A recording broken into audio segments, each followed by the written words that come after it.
Hello everybody, it's the Last Robokai here, and it's time for more Super Robot Wars Y. We are at the start of Chapter 6. There are 7 chapters in this game, so we are still going. And unfortunately, since I played this game, my own personal playthrough, they added quite a significant number of things to distract us along the way, including, just in the expansion pack, they released 6 whole extra missions related to flashbacks and things like that, that we have. And we also have the usual special missions that we need to do. So what we're going to do... Yes, it does mean that it's new to me as well. So, like, you know, we get new experiences. And also on top of this, we're also doing the new experience of going down a different ending path to the one that I did my first time run. I was a little surprised by that. I thought everyone would be like, hey, this spooky, weird girl...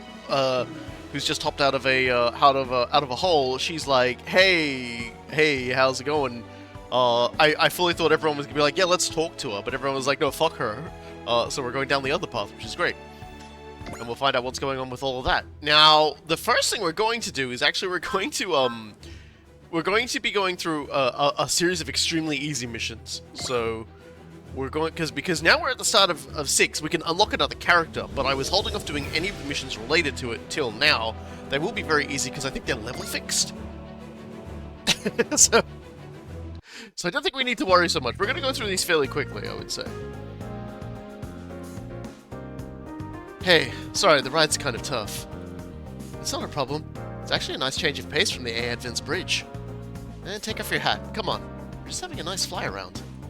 Thank you. I think I will. You're not mad I dragged you along on this, are you? Not at all. I'm actually really happy you asked me to come out with you, Forte. You being happy makes me happy. But if anything happens, then it's what we've got the Luna Drahe packed in for. Not to mention our escort buddies. Where are we even going? That's a surprise. But you'll definitely love it. Just because you like it doesn't guarantee Miss Etchika will. If you make any suspicious moves on her, you'll face the full unbridled wrath of Nina Savania. Technically, you do these a lot earlier, but don't worry about it. Yikes. You're going full Mama Bear when it comes to anything Etchika related, huh? I'm her tutor. Her safety is my responsibility. Yeah, and I'm her bodyguard. I'd never plan anything that would make her uncomfortable. Ninjas are known for their dedication to their mission. Fine, I can trust in that. Forte, go for it. Was it hard becoming a ninja? Pretty hard, yeah. Your training must have been intense. Can't imagine leaping off cliffs or diving into the ocean bound in chains. Jeez, what man did you get that from? Though, to tell the truth, it's not actually too far off. Don't let it get you down. Listen, I know an exercise you'd have no problem with. It'll help with your focus. Really? I'd love that. So, I throw a balloon at you, and you hit it back at me with a tennis racket. How clumsy do you think I am exactly? Doesn't sound hard at all. That's just the first step, Miss Queen of Coordination. If you can do that, you step it up to a beach ball. I could probably do that. Don't worry, I'll lob it soft. I could do that then. And then when you hit that, do it with the volleyball. Do that, and it's handball time. Finally, try it with a baseball. I throw it a little faster each time too. Every time it gets that little bit harder, you have to focus a little bit more. And then I'd be a ninja? Actually, ninjas use a pencil, not a tennis racket. You hit a ball with a pencil? Nope. We stopped the ball at its point.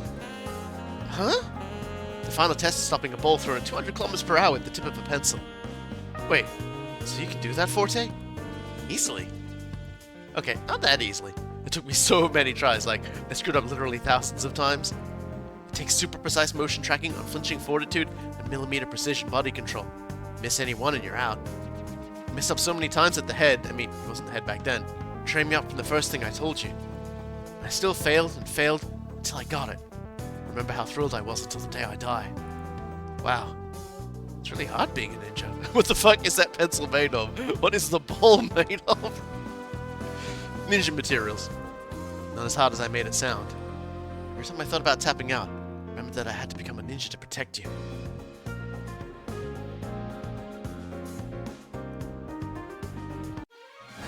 It's a balloon. I feel like stopping a balloon with the head of a pencil would actually be incredibly tricky. Because A, the balloon would explode, and B, balloons don't balance very well, things like that. Be very careful.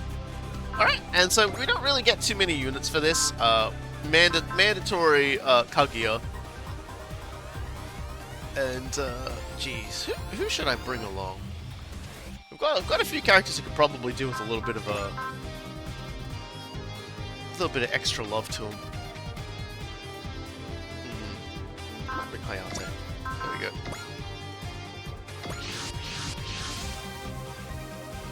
Why have you brought us here? There's nothing here. Are you sure about that? So there is something here?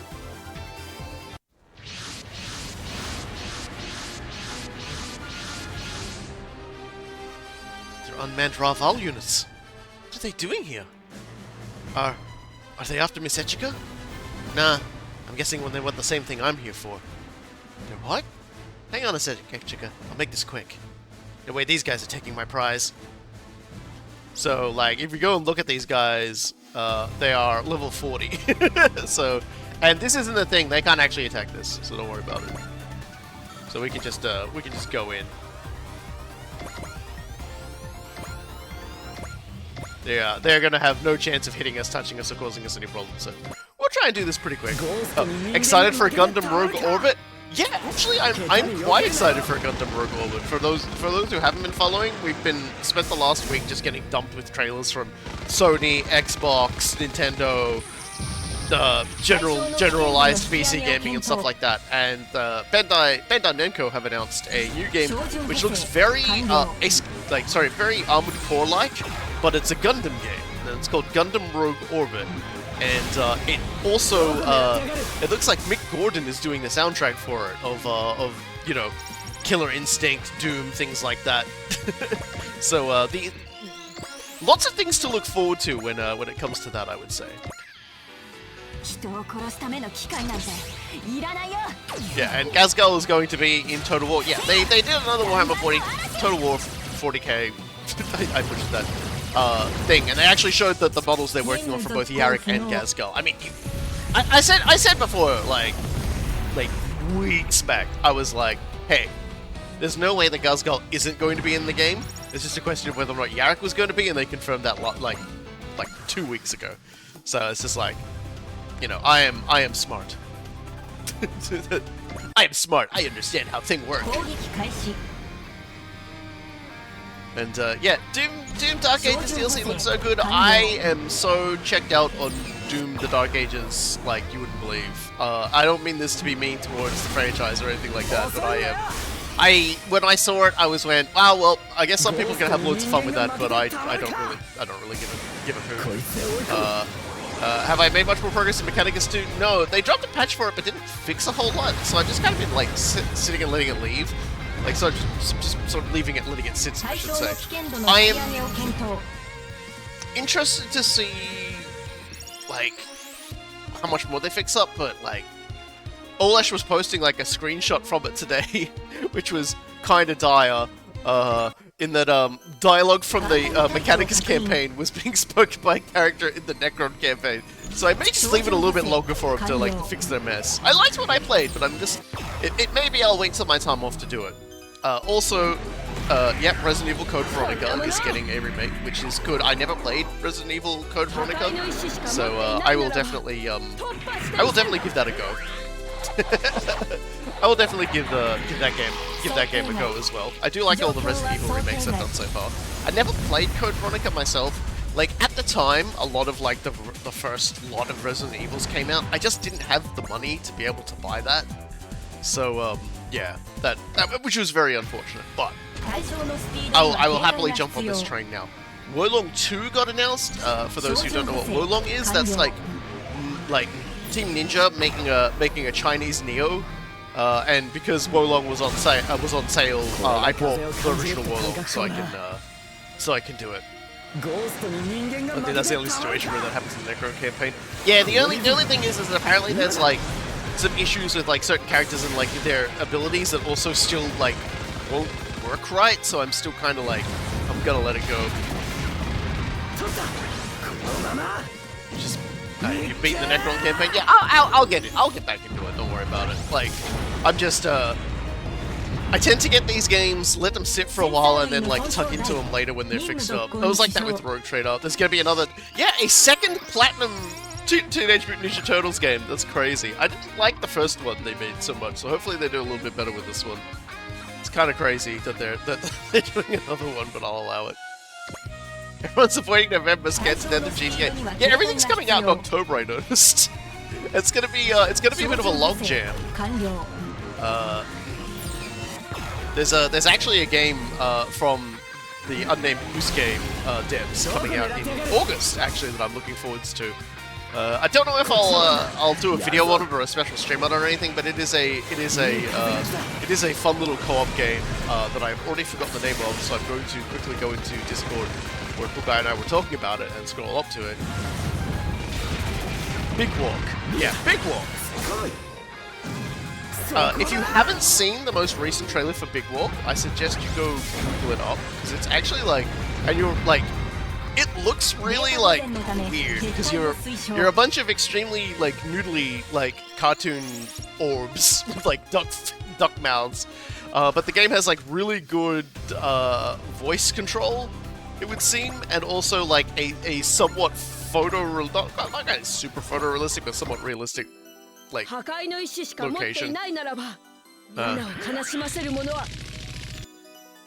I'm interested to see how it goes. I'm interested to see how it goes. But I definitely will be getting that, and I'll definitely be dragging Coolguy into it, and I'll probably grab a bunch of other people as well. And if I don't stream it like it's a special stream or something, because I have the entirety of August off, so I can do at least one special stream. Yeah, we'll see. We'll see. And yeah, there's another Kingdom Hearts, a weird photorealistic. One of the weirdest things about that Kingdom Hearts game, like the Kingdom Hearts, I guess it's 4. Kingdom Hearts 4, one of the things that sort of stood out to me the most in it is that, like, if you look at like the fights and stuff in the trailer for it, it didn't really look like Sora or the shadows that you were fighting ironically had no shadows. So they're kind of like on a photorealistic, like a not photorealistic, but like realistic landscape, and they're not casting shadows, and it just looks fucking weird. Like it makes it look very fake when your brain is trained to sort of like notice things like that. And I was like trying to like see towards the end of it if like everybody else cast a shadow and they just didn't, and that's like going to be a plot point, but I didn't really see it.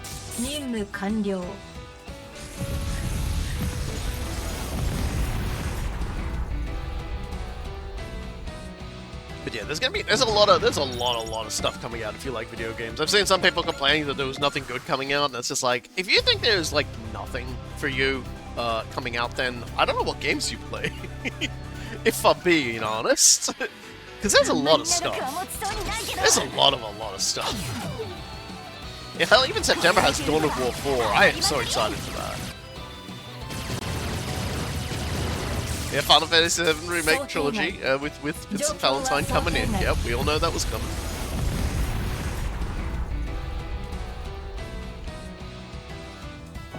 Apparently, some people are a little worried about Rogue Orbit as Gundam fans, but I'm like, as someone who plays a game right here that has Gundams alongside Marzingers and all sorts of other nonsense, like I don't really have that kind of fear of it, and. Yeah, it looks a little, like, oh shit, some like, some devs who don't actually know what they're doing turn up. But when I look at the Helix Gundam, the Gundam Helix, which is the protagonist's Gundam, I'm like, I can see a little bit of the G-self in this guy, just a little bit. Like it's still Gundam-y. Like it's no less Gundam-y than like Cherne and the other things. It's just got lots more like rivets and shit on it. I'm quietly interested in Rogue Orbit. I wanna play Rogue Orbit. Like I definitely want to play Rogue Orbit. I'm hoping there's a lot of customization in it. That's my only hope. I'm hoping like as it gets closer to like whenever they want to release it, we'll get to see some cool shit. And it is funny. I see a lot of people avoiding. Kind of like trying to avoid like when GTA 6 comes out, because I won't be getting and I won't be playing GTA 6. I haven't enjoyed Grand Theft Auto since trying to play GTA 4 and going, I don't like this. And it's not that I don't like open world games or anything of that ilk. It's just I did not like it. So, yeah. Like, my finest shrug. I liked Yoko Taro's take on the new Gundam game. Basically, it looks cool. I hope it inspires more Gundam games. Yeah, that's basically it. If everybody gets into and enjoys a Gundam game, then Bandai Namco will make more Gundam games. The problem is if it sucks, it won't sell well and they won't make more, which is very unfortunate. It's one of those things. It's like,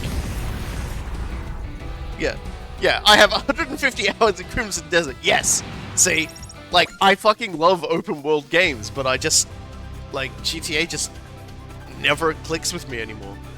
All enemies have been eliminated. Well done, everyone. And now, finally, it's time for the main event. Unveiling the treasure. The treasure? Here we are. Yeah, and we found ourselves 50,000. Remember, you get this early. You can do this early. I probably should have done it early, but I was lazy. Didn't want to break up the flow. You're always working so hard, Ichika, so you deserve the shiny stuff. I'm sorry. What are all these gold bars doing here? Old buried treasure. He's found it for us. Are you sure it's okay for us to just take it? Sure, why wouldn't it be? The owner's been dead for ages. If you say so, Forte. Okay, let's get back. Can't wait to see the looks of the faces on everyone on the A Advent when they see this. Yes, let's. Thank you so much, Forte. Wonder what a Warhammer 40k open world game would look like. It would feel shockingly small compared to what we see.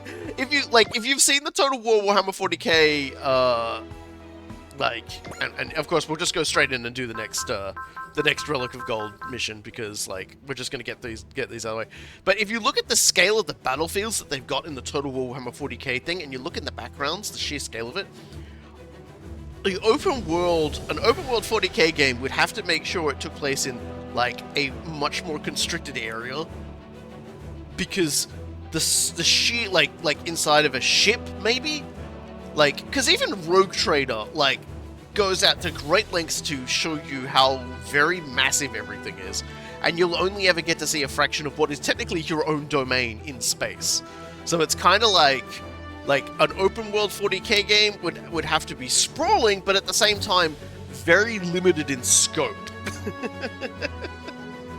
It's just like it would be very difficult, I think, to truly grasp how big the world is, while trying to make sure that like you aren't like overdoing it by spreading too far out.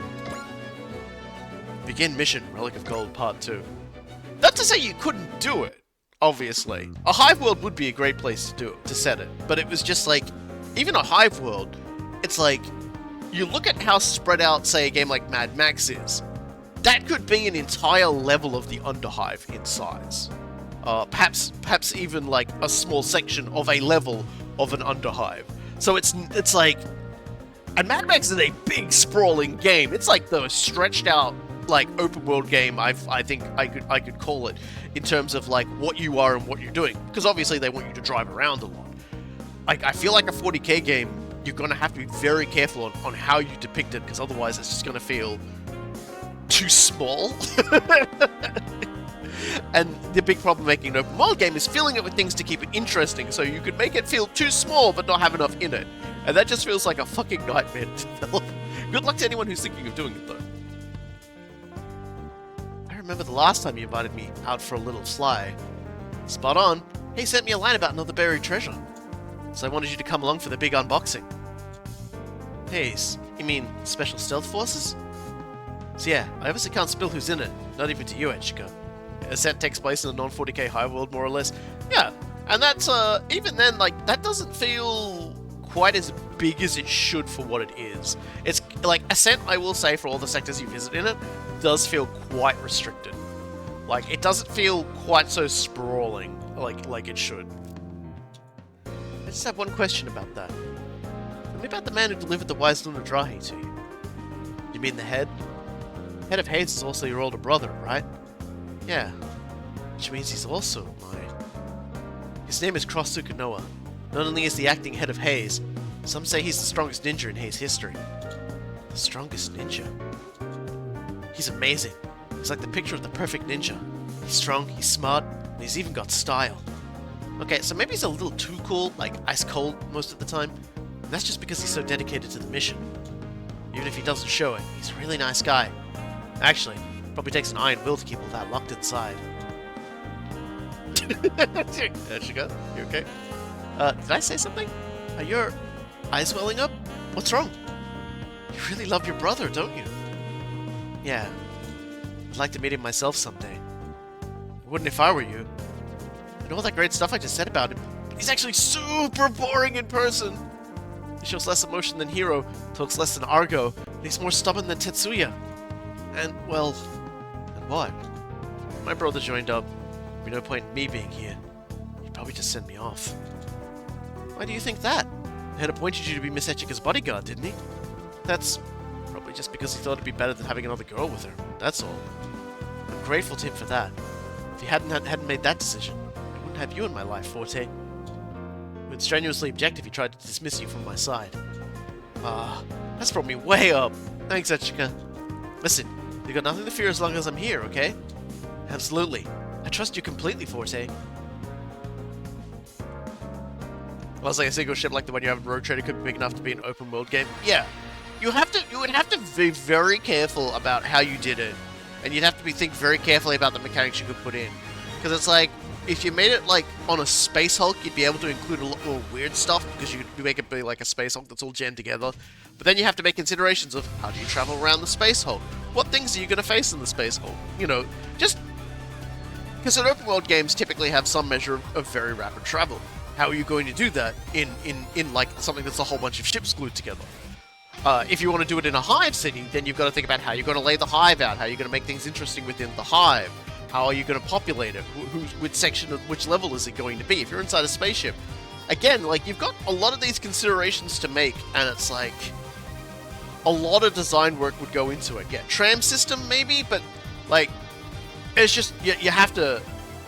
Alternatively, open world Space Hulk you play in Orc. I mean, that would be fun. Let's be honest.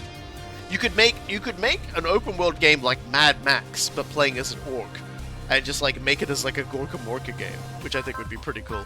Anyway, we're gonna go with the same setup because we need to get kills for these guys. So, because Ketra, again, the enemies aren't gonna be that strong. So Ketra and Hayate, they do need some kills. So I'm gonna deploy them. Last time it was an empty patch of land. Now it's an empty expanse in space. No, it was space last time too. I feel like this is a translation error, or something like that, or I did something wrong for the other one. Which is the perfect spot to hide your booty. Forte, please. Can't wait to see the gold gleaming against the inky darkness. Yep. Look, it's the next level of jerks. They're unmanned Ralval units. What are they doing here? If it's like last time, they're probably after the gold I'm here for. Ralval must be on a tight budget too. I don't know if they need a budget. But who cares what they're here for? I'm not giving up my gold. I'll fight to protect Echika and the gold. Just watch me. You show them, Forte. I've seen a few trailers for Exodus. I'm mostly just like... I don't actually know where a lot of this stuff's coming out. I'm kind of a little bit dense in that regard. Hey, look at that! They can actually hit back. Not for long.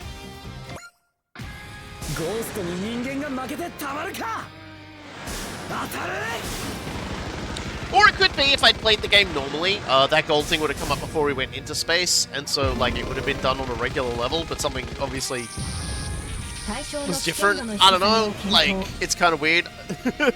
I don't know how the programming goes for that. But I guess we'll find out a bit. No, like we won't find out. I guess we're gonna have to live with not knowing. That's what we're not knowing. The thing I think the biggest problem I would say for an open world 40k game is that like I imagine there'd be a bit of temptation to do with like what the Star Wars games did by setting it across multiple different planets. Bad idea. Don't do that.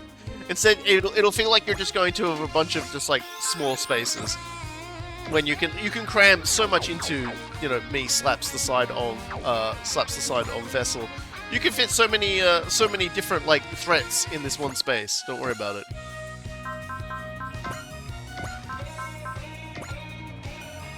Oh, look at that. I can't just get away with the. Oh well.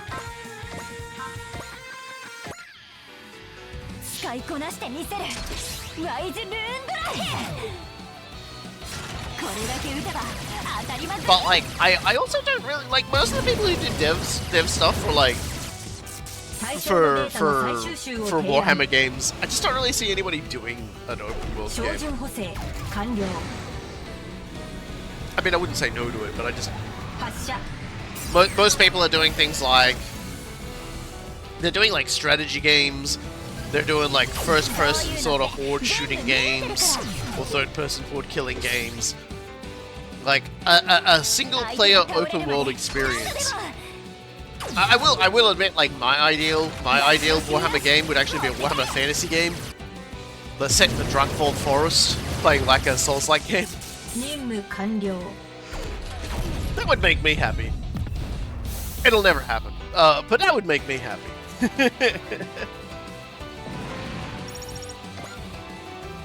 I mean, ultimately, the Total War of Warhammer 40k might be the open world Warhammer game, any Warhammer 40k game anyway, because it's gonna be like you're gonna be traveling through space, getting into fights across multiple different kinds of planets.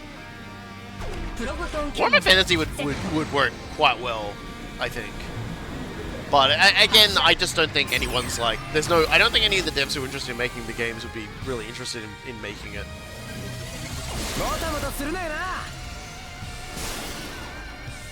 Would be happy to be wrong though. The universal problem in Star Wars media is that for most the planets don't seem to have anything on it besides the primary spaceport and the surrounding area. I know we just got a Mechanicus game, but Dead Space but Agency would be neat, yes. There are a lot of really sort of strange concepts you could play with like Warhammer 40k. Like, a Warhammer 40k horror game where you're like an Imperial Guardsman left behind on a planet after like everyone else is withdrawn, and like it's being swallowed up by like the warp, and you just try to like not get killed by everything that's gone horribly wrong. That would be a pretty fucking cool game.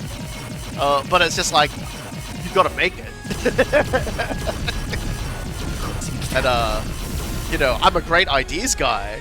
Helldivers style game where you play as the Imperial Guard. Well, we're getting the Helldivers 2 Warhammer 40k crossover, so you'll actually get that. The problem with single biome plans in science fiction is pretty weird for sure. The fans have kind of stripped the love I have for Warhammer away. That is unfortunate. It is very easy to like see how other people respond to things. Like as somebody who like really enjoys like Helldivers 2 and Warhammer 40k and stuff. Like, I will then go see the discussions that other fans are having and just like turn around and walk away because it's bad. Like, it's very hard to describe how like disappointed these people make me. Yeah. There's like there are so many things you can play with. And like you're right. Like, and you would think Warhammer 40k might have the similar sort of problem of, like, being, like, oh, it's a single biome planet sort of thing, because obviously it's, like, toxic world with hives and stuff like that. But then you remember, the planet Armageddon has actually got 2 major continents on it. While one is a blasted wasteland, the other is a inhospitable jungle. So you can do things. Coolguy's been reading Infinite and the Divine, and it's a really good reminder of how Warhammer was always supposed to be fun. It's basically a 350-page long Looney Tunes episode. I need to get my ass into listening to some Warhammer 40k audiobooks. Now you mention it, Necrons are really the only faction that Souls-like would make sense for. It would be very easy to do the whole dying and coming back again thing with the Necrons, but yeah. Because there's like I forget if I talked about it, but like Adeptus, no, I think I did. Adeptus Ridiculous did a sort of a sort of a synopsis of a book that came out, and they covered a lot. Like they did not cover a lot of the book, so I don't mind the idea of actually going and like getting the audiobook and listening to it. But it's basically about just like a whole bunch of orcs on this planet. Gazgul is sort of trying to basically like deal with this planet, and like the Black Templars are there, and the Black Templars are hilariously Black Templar in this book. The orcs are essentially trying to figure out the best way to stab Gazgul in the back. There's like this one particular orc character who's a blood axe who is just very, very interested in doing it. And they do like a big tease for like this entire like gimmick, and the payoff for it is apparently awesome. There's like a planet of humans who have been like making shit for the orcs and not realizing that's what they were doing, just because they were doing what like their ancestors had always done. And then in amongst it all, there's like this legend of these knights that had come to the planet to save the place, and then like been like sealed something away or sealed themselves away in the aftermath of it, which has a pretty funny payoff at the end of the sequel book. But it's a Gazgul book, and it's apparently a really fun Gazgul book, so I definitely think I should try and get an audiobook of that as well. I think it's called War Boss of War Bosses. I wouldn't mind a shooter where you play as an Imperial Guardsman. I don't count Dark Knights playing a Guardsman now. They would like there are a lot of games that you could make for Warhammer 40k, and it just takes people wanting to do it. People wanting to make it. Will they make it? Who knows? It would make me happy if they did.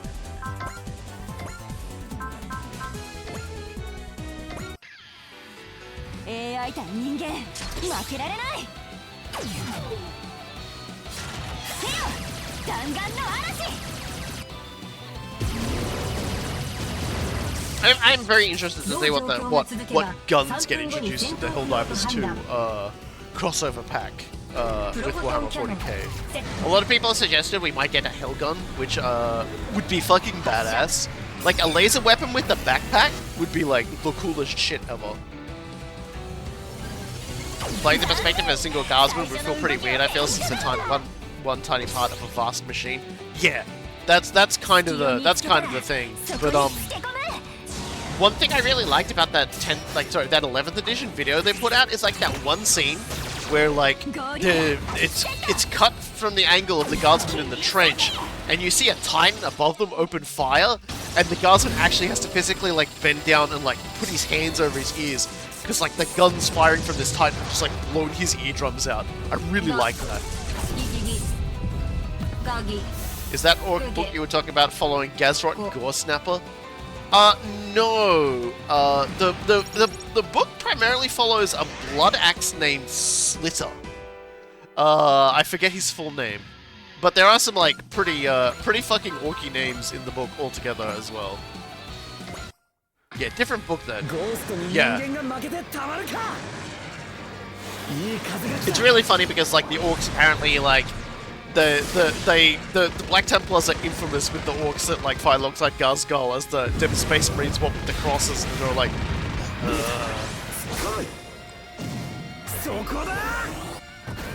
Bolt Gun 2, of which there is a demo out right now, will have a playable Adeptus Soror Regis character alongside the playable Ultramarine character.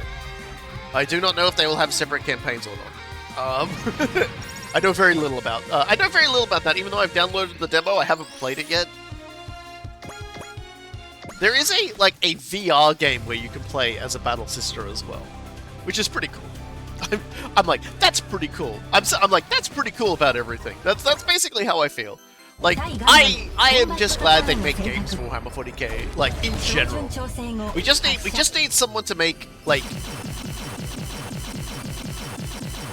we need someone who just like really like ambitiously throw their entire studio into a dumpster for me, just so I get what I want. I think it's probably the best way to put it. You know, like really AAA it up on a B budget and just like make something amazing.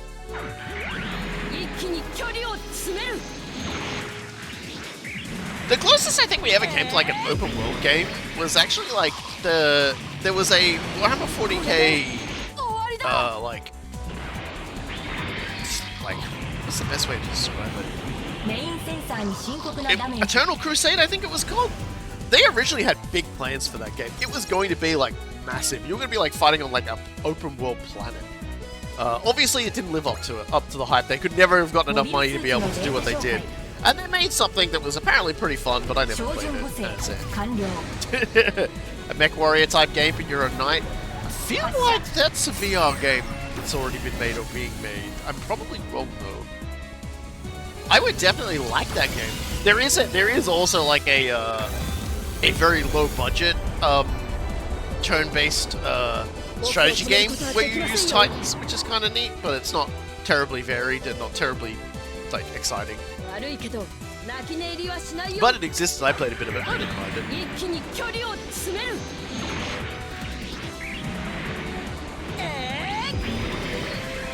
Yeah.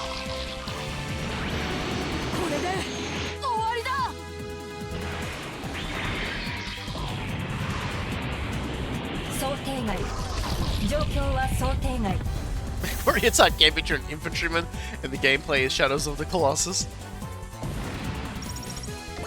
There's, like I said, there's a lot you can do with the setting. It's just a matter of getting the opportunity to do it. The money and the opportunity to do it. And, sadly, these are finite resources, especially in making video games. So like, it's you know, maybe one day. it would like I would love to play like an open world game set in Warhammer 40k, but I'm just like, I struggle to imagine it.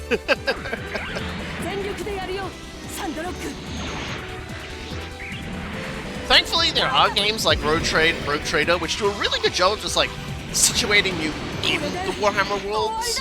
Like in like 40k's worlds quite deeply. It does like a really good job with like essentially the limited resources they have. Because obviously you can't depict an entire planet, so you're only ever going to get a cut of it. But they do a really good game of it.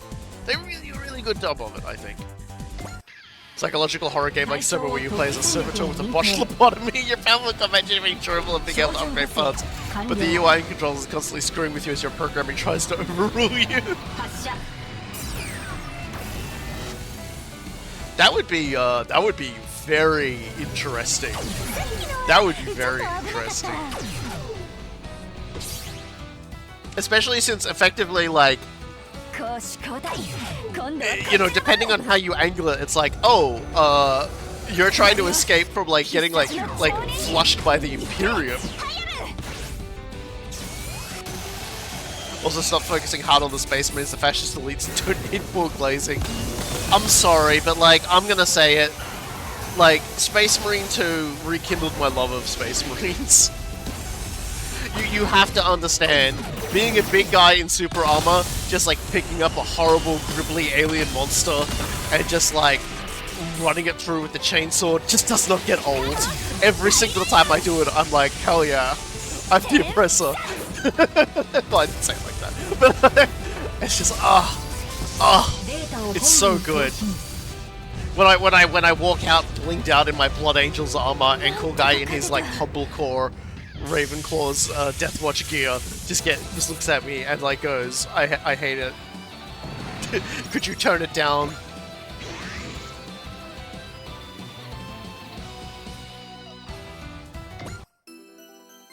I need earplugs to look at your armor. That's why it's hard for me to get into Warhammer, because the other factions that I find more interesting aren't often playable in action games. Yeah. And that's a bit of a shame too.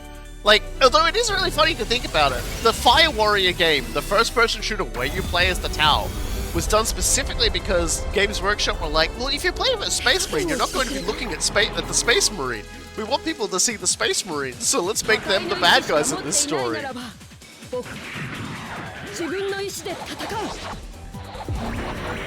I like to play as the Blood Angels and as like their successors. So I've got like, when I play as Vanguard, I'm a Flesh Terror. When I play as like can I shoot this guy with the pistols? Orc game. There are plenty of Orc games in actual fact. There are some really nice Orc games out there right now that you can play actually, and probably should. Eldar game is it's a little bit, you know, like you could totally do a fucking Eldar like like fucking action combat game where you're like doing fucking flippy shit and combos and juggling people. That would be kind of badass. And there, Freya is on as an assist. Hayate's points go even higher, I guess.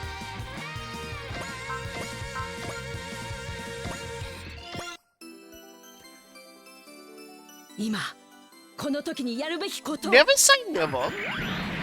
Because, like I said, like, you would say, oh yeah, there's no way, you know, like, they don't make orc games, but they've made, like, a, you know, an orc, like side-scrolling shooter game.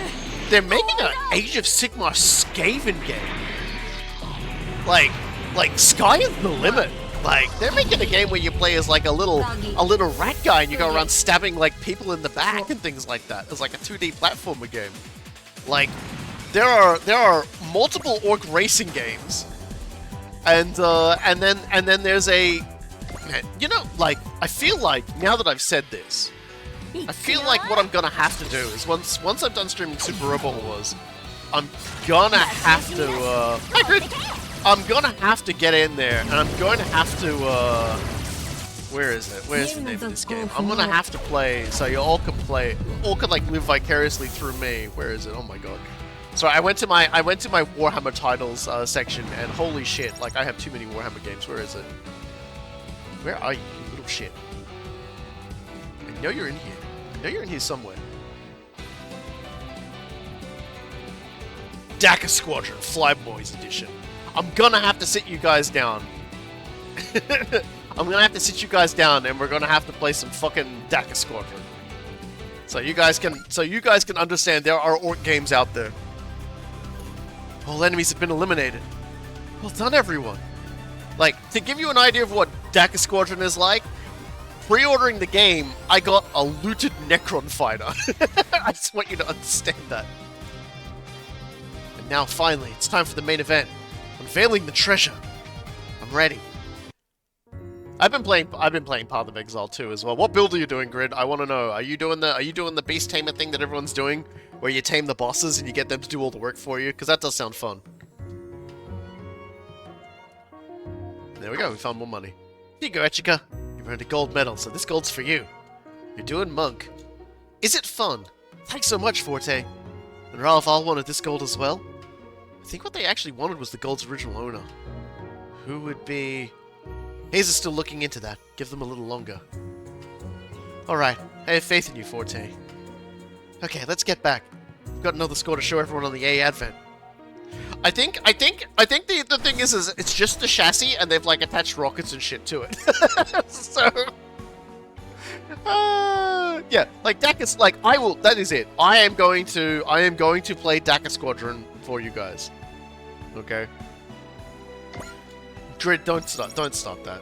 Don't stop that, I will throw rocks at you. Oh my god, Seiji is... he grew up. Seiji aged like 10 years. The fuck? Anyway, he now just straight up activates bravery now. It's not how orcs work. Stop it. Stop it. Not believing is unorky. Stop it. Stop it. Orcs are superstitious. They're not actually superstitious to the point of making it happen, okay? What the fuck are their shoulder pads? I don't know, man. Puberty came fast for that kid. I'm just gonna say. Okay, I wasn't ready for that. Okay, I'm gonna save the game. It's how the fans think orcs work. Are the fans orcs? Because that sounds scary now that I think about it. Oh, we got some more. Yep, Hayate leveled up, so that's unlocked some more stuff. Alright. We've got last of the Relic of Gold missions. I would generally be all for it if you stopped streaming this game and started up Daka Squadron. No, we'll do Daka Squadron when we finish this, just don't let me forget. Sorry I'm all the escort you get for this joyride, Ichika. It's alright, you know how busy everyone is. It's not as though we had to make this trip right now. Nah, it's now or never. If we wait, we'll lose our chance. Well, while we're in transit, would you mind telling me some things? About your brother, about your relationship with Cross. Still curious about us, huh? Hmm? Tetsuro Yagami adopted a couple of kids with ninja potential. But my brother was the main project. I was just spare parts. That didn't stop me, though. I wanted to be a ninja more than anything, so I followed in Cross's footsteps and started training. Me glancing over at Chad saying more like orcs believe to make things talk, and I'm just like... I'm withering up. I have to go back to the story. You don't have time for the super intense training montage that goes here, but the point is, I gave everything I had to be like my brother. Now I'm a real bona fide bad-to-the-bone ninja. Well, I'm a ninja anyway, technically. You heard me puffing myself up like that, he'd give me such a talking to. Cross sounds like a really strict brother. Does he soften up when you're alone? It's like, he's not mean or anything. He doesn't really show his tenderness on the outside, you know? The thing about Cross is, he lives for being a ninja before anything else. I can't imagine. You know, there are people on Wisenex who fought by his side back during the Revolutionary War. They all say he was like a machine when it came to carrying out the mission. He's still... Like, it's not like I never feel like he actually cares about me, mission or not. It's so nice that you have family like that. Hey, don't worry. I'll dote on you enough for both of us. We're gonna start spending every minute together. Bathing, sleeping, the works. You certainly will not, Forte. I'm putting my foot down. Yeah, I almost forgot that I'm not the only one with a huge Echika-shaped chip on my shoulder. Feeling left out? Fine. There's enough Big Sis Forte for both of you. Me? But... No! Echika's like, wow, this is gonna get weird. Stop! Stop! Miss Echika? Forte is my big sister. All mine. Echika. Oh, thanks. I'm gonna be a good sister to you, I promise. I'm really gonna try.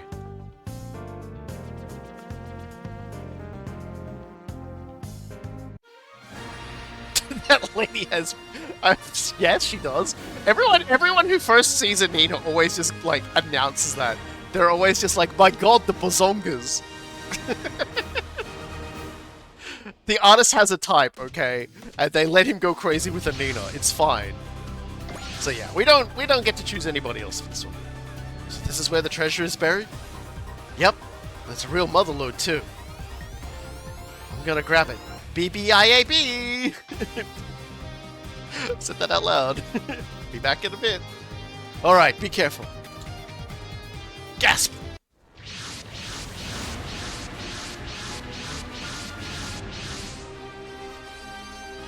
They're unmanned Raval units.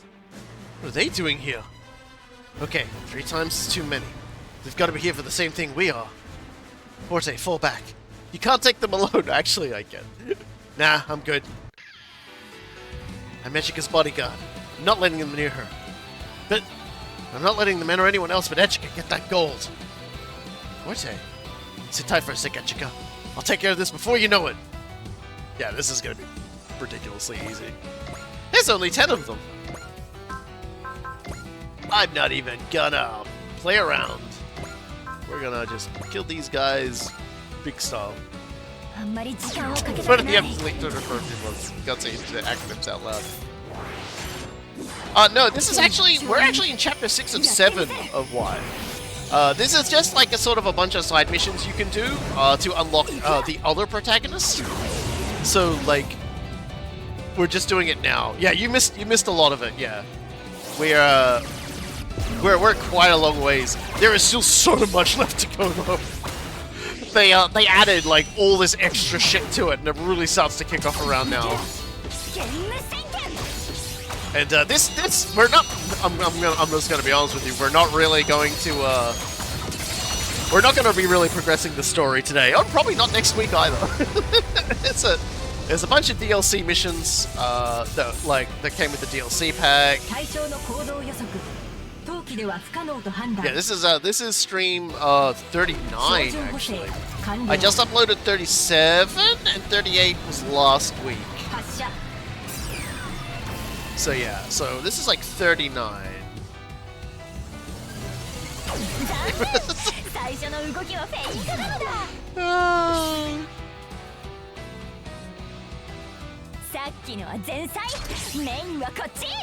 See, like, you guys are talking about all the back pain Anita would have, but that's, you know, like, her soul's not weighed down by gravity, so she's fine.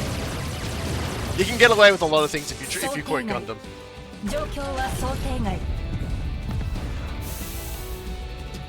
she's just not weighed down by gravity like the rest of your Earthnoids are. Alright.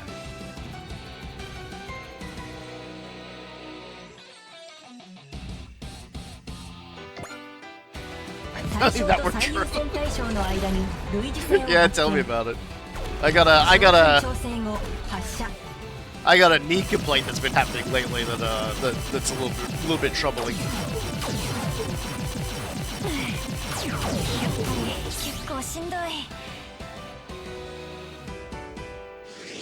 I'd like to be weighed down by gravity as well.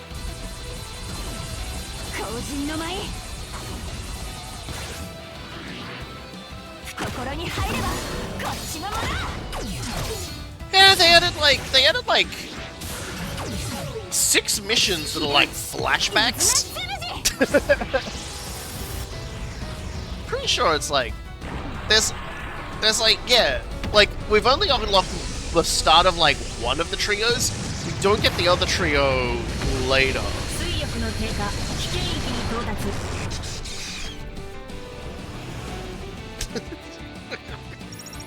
I can't believe how poopily this chat is breasting along at the moment. It's insane.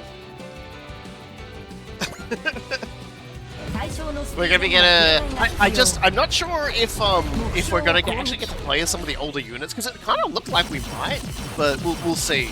Would be nice if we did though.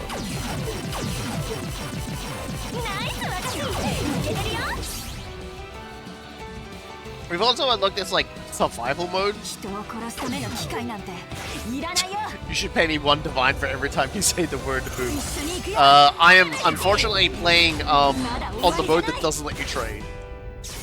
So so I cannot give you a divine for any amount of poop referencing, I'm afraid. Yeah, I do. I play SSF. If only because if I have to engage in like the trading mechanics of any game like that, I just kind of like go cross-eyed. I keep wanting to do SSF, but the fact the drop rates suck. I get some pretty decent drops here and there. I don't expect I'll be playing a huge amount of the game. I'm personally, I'll tell you what I'm doing. I'm playing a Merc, and I'm doing pure grenade build. So I'm sort of building, because like they introduced like a new kind of gun for the Merc. For the mercenary, which is like guns, like grenade specialist. So I'm kind of like want to do that. I'm gonna do a build that needs a specific unique. Yeah, like there is a specific unique that they've just added to Path of Exile that uses there's like a special unique grenade gun. I wouldn't complain if I got that, but I'm not expecting that I'll get it. I did get a nice, like, in Act 1, I got myself, like, a nice, like, plate mail armor piece, which is, like, gonna probably carry me through all of Act 2. Like, I need the lock nail caress gloves. Yeah, there is, like, a generic version of the grenade launchers, though, so I'm not too worried. But it's just, like, it is, like, I've just started implementing all of the support gems and skills that reduce the time it takes for your grenades to explode. Because one of the big things is your grenades like are all timers. So like I'm lessening all of their timers now. Because then basically what it'll let me do is it'll let me lay down like gas zones, like loads of gas zones, and then just like detonate them practically instantly with like fire grenades, which does like extra explosions. It's actually kind of staggering me how fast I'm killing bosses right now with this build. Like, obviously they've tuned the game a fair amount since, like, the last time I played it. Miss Echika, more units are incoming! Ah, shit! You have to get to safety! It's cool, Echika. We got this. Brother dearest, would you mind going in? Here he is. Ninja art. Azuna. Yo, that ruled! Like always. I knew I could count on you. Don't let your guard down yet. There's no other enemies in the area. Once we finish these off, we'll be clear. You good to help us out? We don't want Ejika to worry about us. Let's do this quick. You got it. Lunar Dryhead. He's his custom mobile armored ninja for the head's personal use. The pilot must be cross. He's only a little angry, don't worry about it.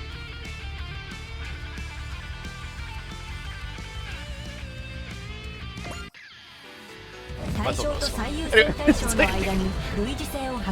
it's yeah, like, so, like, previously I've done like other builds, and it always felt like I was like spending so long fighting like bosses, and I was just like, man, I wish there was an easier way. Like that hyena boss at the start of Act 2, like, for whatever reason, that thing was always like the bane of my existence. It would always like feed me my teeth the first few times. Like in the like 3 runs I've done through the game past it before. But Jesus Christ, man, you do the grenades, it's just like thunk, bonk, kaboom. Yeah, like I killed him in so quickly. He didn't have time to do anything. It was so or her, sorry, yeah, it would be a her, wouldn't it? Hyena. I just, like, so much of their health evaporates. It's crazy. Just like, man. Is this what it's like to be good? Is this what it's like to be good at Path of Exile? Which is really funny, because previously I've been like, I have no idea what I'm doing. This entire thing has just too much shit to sort through. I'll just, like, look at a guide and sort of vaguely follow it. I am, like, no guiding this one, and I'm just, like, murdering the shit out of things. Feels good. Feels good to finally take my destiny into my own hands and actually try for myself and just be like, okay, cool. I wish I was cool enough to no guide. Yeah, like, I just went, I'm going to just, like, figure out what I need the most. And I looked around, and I found, you know, and I found and made note of the grenade-related traits. And so I'm seeking those out, and after that it's going to be like, well, okay, what else do I need now?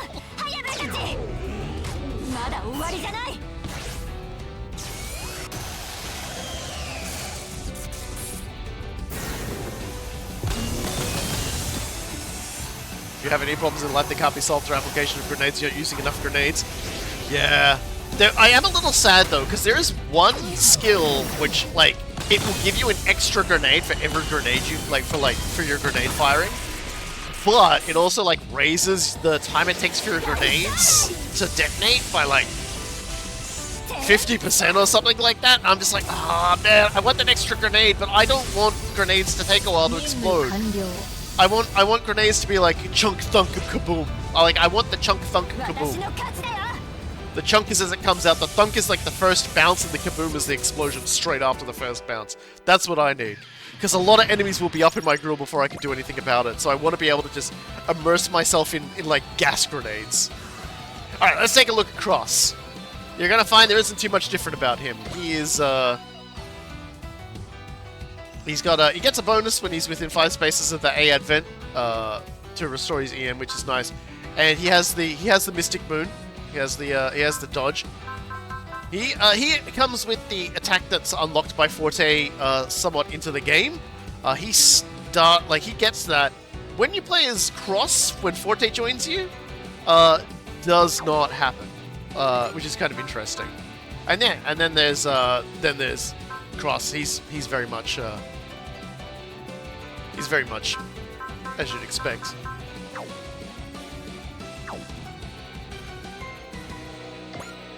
Robokai 1 Boom's set play is for nerds. Absolutely. Fuck set play. All my homies hate set play. And of course, this is his setup. I'm gonna hit Bravery. And the reason I'm gonna hit Bravery is so we can kill this guy, so I can get him to his ace. Echika, you've grown so much. And you're not the only one either. It means it's my duty to protect both of my sisters. Yeah, at the moment I'm using gas grenades and explosive grenades, and I'm using flash grenades just to generally, like, stun the fuck out of enemies, and holy shit does it stun the fuck out of enemies. But yeah, the more grenades I can get, the more I can, like, lay grenades out everywhere, and the more I can explode everything. So it would be pretty nice.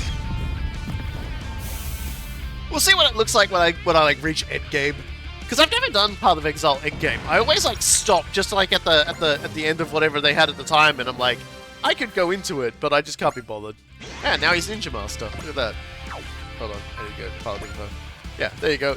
So all of his stats go up, and his move goes up when his morale hits a certain point. So, and he's not there yet, so it's not gonna happen just yet. All right, I should probably have Forte go over here and kill these guys.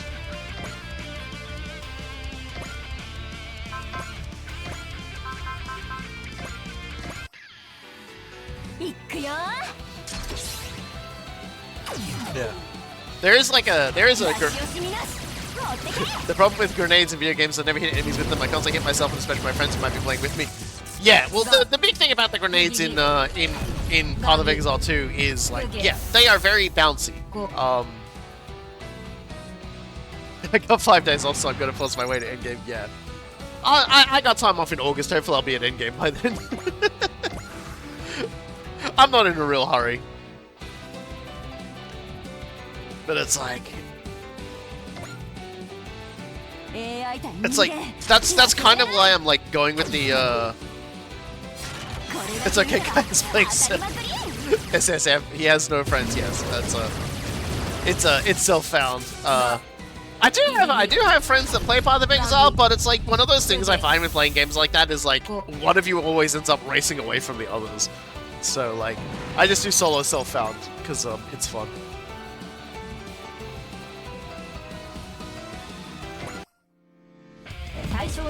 I like Cross's theme, by the way, quite a lot.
Thank you, Cross. Yes, I believe the stories of the protags are pretty good in both versions of them. But the other thing that's particularly nice, at least like in terms of as the user of grenades in Path of Exile, is that the grenades do not hurt you, the user of grenades. So you can absolutely plant the gas at your feet, and you're not breathing in the chemical.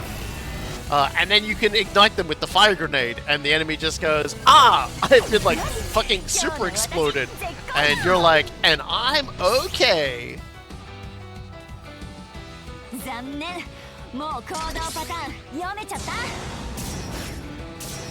Cross and Forte, all their attacks are the same, but the ultimate attack we unlocked for Forte, Cross also does in the same stage with the Luna Drahe too. The animations are different, because they use different weapons. And they also have like a different ending to them. It's actually kind of nice. But otherwise they are identical. You spent years... In fact, you can and should do that. Yes, you should absolutely... Because enemies will hoard up in your face, you definitely should be putting all the grenades directly underneath yourself and exploding everyone. All enemies have been eliminated. Forte. Cross. It's finally time. Drumroll, please. Treasure to end all treasures. Here we are. And there we go, 150,000 gold. Wow. The Y Fund mission is now concluded. Acknowledged, Head. Thanks for your help, bro. The Y Fund? Yep. Y is in Yagami. Hayes has been trying to find all the money Tetsuro Yagami acquired from his investors. The A Advent was his big project, so we thought that's what it ought to be used for, you know? You thought right. Okay, let's go home. The Advent's waiting for its representative and its new treasure. I'll do my best.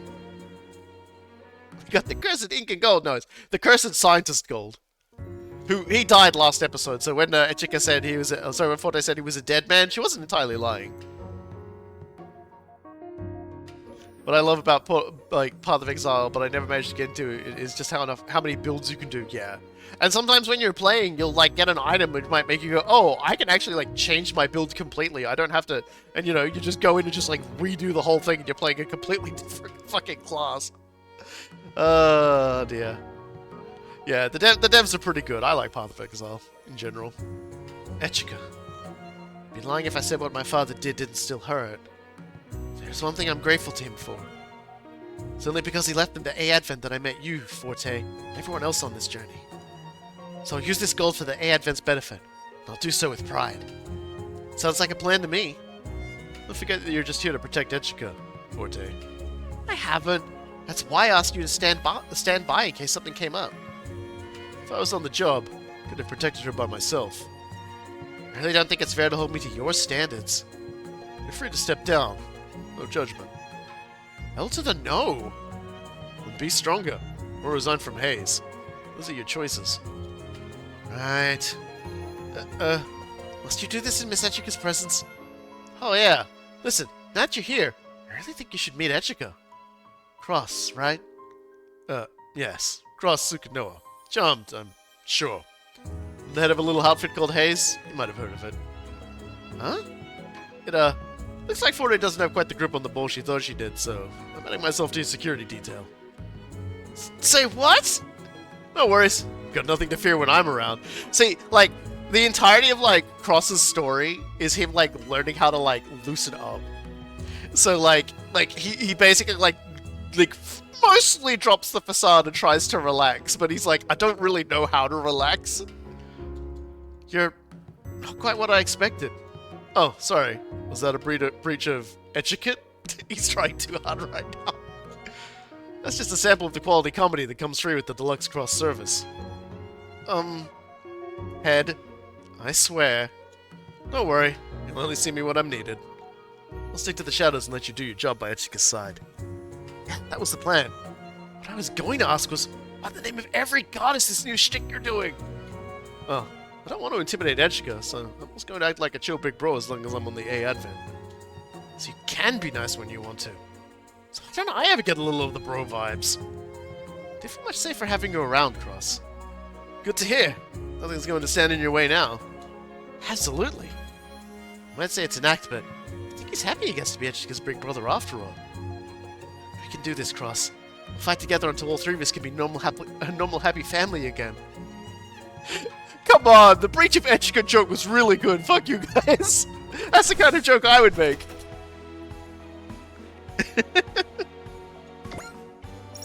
That's probably why everyone's booing. Yeah, Forte made some pretty good expressions on that one. Alright. Well, we've unlocked Cross. And because we level 10'd already, he comes fully statted up like he's that powerful. So there you go. Isn't that nice? We got a bit of money. Who are we working on last? Oh no, I'm doing that thing again. It's that thing again where I'm like, who were we working on last time? I don't know. Let's just forget about it for now, shall we? We got a lot of parts too. We can probably put some parts on Cross.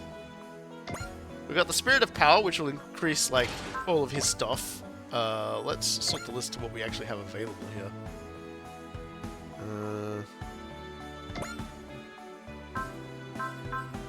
We got some Chobham armor.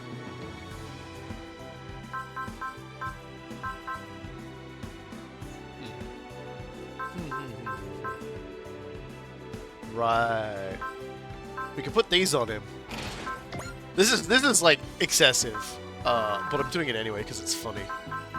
All right. Yeah,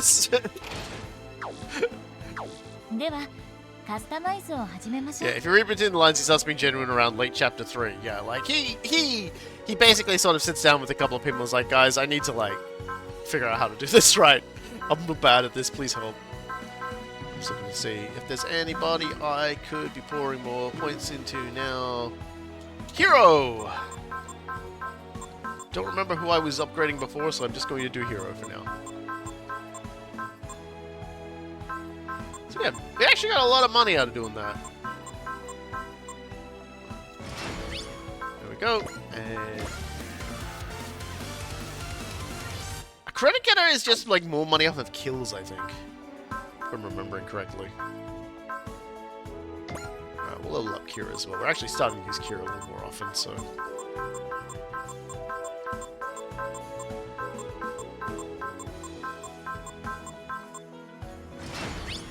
That'll help him be less It's a mini cannon that does your taxes. It's so useful. Alright, well, now that we've done that and we've acquired Cross, we're gonna do the simulation missions. Again, this is a we're not actually achieving anything stream today. We technically did 3 missions in 1 hour, so that's pretty good. So now we're gonna do the tactics research notes, because again, you get a little bit of story with characters we haven't seen before, and also we get some silly fights. So what's not to love about that? We got word of your exploits at the Tactics Research Institute in Jaburo. You managed to scrape out a victory, but it was far from easy. I believe that this fight will be even harsher than you're used to. Oh? You sound quite confident of that.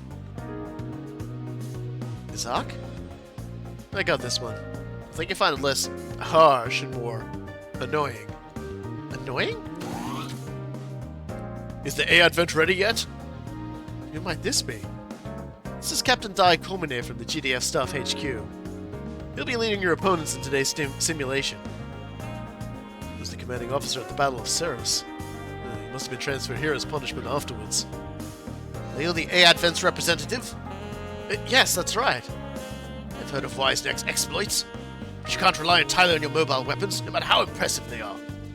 I'll teach you what really determines victory and defeat in war. So this guy, you might remember from Super Robot Wars 30, basically blundering everything involving the Wolgaru. Right. I get it. So that's why he's actually so down in the dumps. Yeah, he does look like he's been squished. So, this battle is probably going to be a lot of battleships, if I remember it correctly. Not even going to hide it. I think we're going to be fighting a lot of gigantic H-peoples. So, let's select our gigantic H-peoples. Alright. Well. Someone has already said they want to see Troa, so I guess we'll bring Troa along. In space, where he's at his absolutely most powerful. We'll bring a cast of our heavy hitters for this one. And Troa.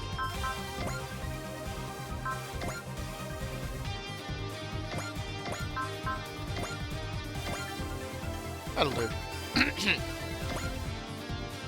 We'll send these guys out for this one, and then we'll use, like, DLC units for the next one, because they always come in pairs, these missions. I didn't even deploy 14 for this one. I heard Captain Komine is commanding the enemy forces this time round. A guy who looks like a squashed cream puff? Apparently he was blowing hot air at Representative Etchika. Oh, to teach you what determines victory in war and all that. What's that even mean? Have you talked about the specs of our machines? Not quite. Your machine's capabilities aren't the be-all and end-all in combat. And what is, sir? Hopefully you'll learn that in this battle. Is everyone prepared? Our targets will appear shortly.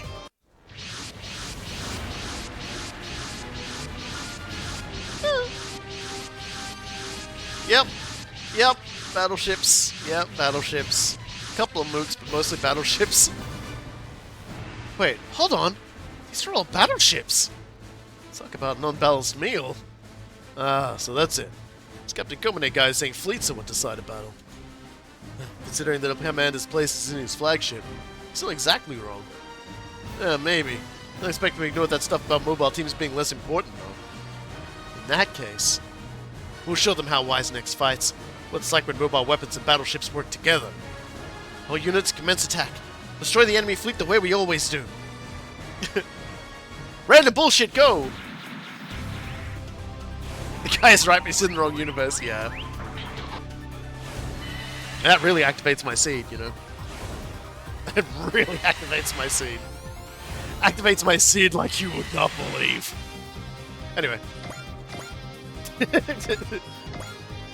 Anyway, I'm done being silly. It's time to drive straight towards the enemy at full speed. Here we go!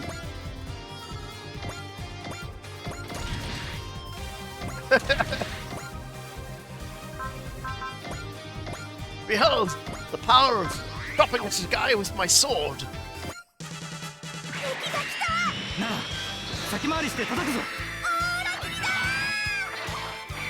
3 seeds in the zero system. We get it, Kaya seeds in person. I have triple activated seed, I can't be stopped.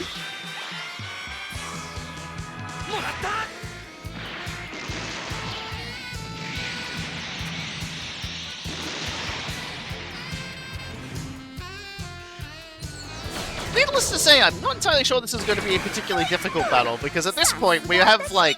We've got no bosses to face, except for one. And we have and he's not a particularly scary boss. So we're gonna have a lot of tools that we can use to generally just slap them silly. Actually, I'll use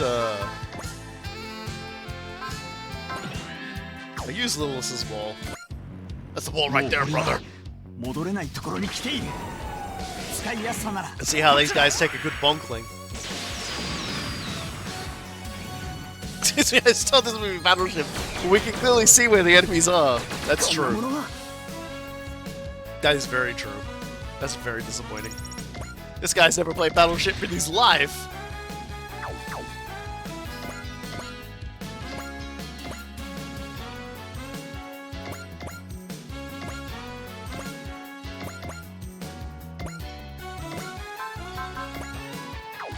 I am not wasting the EN on that. Do not be silly in my presence to this degree.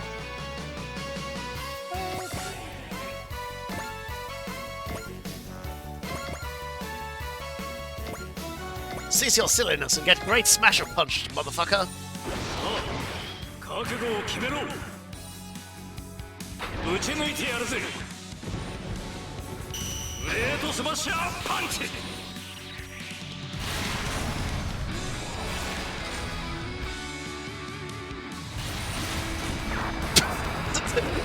One leg left.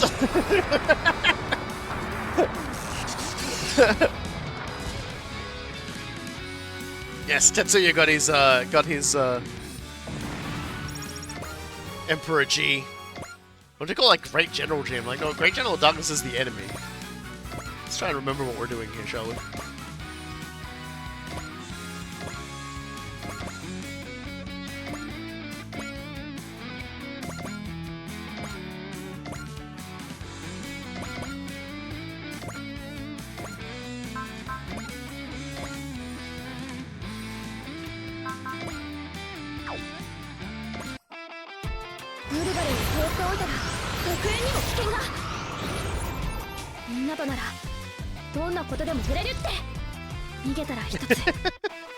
Hey, look. I have to remember so many things, alright? I have to remember a great many things. I'll forget things sometimes. And sometimes I'll make up completely new things in my memory. But hey, let's, you know.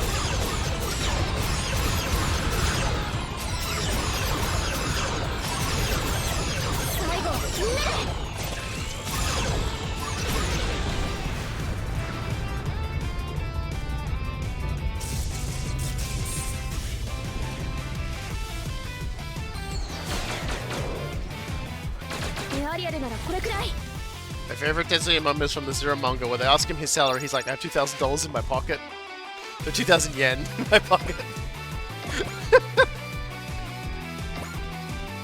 Oh, that's a little concerning.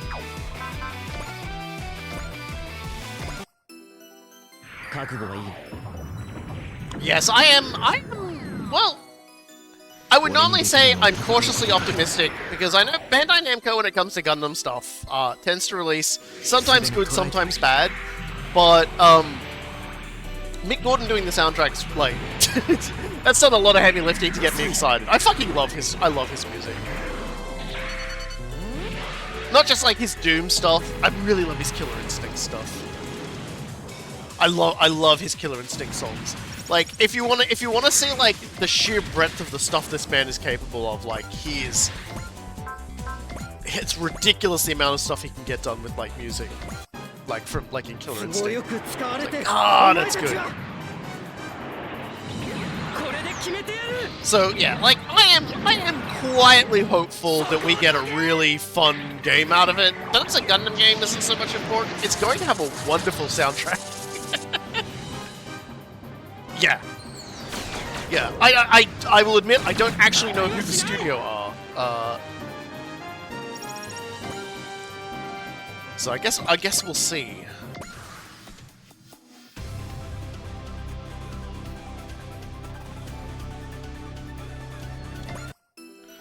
You know, Gundam is growing on me, the Zeta. I've always loved the Zeta. It says a lot about me, but I like the Gundams that don't look like, that look a little un-Gundam-y.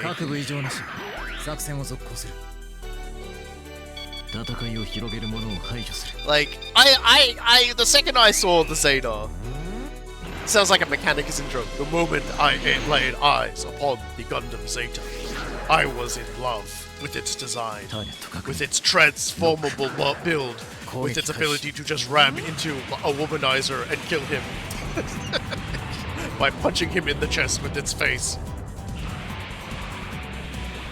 Yeah, all the offshoots of the Zeta design are pretty great too. That's kind of what I like about it.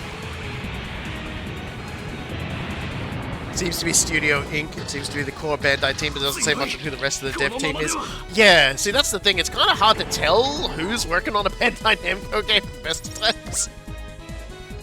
Like, they're always so squirrely and hard to get to grips with.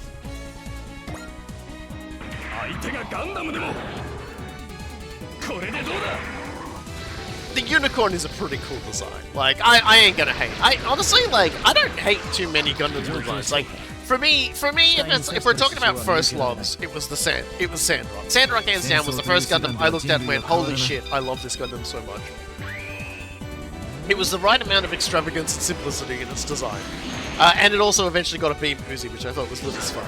And the Endless Waltz version I like as well, because again, it's really good. It's just good. It's a good design. The cloak I feel like is cool, but I feel like the cloak hides too much and they rely on it too much. More like if we talk about like Gundams from like other series that I really enjoy, the G-Self. I fucking love the G-Self. And if you ask me what my favorite mobile suit in general is, like my favorite mobile suit design, this is how freaky deaky I am. It's the Mac Knife. The Mac Knife is my favorite mobile suit in all of Gundam. It's my favorite design. I am a sicko. Don't worry about it. I love the Mac Knife like you wouldn't believe. When we do Super Robot Wars X, whenever we do Super Robot Wars X, I'm going to get to use the Mac Knife for like 5 seconds, and I'm going to be like, I want to keep using this! I want more Mac Knife, please. Please. It's the coolest of all of them. It's like a... So, the Mac Knife is from Gundam Reconquista in G. And it is a weird, spindly little fucker. Yeah, Super Robot Wars X in 2035. It's a weird, spindly little fucker that that can like rotate its legs fully around to be like wings. And it has like leg missiles and shit. It's cool. Like most of its beam weapons are on its fingers. Totally understandable. Mac Knife is the intersection of weird little guy and the cool fighter. It's really cool. I love it so much. Just look up Gundam Reconquista in G Mac Knife. You spelled it correctly, by the way. Why they named it after Mac the Knife, I don't know. But it's like, it's really cool. It's really agile. It's almost like fighting in like space. It's almost like doing like fucking ballet. It's really cool. It's really cool. It's one of those like mobile suits that doesn't need to hold a gun. Like it could hold a gun, but it doesn't need to, and it looks all the better not holding a gun, because like being able to just point its fingers at things and being able to just like swipe out with lasers is so cool.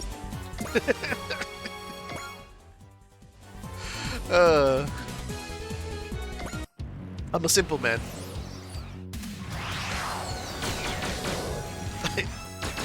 And Tate missiles, yeah, it's got everything. It's piloted for a time by like the main like rival guy, the CHAR guy, who is he's not very good at being a CHAR, but like probably has one of the best like reasons for being a CHAR. And also he's a little melodramatic, and I like that about him. He's a character I quite like. Yeah, keep hurting your hero. He's fine. Sparkly boys. My favorite char is Mr. Bushido. See, like, Mr. Bushido is another great char, and I fucking love his mobile suit too. Like, I love his suit too. Like, I love the mobile suits from the like of that kind that I always forget the name of. So perhaps I don't love them as much. I don't love them as much as the Mac Knife.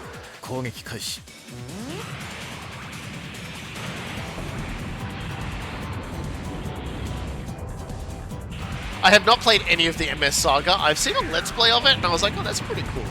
The flags, yeah, the flags. The flags are a really nice design for a mobile suit as well. You can tell I've got like a real fondness for the skinny boys that do weird shit. You can tell. It's like when I look at a mobile suit, it's like, you know, a lot of people are like, oh yeah, I like the Zaku. The Zaku is like a big nice bulk to him. He's got big spiky shoulder pads, and he looks like he's wearing a gas mask.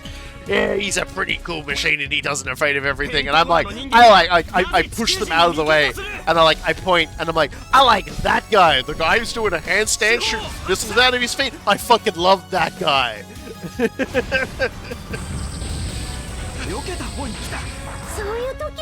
Kai hates the Gundam Thunderbolt. Love the music though. love the jazz it's playing. I actually do like the Thunderbolt design, actually.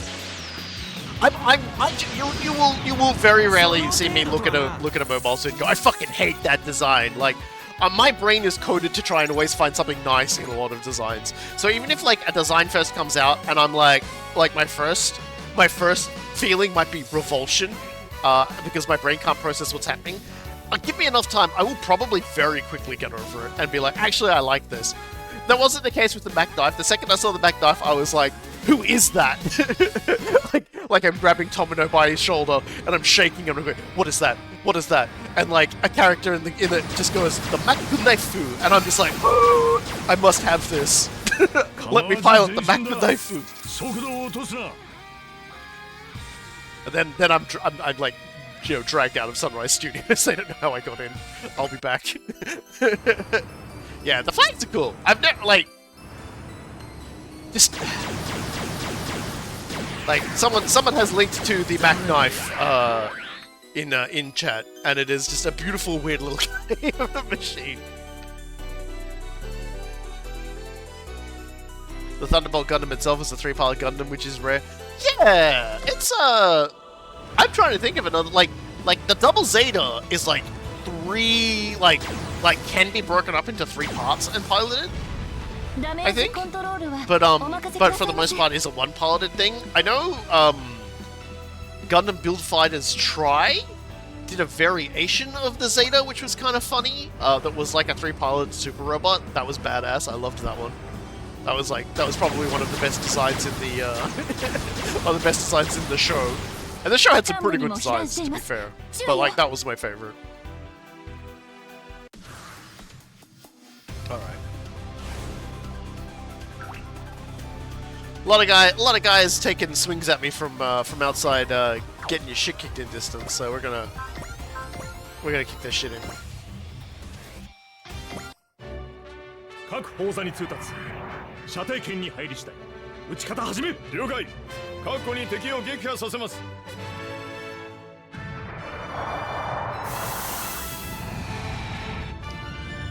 メガリュウ手法発射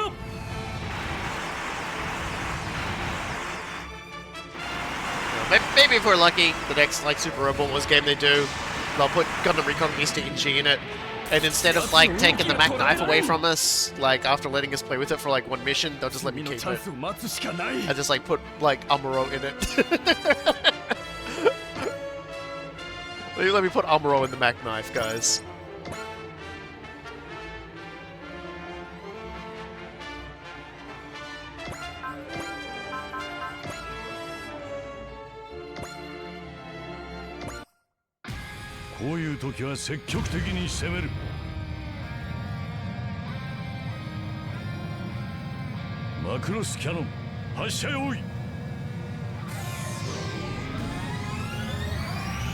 Panda, let's keep edging that Australian. Fuck! I want, like, I'll be honest with you, like, when Super Rebel Wars X got announced, and like, they were like, oh yeah, Gundam Reconquista G is going to be in it, I was like, okay, firstly, I love the G-Self, so this is great. Secondly, I know Clim Nick is going to be fucking playable in this game, and I am so fucking happy for that, because he's like my favorite character. He will very rapidly be everybody's favorite character once we play Super Rebel Wars X. You'll never meet a character who, like, who is like, such a weird, he's a weird guy. Wait a second, I'm sorry, because that's a bad bit. He's a weird guy, but he's like the best weird guy. He's the weird guy who understands the homework, is probably the best way to put it. Actually, why don't we just start, like, fucking super murdering the boss right here, right now? Yo, boss. Hold on a second. Hold on a second. Hold on a second. Ready, go. Everybody get hype! Yeah! We'll be playing X and then playing T after we complete Y. But I will put a little gap in between so we can play some other games. Like, if you have not seen Gundam Reconquista in G, you have missed out on Clim Nick, who is like you know who he is in your brain if you've seen the meme, I'm a genius, oh no. Like, that is him. And he is every bit I'm a genius, oh no, throughout the entirety of, like, Reconquista in G. Like, he is a wonderful fucking character. Like, and in X, like, they tease you a while before you actually get him. But, like, oh man, he is so great. When you finally get him, and like, he's like, I've got this brilliant plan, and just like, what he does with his brilliant plan, with the cast of like fucking X, is like, just genuinely just like the, yes, this is good, I am happy with this. We're just gonna wipe out Clyde like really quickly. Because like, this mission is just wipe out everybody, there's no like story triggers, there's no nothing silly, we're just here to murder. This is just a mission where the outcome is death. You're fine. I love if Daisuke gets to have a line. There you go, bro. Can I hit someone from here? I can, but I can't kill him from here, which is absolutely fucking insane. Sure, like, what the fuck are you doing with your life? Can you... Okay, that's better. モビルスーツなら何機来ようとも急いだ方が良さそうだな。確実に仕留める。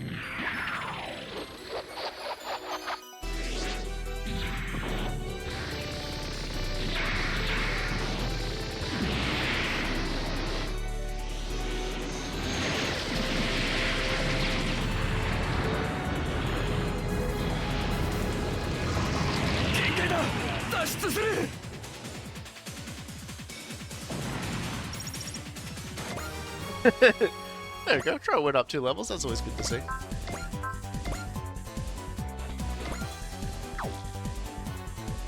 Yeah, we got our choice. Starting up the AdMeg side of Mechanicus too, and Lamal, of course, Scavolo's on her sassy bullshit again. She is incredibly sassy for what is like essentially like a Xenos technology obsessed bundle of like wires and like grav devices. I expect Joy Error sarcasm buffer overflow. It's like every part of her like speech is like crafted to just like needle at people.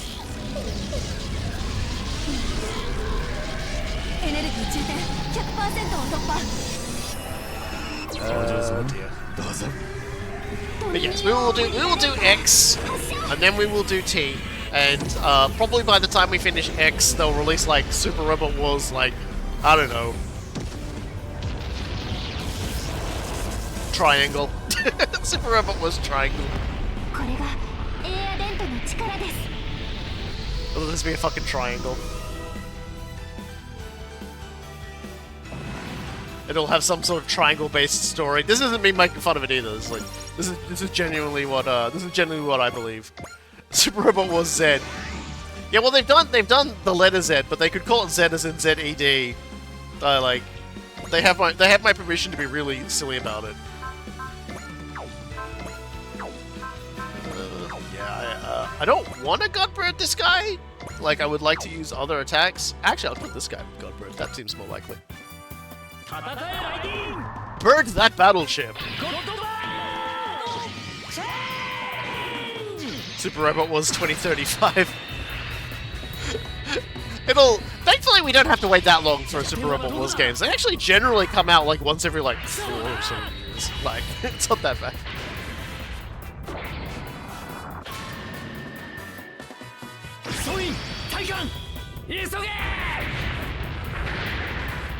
Super Robot Wars starts using letters from the Tuareg alphabet.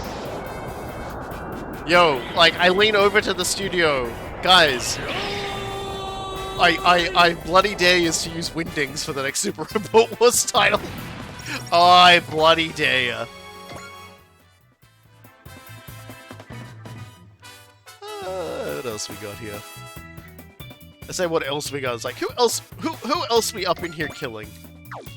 Right, who do we want to have get this kill?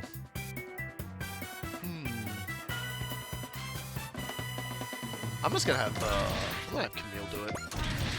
Camille's pretty good at killing.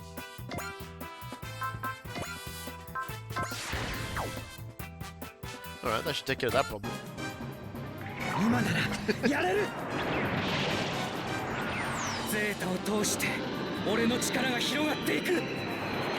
Super Robot Wars Elasmo Branchy. Hey guys, Last Robot Guy here, and welcome to another episode of Super Robot Wars Elasmo Branchy.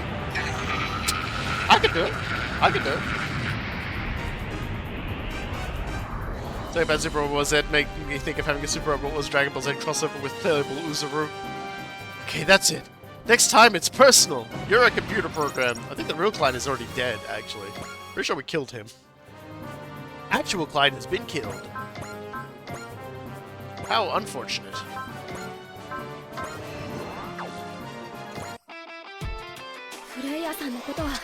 Well, the characters take things seriously, but they're all sharks in human clothing. Super Robot Wars, point when. Exactly.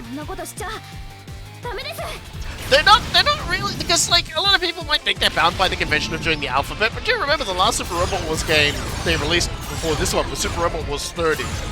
They have a Super Robot Wars game called Tross Omega. Like, they don't actually have to, like, follow any convention if they don't want to.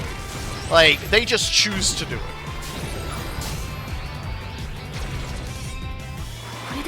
Super Robot Wars Mobius strip. Yeah, I can see them doing it.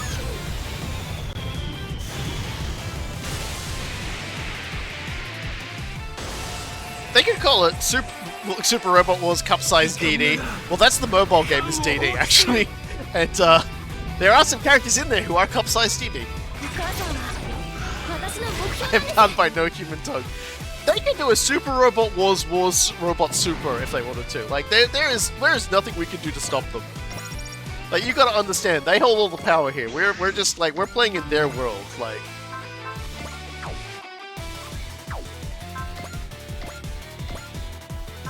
Like, we're at their whims, like...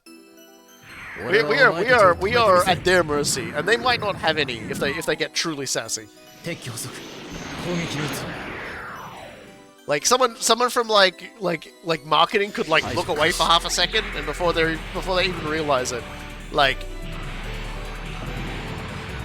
it just goes sicko mode immediately.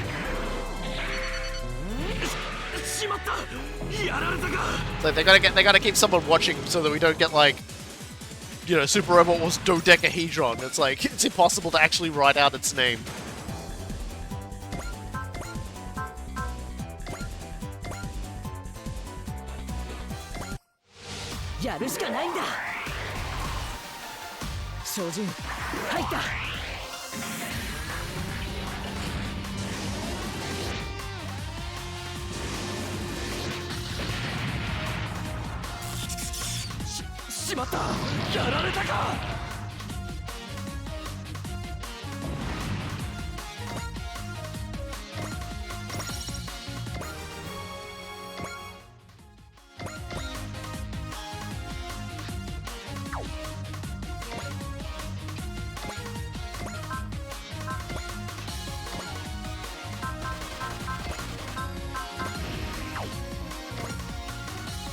は俺の戦いをする。エターナル、ミーティアを射出してくれ。分かった。 It's a Super Robot Wars game, but unfortunately the title is noted forbidden runes of evil summoning. Every time someone tries to say the name of the game, another evil is unleashed upon the world. Hey guys, welcome to episode 50 of Super Robot Wars Midnight Ring of Exact War.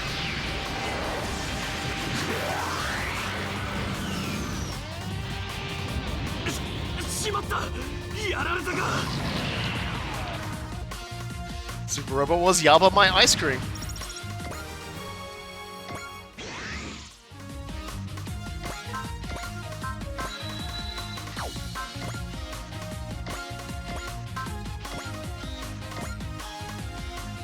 Yeah, this is gonna take a bit. I'm gonna focus on killing this guy.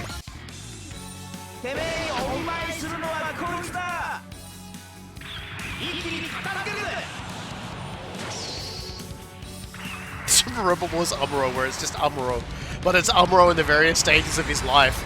So it's like Amuro from like the original series, Amuro from Zeta, Amuro from CHAR's Counterattack, Amuro from like the various different spin-off medias, Amuro from Beltochika's Children.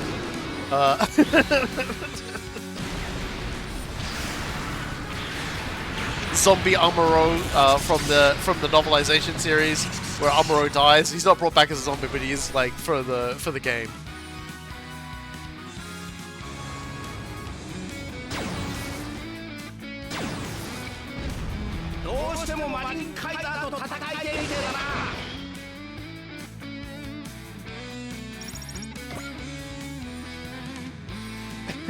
it's the double D version piloting Mazuka. Yeah, we can get silly.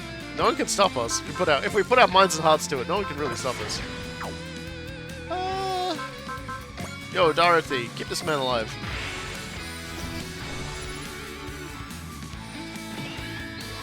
He's like, this is all I can do, and I'm like, that's plenty. Look. If people say like Super Robot Wars Warhammer 40k crossover, it's like the Super Robot Wars style summons a calcium and kicks off the block. I've been saying for years now that the only time I'm going to allow a Super Robot Wars Warhammer 40k crossover is if it's like the force that's summoned to assist like the main characters is fucking like Captain Bloodflag from Dawn of War 2 in his freshly stolen like Gargan. Like that's all I'm going to allow. And he very quickly realizes that despite the fact he's got the biggest gun around, it's probably behooves him best to not like try and fight the entire planet by himself. And so he joins the protagonists.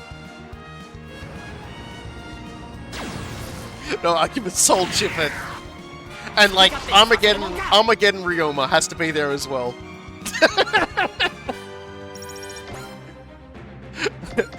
He has to be there.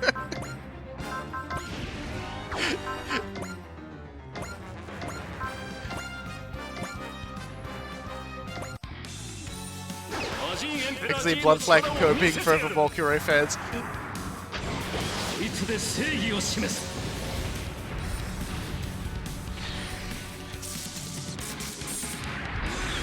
I just want to see the mech like lean over the Bloodflag during like the encounter with one of the various enemies they can face and go, Boss! Pansy detector exploded!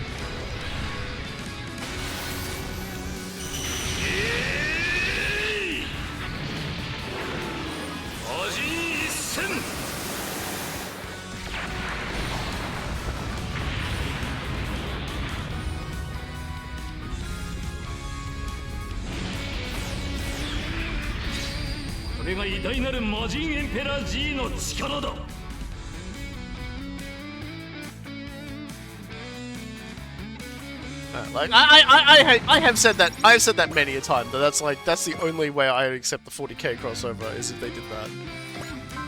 Because I'm a sicko. We're all sickos here, but I'm a big sicko. Now, who's the most edible around here? You'll support each other, right? So we should probably just devour this guy. I love how every time I remember that moment in Blood Flames campaign, I've sent me can't find the pansy! They're over there! It's fucking so good. I mean, the term Git Finder is already like the best, and then they're like, I've sent it to pansy.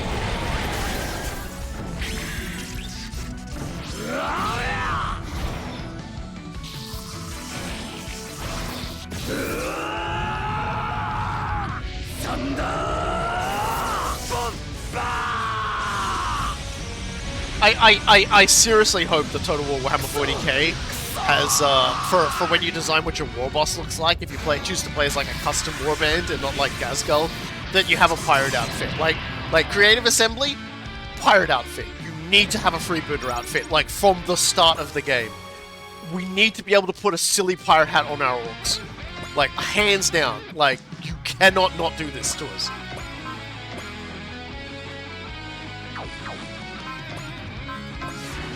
It's just like, it is the law. Like, I demand it.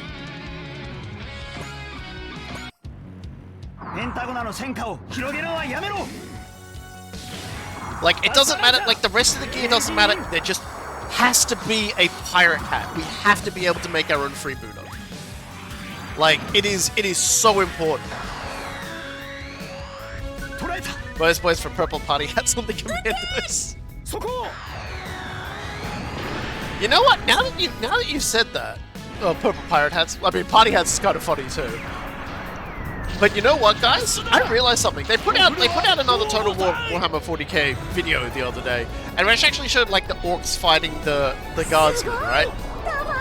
And now that you've mentioned that, I'm like, I didn't see any commandos. And then I thought about it for a second and I said, that's the point.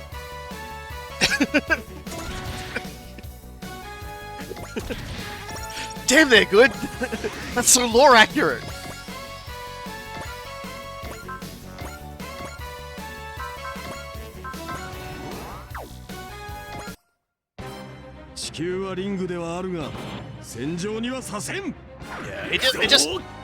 It would make me if we could make our own freebooter captains, because like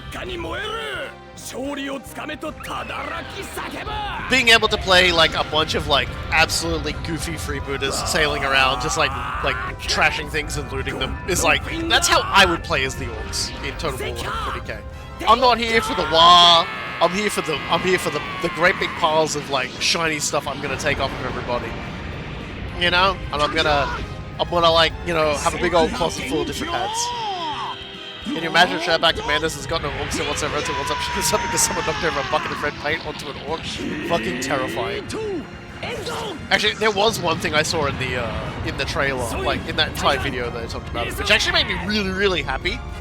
And what it was it showed some Imperial Guardsmen in cover, shooting from cover. But more importantly, it showed them moving out of the cover and leaping over the wall that they were using for cover. And I'm like, oh, that's really good. Like, they won't sort of like blob around it. They will just like hop over it. Like, that's a level of mobility I don't really feel like we've seen in a Total War game in a long time, if at all ever. So I was very excited when I saw that. Even more to the point, it means that if anyone wants to attack that position, like in melee, they're just gonna hop over the cover too. That's really good, dude. That's gonna look amazing when you're like watching these battles. Watching like orcs just leaping over the cover, chopper in hand, smashing into the guardsmen. That's gonna look ace. Like, that gave me more hope for the game than I think anything else has ever done. Like, to me, that's the coolest thing about like the trailer. It's just that, oh, they can move in and out of cover like that. That's really cool. That means like the pathing problems that we've always had with like Total War games is going to be so diminished. They've also talked about how they're going to like make it so that you can basically like destroy a lot of stuff, so it's easy to move around, but also you can like make cover out of destroyed stuff, which is good too. Joe just sent a computer program to Byston Wells. Is this going to cause problems?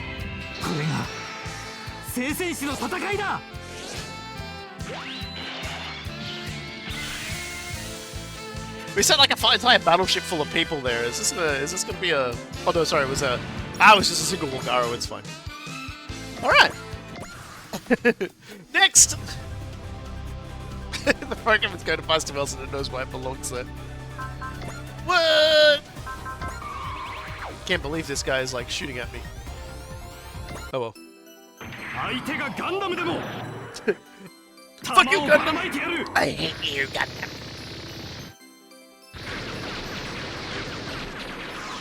気にするほどのダメージではない。お前たちのやっていることは悲しい歴史の繰り返しだ。玉切れを And you know, if anybody knows anything about like repetition, it's Troa. Since he pilots the most stock footage Gundam in existence.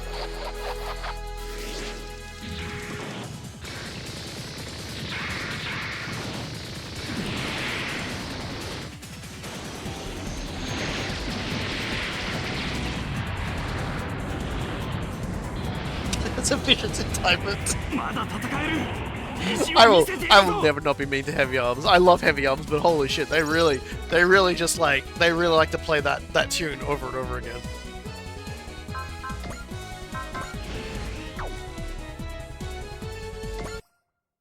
マクロス級だろうとブリッジを潰せば確保順次発射ここはエアデントを盾にします。すいませんお嬢様迎撃に失敗しました大丈夫です。ダメージは軽微だと聞いています。 Isn't Troy the one who had literally no name and stole the original heavy arms pilot's name? Yes. 戦艦トランスフォーメーションやるぞ Yeah, guys talking about how cool their battleships are, then we just do this. Alright. 照準合わせ急げ Behold, cooler battleship.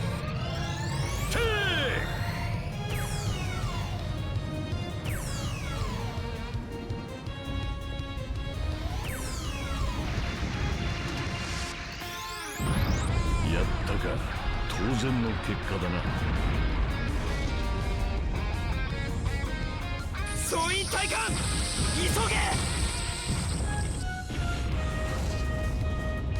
Explode.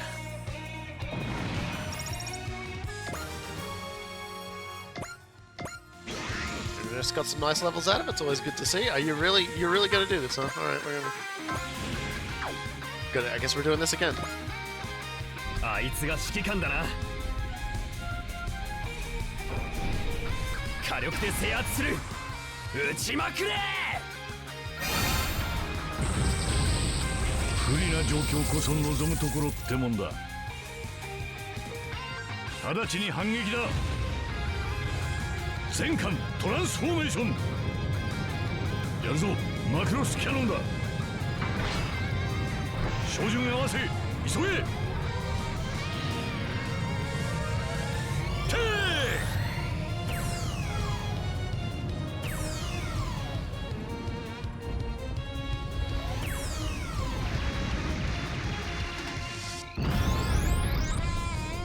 なんとか耐えられたか Yeah, I'm not sure either. But don't do it again, okay?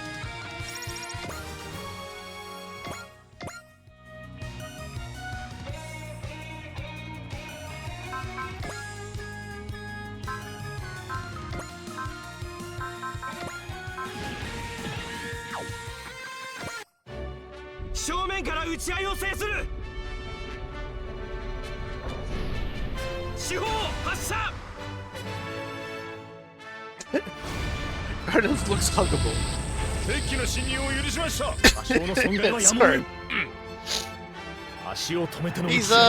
He's certainly a large fellow with many hugs to give. That's for sure. He's probably the best hugger on Wise Next, I think, yeah.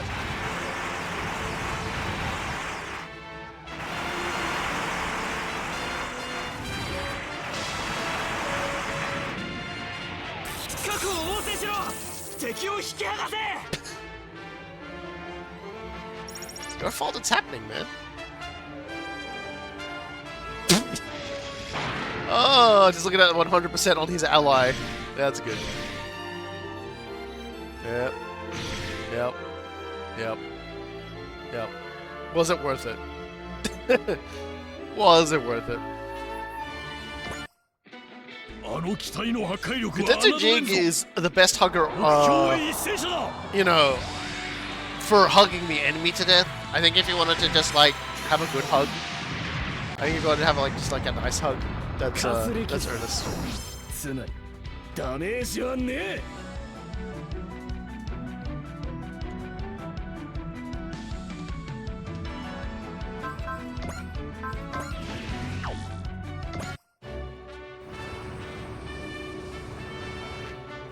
At least on missions like these, it's a lot easier to just like, you know, load up on Valor and just like take giant gouges out of the enemy's health bar. 敵を近づけるな。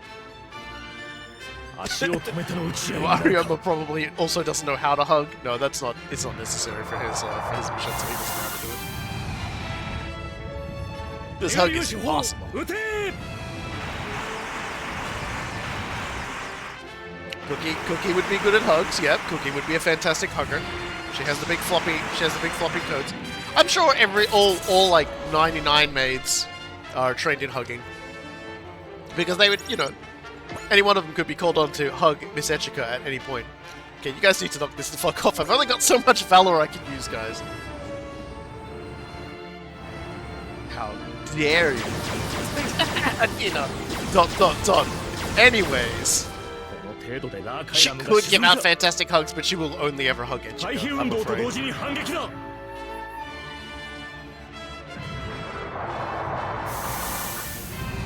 Did they ever put the Spider Sentai bot in Super Overwars? Leopoldo has been in, I think, Cross Omega, if anything? But I'm not sure on that. I feel like that might be just been making something up. He's definitely not been in, like, a mainline. Like a proper one. Because Cross Omega's kind of more like a weird sort of tower defense-y kind of game, if anything. Yeah, Leopoldo, which is the name. God, the fucking entire thing about that robot from the Spider-Man series is so funny because like I looked into it at one point and discovered that it was nigh impossible to move in. Like the suit itself was just a nightmare to move in, and then to add insult to injury, and they weren't even like done filming. They were like halfway through filming this the series. Like they lost it. It was either stolen or it was destroyed in an accident, but they lost it. They couldn't use it anymore. So like it became even more stock footagey, and they couldn't build another one. They were not able to build another one. There's just something abso-fucking-lutely hilarious about that, you know?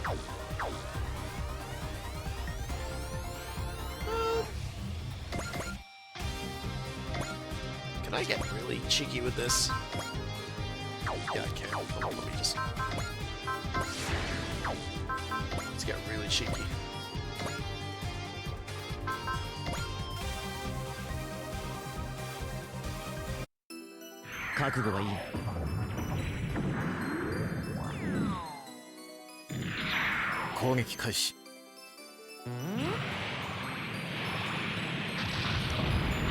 But like, and don't let something like, oh, he, you know, like he can't, like, you know, like they could barely move it, etc., etc., ever let you think that they couldn't like put in a Super Robot Wars game though, because they put Godmars in, and Godmars was famous as having just like the least well budgeted, like it had a terrible budget. Anyone want to die? You want to die? I might give Bright some kills. The range on that attack, though. Jesus.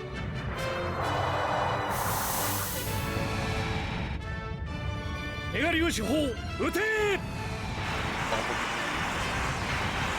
like Godmars was famous as like just having like some of the shittiest, stiffest animations you can find around. And they included that as like a major mainstay in like the fucking Z series. Like, it appeared in like Z2 onwards, I think, and just like, yeah, they managed to keep that motherfucker around for ages. So it was just like, if they can get that guy, if they can put that guy in a Super Robot Wars game, sky is the limit.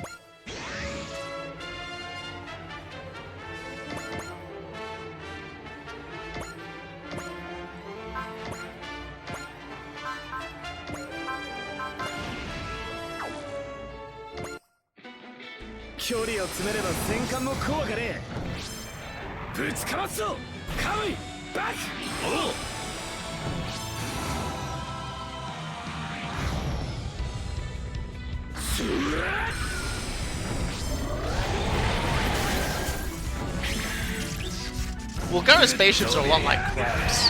You can feast on the tasty goo inside. But you gotta cook it first.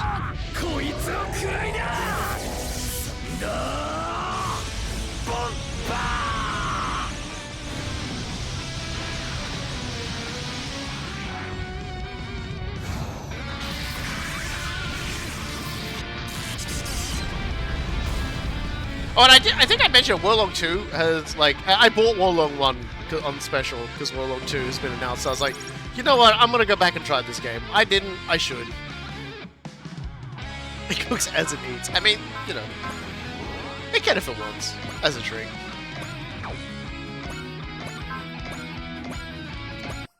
Anyway, time to grip. It's time to grip and rip. Did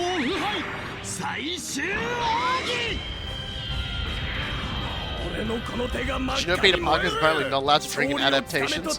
Which is why Spider Noir stars Ben Reilly. That's an interesting take considering Spider-Man is not only an adult in the comic books, but is frequently depicted drinking.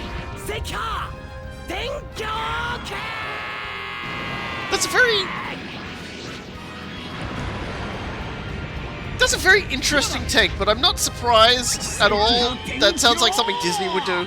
That definitely sounds like a Disney move, if anything. Well, the children aren't allowed to see Spider-Man in any form having alcohol because we're not allowed to be homophobic anymore. We've got to deny some things. Otherwise, why am I an executive producer? Like they say, as they like. Apparently, for movies, the rules about Peter Parker is he has to be a student of either high school or college. Yeah. Look, I genuinely like. I genuinely just don't even know, man. Whatever.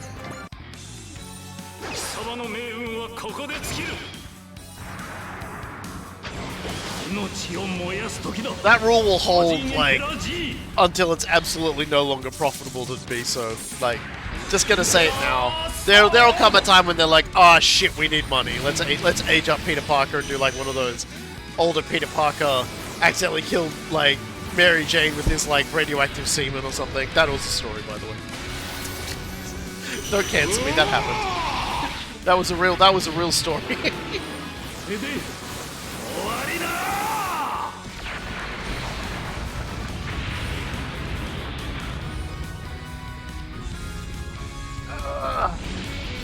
I bet Newspaper Spider-Man can drink. Newspaper Spider-Man was like... Newspaper Spider-Man... Please don't remind me of Spider-Man Rain again. Nah, I'm gonna do it. They triggered Brand New Day because the editor thought him being married made him too old. Also, wasn't the editor going through like a messy divorce at the time? I am not casting aspersions upon anybody. I'm just stating facts I've heard. It's made me drop my fucking one kick. I delivered actual real psychic damage today. Well, correctly, Peter was a teetotaler in comics, able to get drunk off of one beer. After he had that fight against his old nemesis, a truck.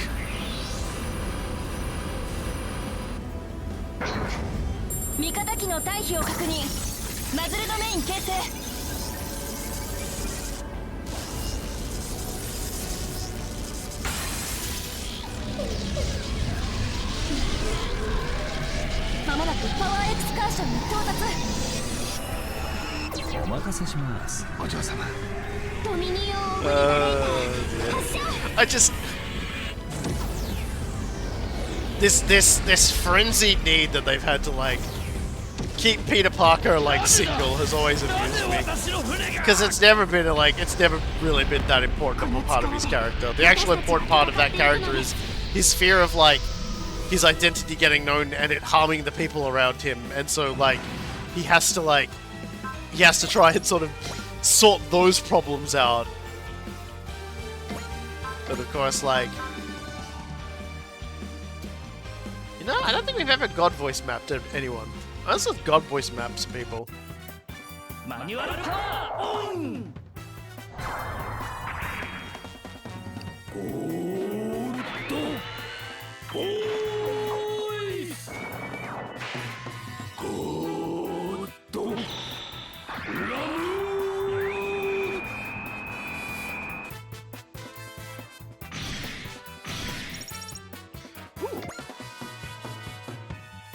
It's relatable, everyone at Marvel knows comic book nerds are all single.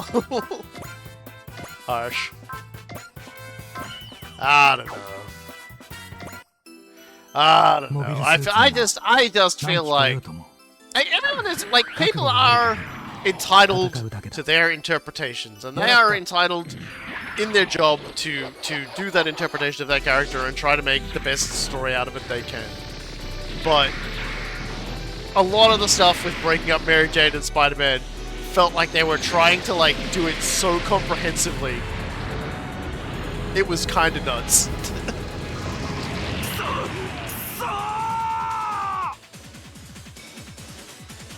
Stan Lee made it so every story was a conflict of either I could save Aunt May or fight the villain. Also, Gwen Stacy was the good girl to MJ's bad girl. Which is really interesting because MJ was the girl next door. Hey, look at that! We got Char up some levels.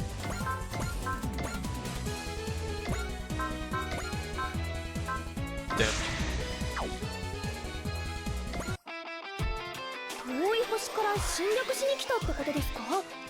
I like to imagine that was Selena's first realization. Wait, these are aliens?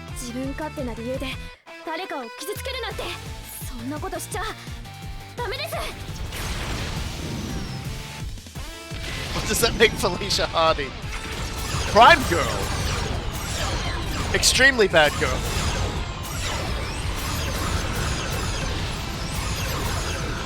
Felicia's thing was that like kind of like the flip side of like Peter Parker's relationships, because like Gwen Stacy and MJ, that was about their relationships to Peter Parker, whereas Felicia is like, her thing is her relationship with Spider-Man. At least it was initially, because it was like that was how she knew him.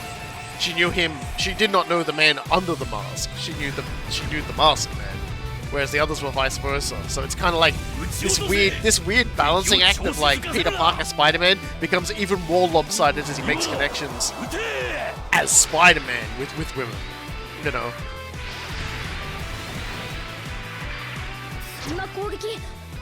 That's how I see it anyway. I could be wrong, but that's just kind of how She actually insisted he keep the mask on, if I recall. Yeah, well, you know, like she kept the mask on too.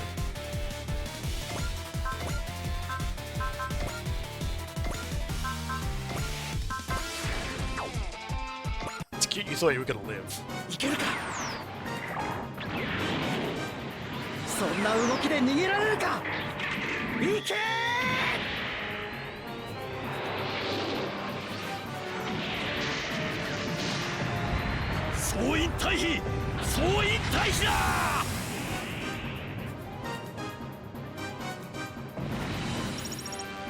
There we go. Whole enemy units have been eliminated. The bombardments can't be underestimated. It wasn't quite as hard as I expected it to be. No, it's about balance. Without mobile weapons on the front lines, give the enemy easy access to the core of your fleet. That lesson alone has made this fight worth it.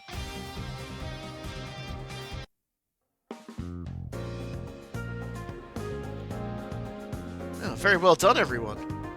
You seem to have expected this, Zuck. I've been on both sides, warship command and frontline mobile suit combat. I understand more than most just how important coordination between the two is. My Next apparently does too. It's no wonder they won. Oh, thank you for saying so. In any case, the reward of this newly developed part are both yours. Yeah, there we go. Assault adapter. I don't remember what that does. We'll find out. Thank you. We'll use it well. Any additional comment, Captain Komine? Had the fleet only followed my orders, I wouldn't have lost. Captain Komine. Lieutenant Commander Suzukaze, the MGP. Win or lose, this is only a simulated battle, sir. Exactly. A real combat is a very different beast, and what's important is that we use what we learned effectively. There's no shame in failing if you apply what you've learned to succeed next time, sir. Team Rabbits is often called the Fail Five. It's those very failures that allow them to grow, little by little. see. You're right. Make the best of this defeat for next time. Have a new simulator battle for us. Be glad to take on the challenge again. No, today you were the victors. The challenge should come from me, not you. Understood, sir. I look forward to that day.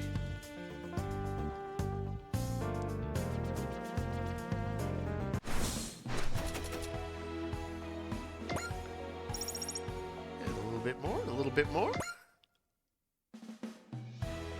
Yeah, so now we've done that. We can actually unlock some more STG memories. Looks like it's high time we unlocked a little bit extra armor for everybody.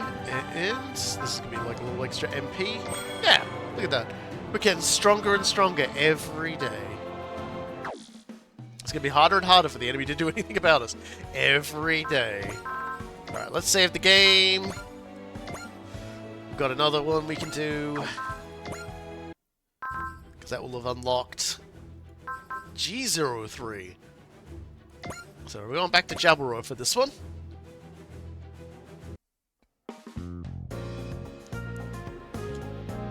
Good of you to come, Representative Etchika.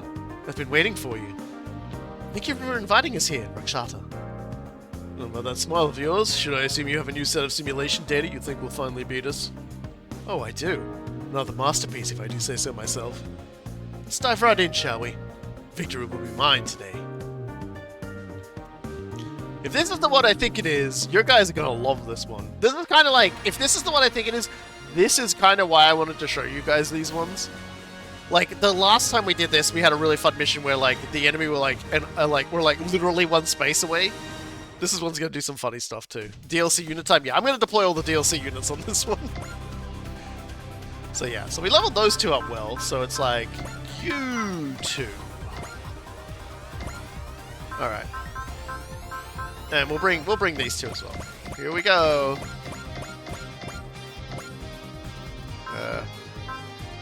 Might just leave Cross and Excel at home so I can field more of the others. And we'll bring the Cyborg stuff. Yeah, this is the one I'm thinking of. You guys are gonna like this one.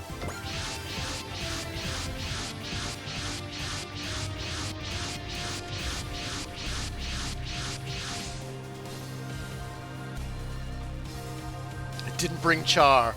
Oh, did I miss the Nightingale? Oops. Oh well. I thought I hit the Nightingale.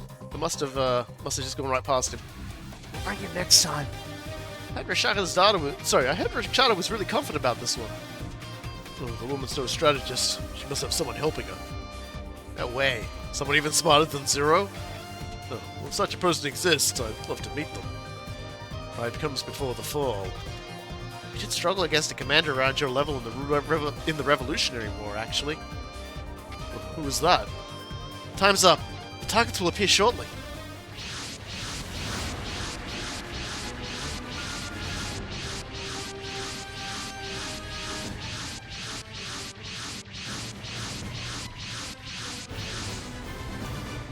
Looks like the force is comprised mainly of Ravalian units. Great General of Darkness is there too. Grandmaster Gundam. Guess Arube's here. And sisters too, huh? The team sent around a powerhouse combat force. Fairly orthodox formation, honestly. Doesn't seem like their tactician is any better than the Lelouch, so far at least. Nice try, Rakshata. Seems bluffing to throw us off our game was the most you could manage. All units, there's nothing to fear. We can handle the major threats once we defeat the surrounding forces. The enemy forces are moving, sir. What? Carve their formation is charging us? That's absurd. Nobody in a leadership position would use themselves as a sacrificial pawn. But this is a simulator. Anything goes in here. We must exercise caution if they're willing to make such a bold play. They've got a death wish, apparently. We'll just take them out first.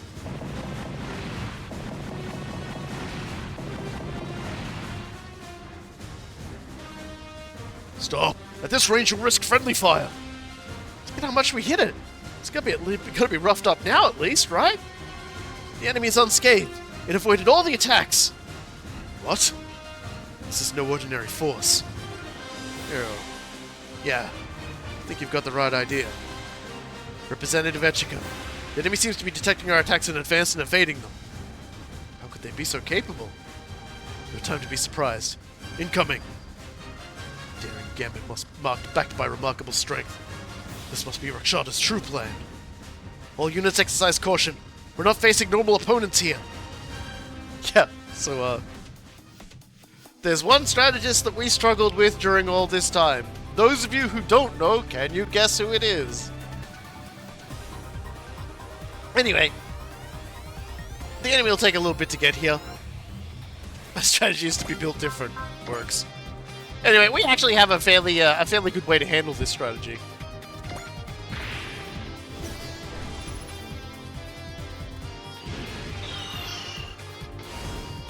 That really activates my seed.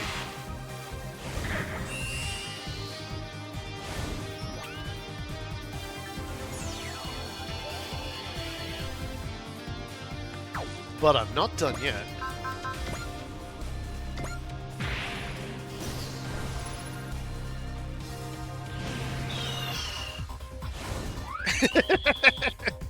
Alright, now we're good. Alright, let's get stuck in. Alright, so let's see.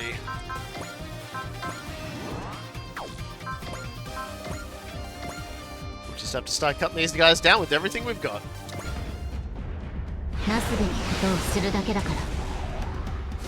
Didn't happen to be someone who resurrected 6 hours ago after her death with it. That would be so funny. This is right. That's right, it's me!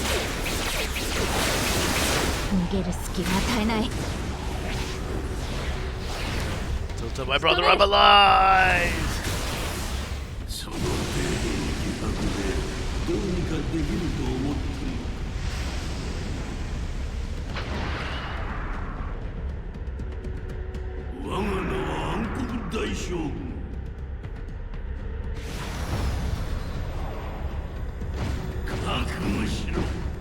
I imagine this stage would be a lot trickier if it wasn't for the fact I could just, like, you know, cheap my way out of it with Stalker. Oh no, simulated Mount Fuji, no! Goddamn, man. We've only got so many of those. They'll bring down the entire server by destroying all of them.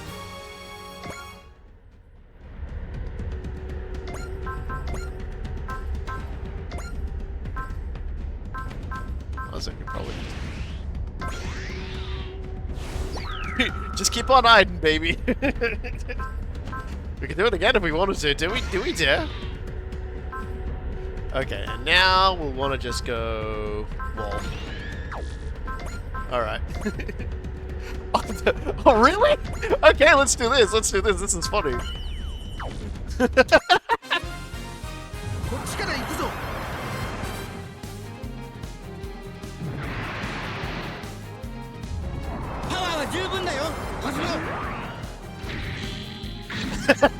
Yeah. Well, indeed. エネルギー回路チェック。バイオニックコンデンサー上がってる。いけるわ。パワー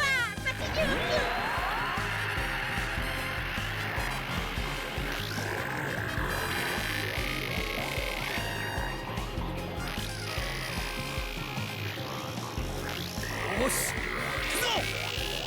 イデオンガン。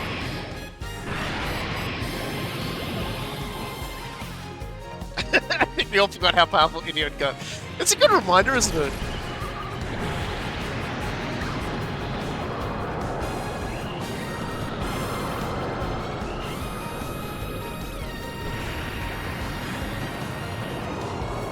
This would definitely crash the simulation. That's just this.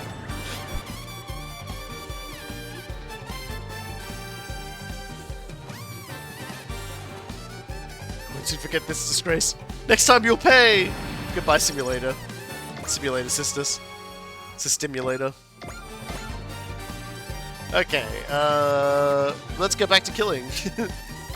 Let's go back to killing the same way we always do.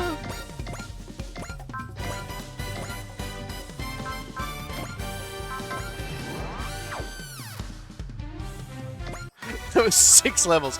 Well, remember when Echika hits 150 morale, everybody gets fortune and and gain on them. So they get double money from kill, and also get double experience from like the next fight. So because Idion's next attack was an insta kill on a boss, they went up 6 levels.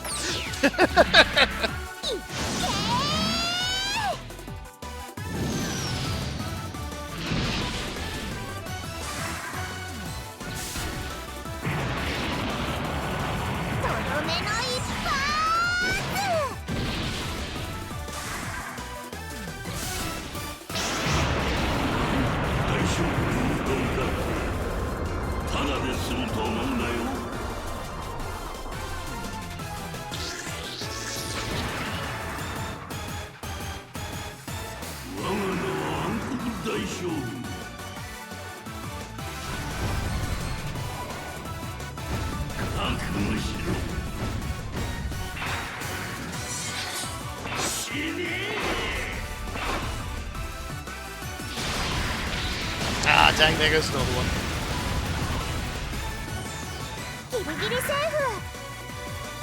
Every one of those was like a freshly minted NFT. It's really upsetting.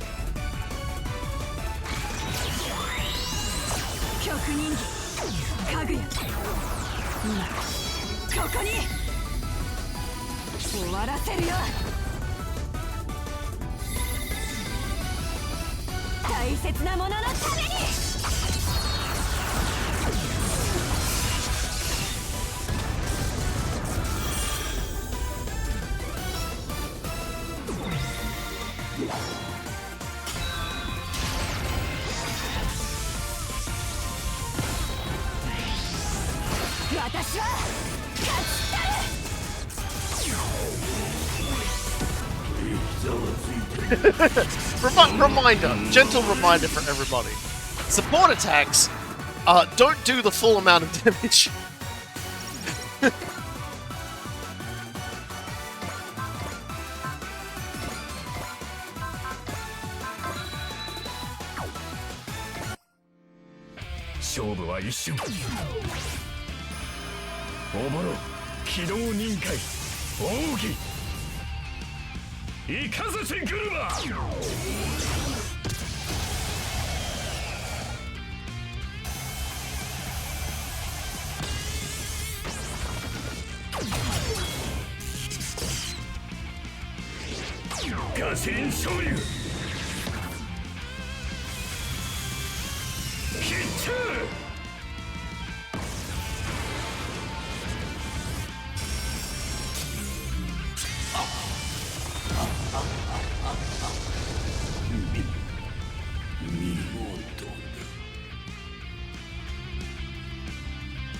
Destroyed.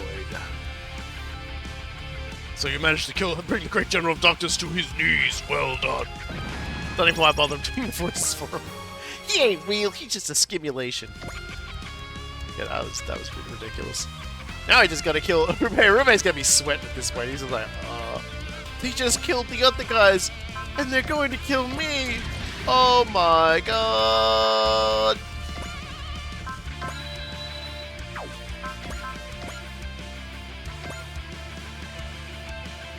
He's chunky though. 聖司、攻撃の許可を。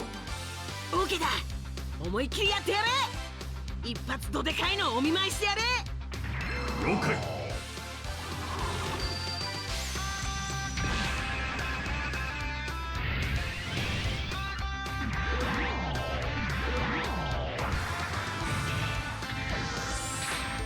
GX バスター。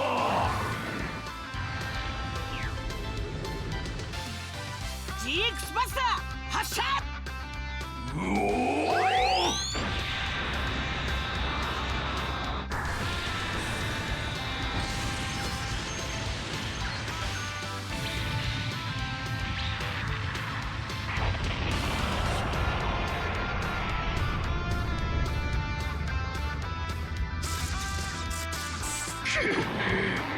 少しは楽しませてもらえそうだな。ああ。こそこそとネズミが。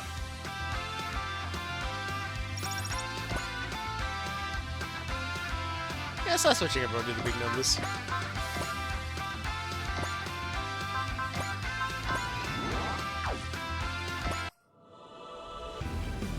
ノービー艦長、ここは。もちろん攻撃です。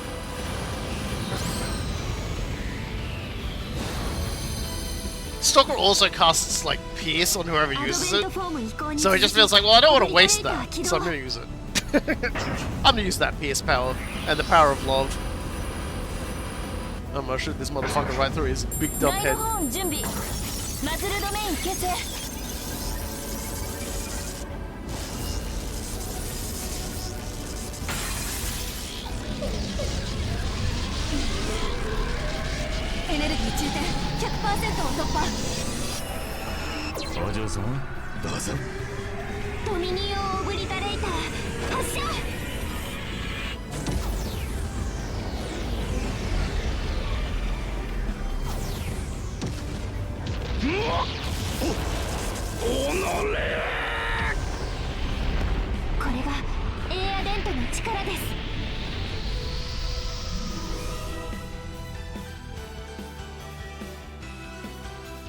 This can't be happening!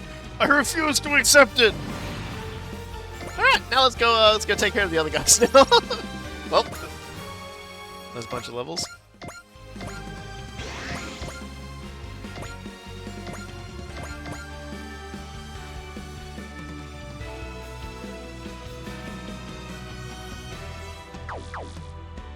Hold off on that for a second. I'll bring everybody else up for the fun.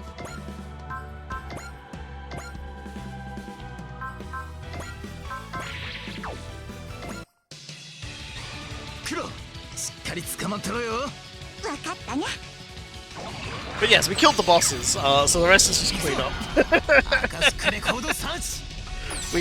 we just killed, like, I mean, health-wise, they weren't that impressive, to be perfectly honest. Like, they were being a little nice to us. If they had like proper boss health, that would have taken a lot longer. But I think they, you know, they threw us a bone. Two 25,000s and a 48,000, I think it was. That's very generous for this point in the game. They're just there to sort of like freak you out and make you focus your attention and maybe learn to use some of the tools in your kit to take down the enemy quickly. But like as you all know down saw, we have Stalker. Which I got through doing these tactical missions, by the way, so it's very important that we did these. Like, I feel like it's very important. And everyone's all hyped up now. Everybody on the battlefield is now at, like, maximum morale. So everyone's in a good mood. Isn't that what's important? What's really important is that we're all having a real good time.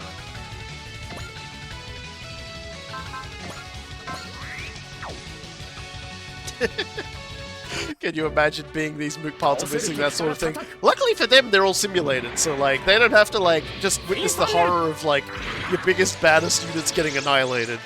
Ah, you finished the heavy arms, nice. That's one of my best attempts to make you drop it.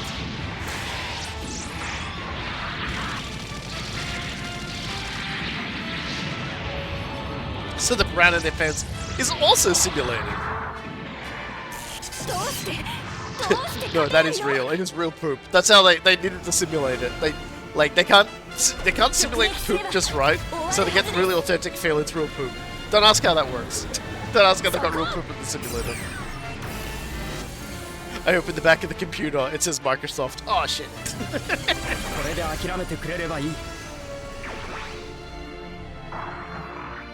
I probably could have used a weaker attack than the fin funnels the second time, but fuck it.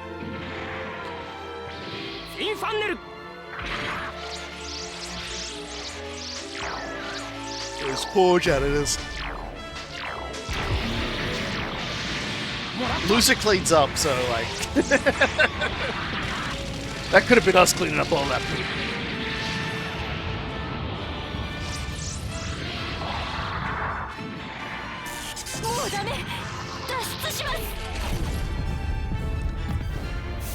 Goodbye, Celestial Warrior of Raval.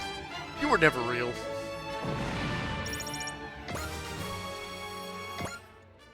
A video game character within a video game character. Nah, that wouldn't.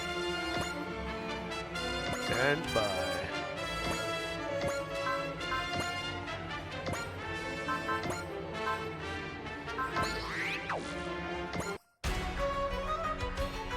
私は生きる。どんな手を使ってでも。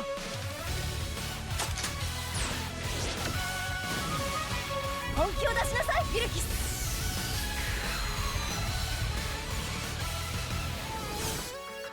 フルパワーで仕掛ける。We do so love the cross edge thing.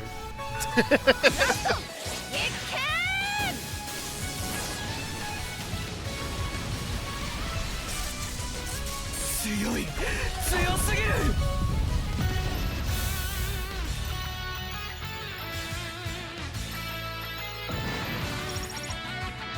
Thank you, Ange. Now Ange is a super ace. Sadly, we do not give pants to super aces. I should be in a lot better position right now.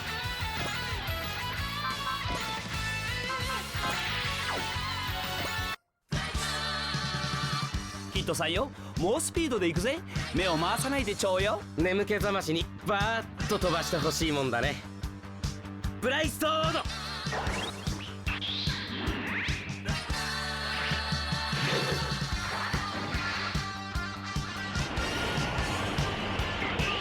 行くぞ。今だキッド。でやラーバルの未来、そのために最後まで戦う。Just definitely earned the right to choose when and where she does or does not wear the pants. Well, she wears the pants in the relationship with like literally everybody else by the end of the show. So like, she's just powering up. She's powering up right now by not having the pants, and then when she puts the pants on, it's like it's a pair of pants so big they like overpower everybody else.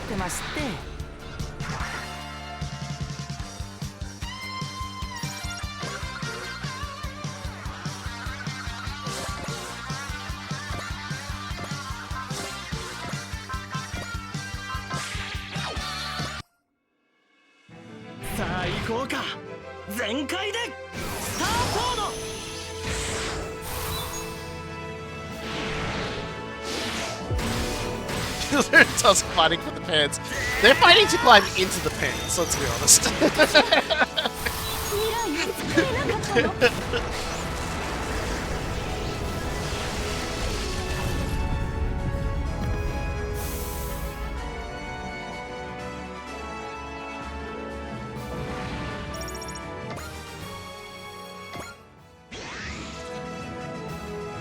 I love canonically Polly Edge. Yeah, she basically just like rules the roost at the end, and she's like, whatever, like I'll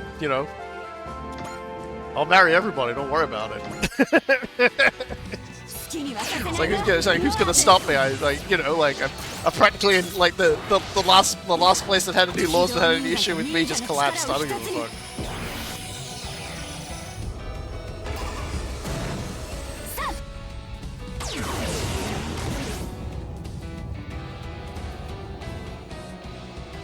Hell yeah.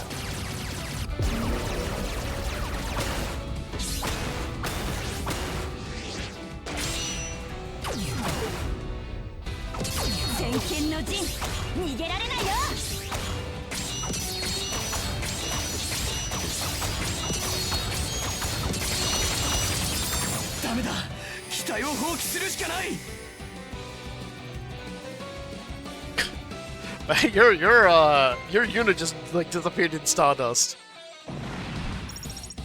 Is a really good looking attack there.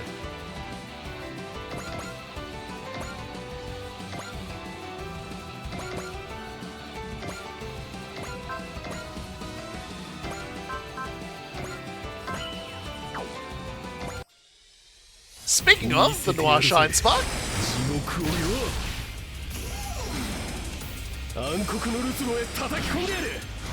The Cauldron of Darkness.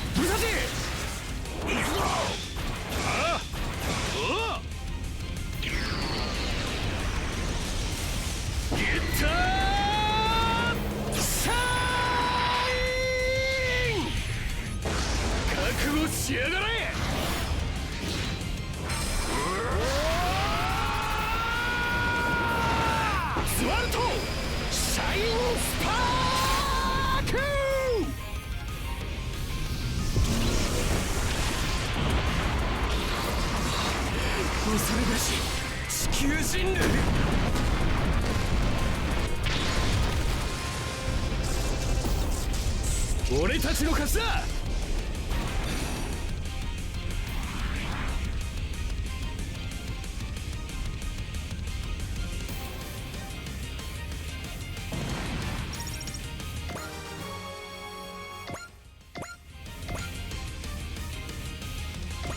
Alright, who's next?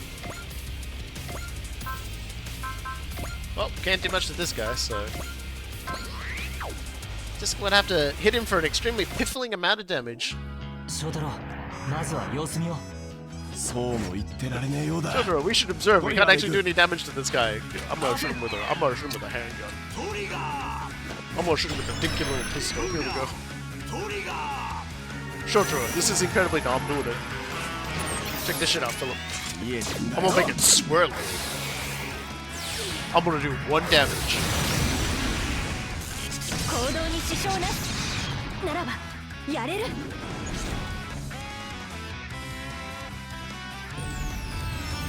すごい。ワイルーミナとは出力 Cut the shot to swirling, basically. ラーバルに勝利を。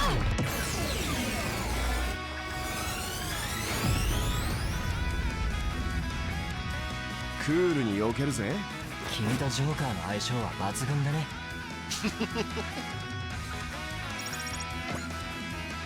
He remembered to dodge. Oh, everybody who's everybody has already fired, so I guess it's time for the enemy to just throw themselves on top of us and die? That would be super cool. ラーバルの誇りにかけて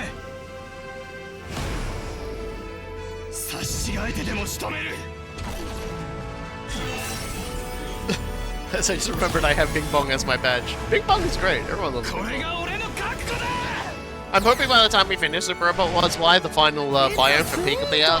We haven't streamed the Swamp one, but whatever they do for the final one, we're definitely gonna do it. We're definitely gonna do some Pika runs for streaming. It's been a hot minute since I've actually played it with like the usual crew. I'm sure Soul is itching to pitch Coolguy off into the abyss at some point.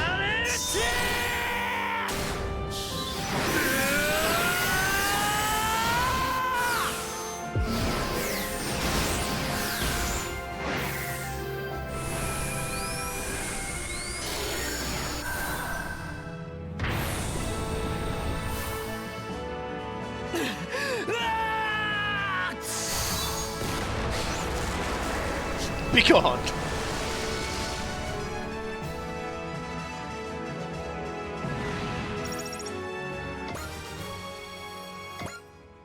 Be gone, girlfriend. Mm-hmm.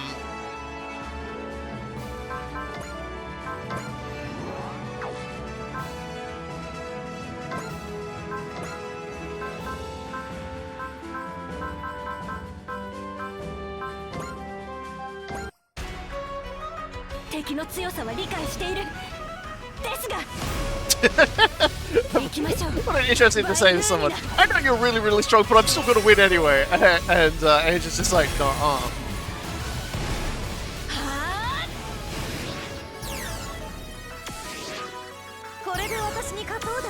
Oh, what a shame. 舐められたものね。お返ししなくちゃね。地の果てまで追い詰める。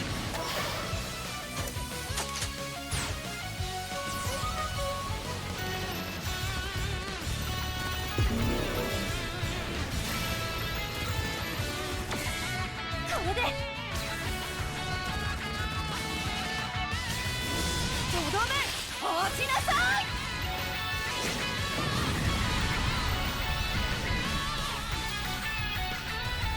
もうダメ。脱出します。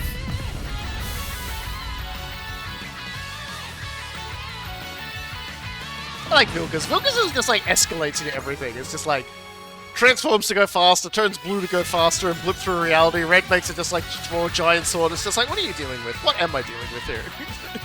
This damn machine is so extra. Stop it. Yes, there are now less enemies than there are us, so I hope they're ready for the consequences. The consequences are hilarious. There's about to be a lot less of them now.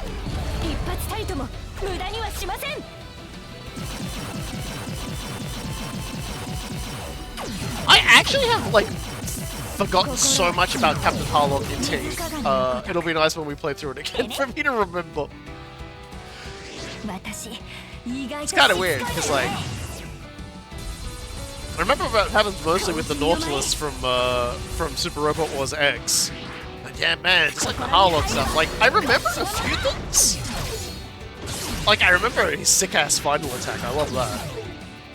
That's a really good one. I'm looking forward to the clash of art styles. Hell yeah!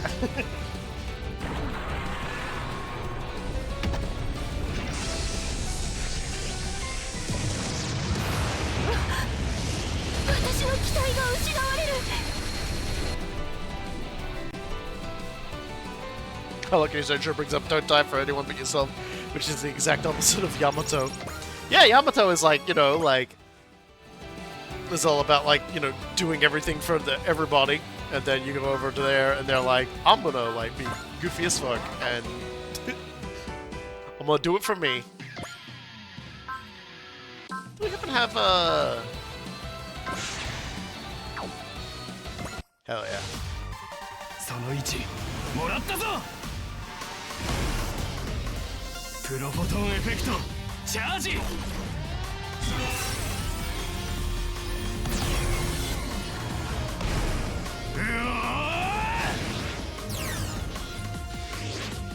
これで引いてくれれば。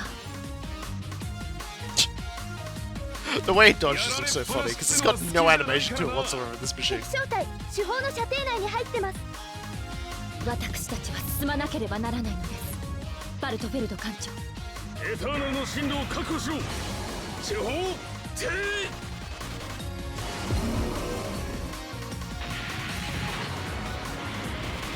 ここまでか。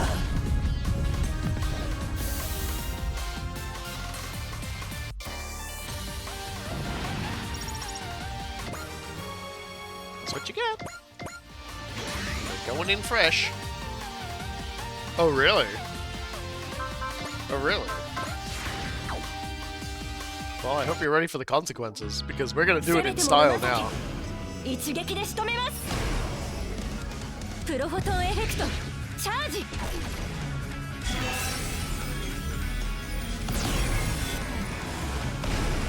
覚悟。 危ねえ危ねえ。最短最適の方法で行こう。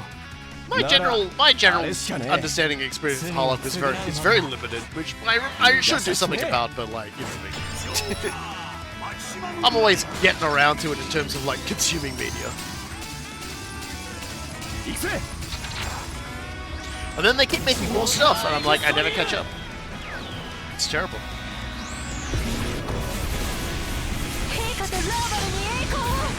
Bye.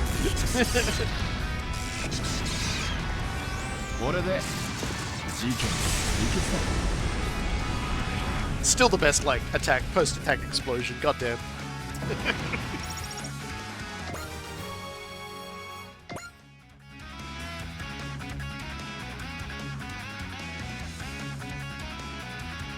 Are you sure about that?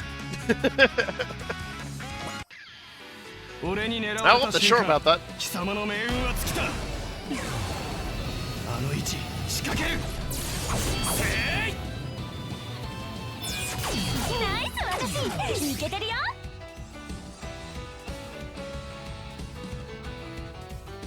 好きにはさせないよノアーズ。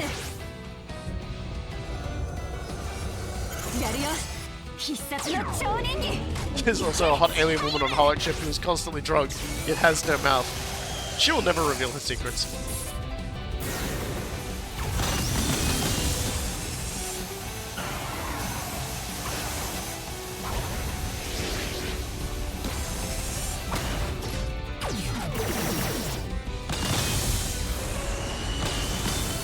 I have no mouth, yet I am drunk.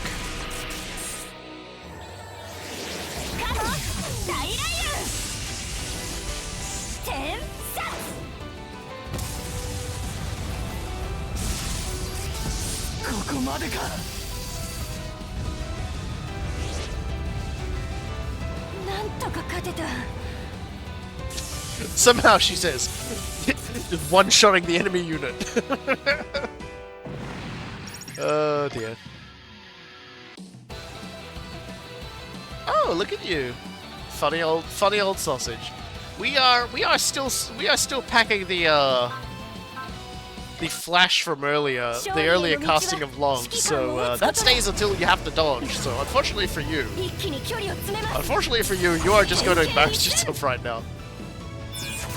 This. お埋めに預かり光栄です。黙っているつもりはありません。 I would full metal panic back with stuff from late novel. That would be nice. アドベントフォーム移行に続き、 Takes me straight to stomach. I don't know, maybe she has like she absorbs it through her finger, she just stirs it in the class, I don't know. Novi is the character who grew on me the most. I was just thinking that actually. Because when you first encounter him, he's a little odd. But you know, as time goes on, you know, like his laziness. Mina's getting there too. She's losing that edge to her. And by edge I mean just like, you know, like being a butt to a 14-year-old weapon of war.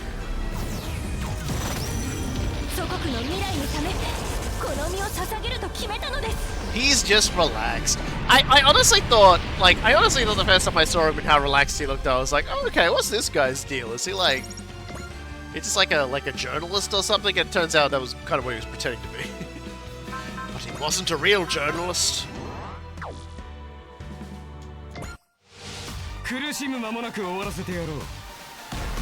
I'm curious about a setting that would have Montekun and the Soul Tekken Men. Oh, so Super Robot Wars J? Super Robot Wars J. That's my the first full Super Robot Wars game I ever completed. Has Tekken Men. It has the original like Blade Tekken Man, I should say. That Tekken Man Blade, and it had Full Metal Panic, and you could get you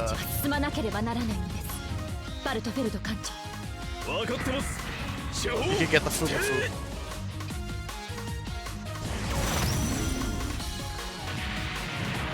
You could become the Montekun, I'm pretty sure.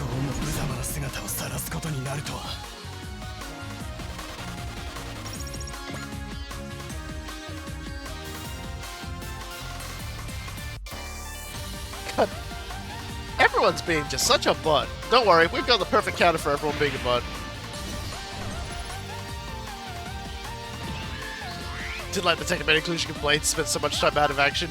Very true to the series, though.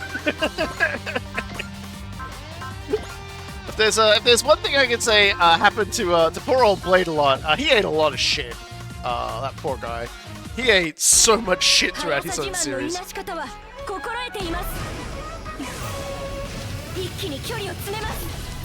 Super Rebel with J had 4 really cool original units to let you name the attacks. Let you rename the unit, you rename the attacks. It was fucking great. Like, I don't think there's been a Super Robot Wars game that's let you pick that many different units, to be honest.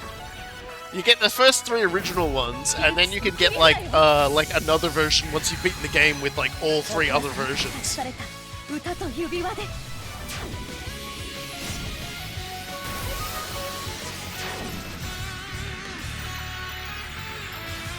Double also has FMP and Tekken Man as well. Yeah,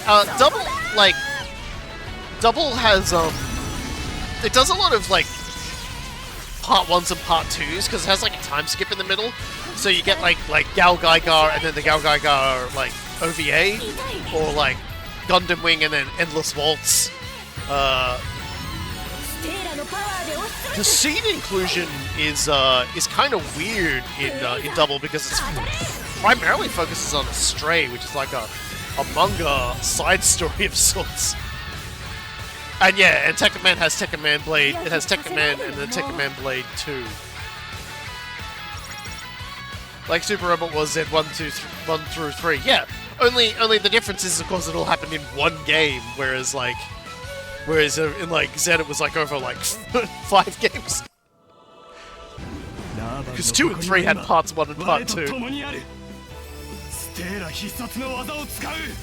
Australia's funny because Powered Red's big finisher attack is more powerful than Coolguy does. Well, to be fair, it is very similar. And it is extremely large. Large sword. It's an extremely large hammer.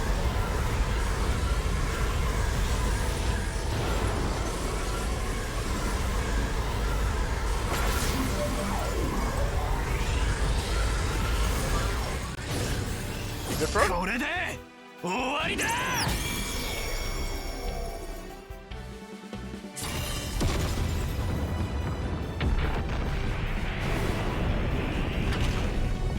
We are experiencing some turbulence.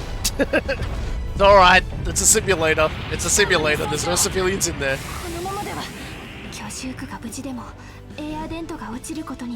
Everyone's safe. No one's getting interpolated.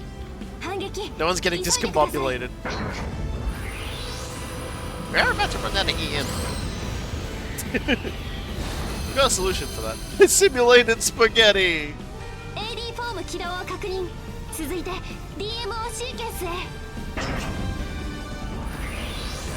I liked Jay a lot.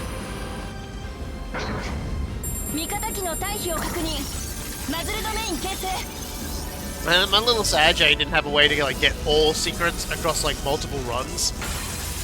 But because it would have been nice to have all the cool stuff. But you know, you gotta deal with what you got. Because the biggest problem is to get like the most busted unit in like the game, you had to like ignore pretty much all the other secrets, like up to that point, which is a little depressing.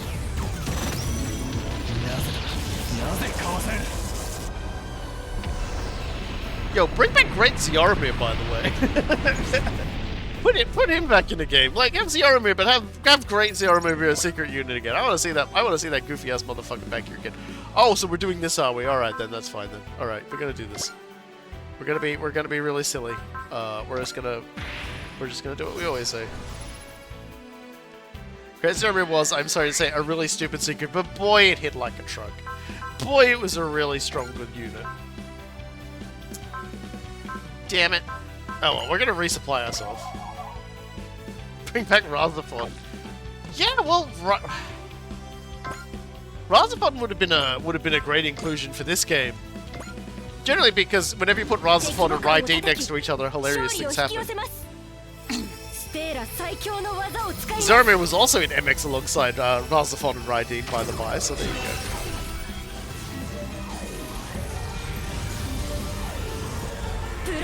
Yeah, in order to get the upgraded thing, you have to never deploy the main robot from the Series S4 and let him get kill shots on his bosses. Yep. But, and what that means is basically only mandatory deployments. But when you got the Great Ziaramir, it basically was a hard carry for the rest of the game. It was basically a fantastic, like, hard carry for the rest of the game. Razafon is a modern retelling of Raideen. It does a lot of things very, very differently though. Like that, there is a lot that's very different between Razafon's telling of the story and Raideen's. It differentiates them fairly well. Like you put their adventures side by side, it's like they don't match up at all. I say this as someone who has like actually watched Razafon.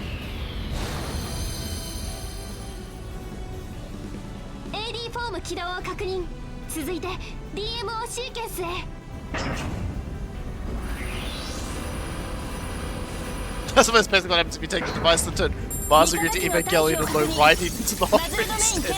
That's probably a pretty good way to put it.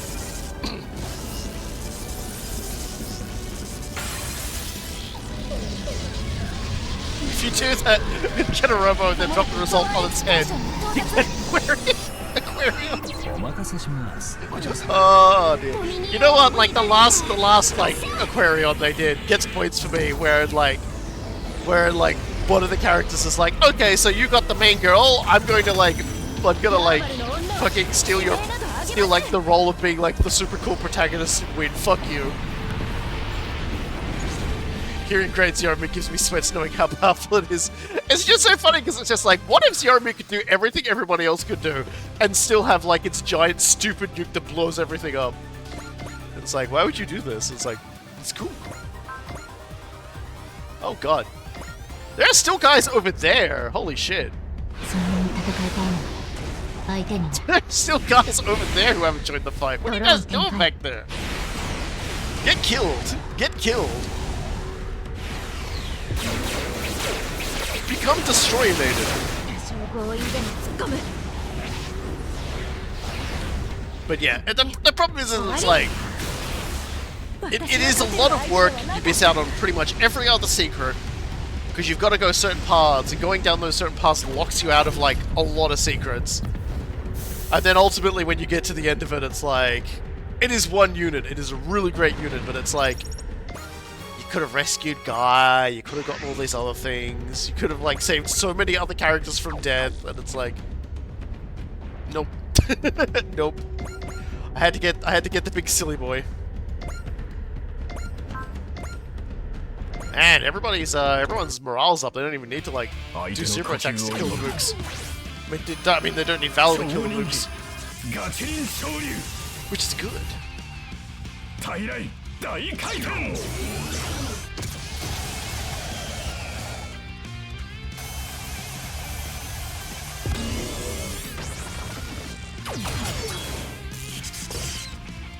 I'm gonna make a roster for a pure comedy super rebels. Give me suggestions beside the obvious ones.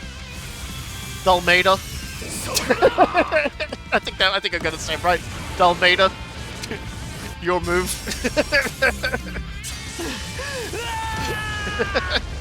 Also, get Geyser. Godanar. There you go.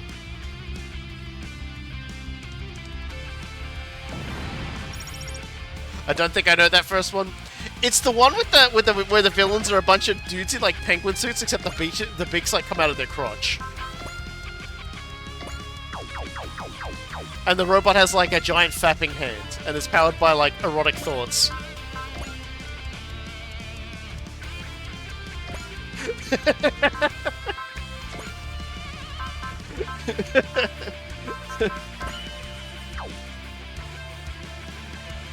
Yadaman. Is that what it's called? Or is that a different one?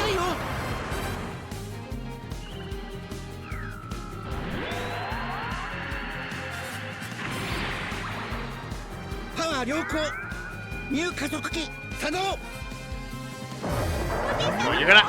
you're gonna make me have to like open up Firefox so that I can actually like get it spelling correct, because I can never remember it myself. Hold on a second here. Hold on a second. Let me just...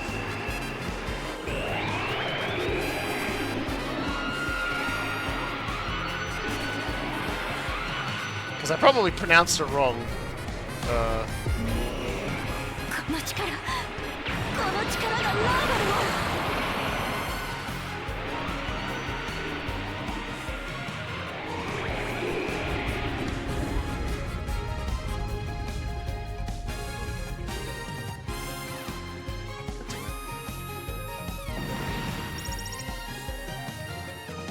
This is gonna take a bit. Because Google is dog shit now. Because Google is dog shit now. It's like basically I'm like, hey, do this, and it's like, oh, you probably mean this, right? I'm like, no, fuck off, and it's like, so you want me to fuck on? I'm like, son of a bitch, you stupid ass. You stupid fucking clown, get out of my feet. インベルと一緒なら何だってできる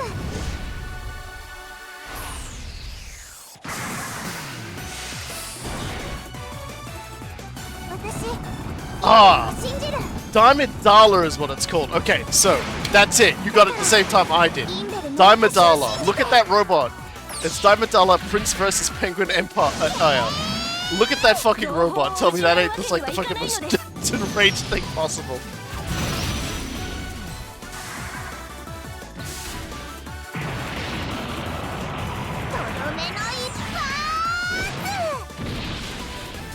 There you go, Diamond Dollar, yeah. Which sounds like Diamond Dozen. It was actually in Cross Omega as well. That's the biggest Batman ever. I told you! From the same brain geniuses that brought you Pivot to Video, database has been shitty, ugly monkey pictures in Second Life, but awful zoom with the fuck down your head. We now have overgrown autocomplete that's never right. Yeah, basically.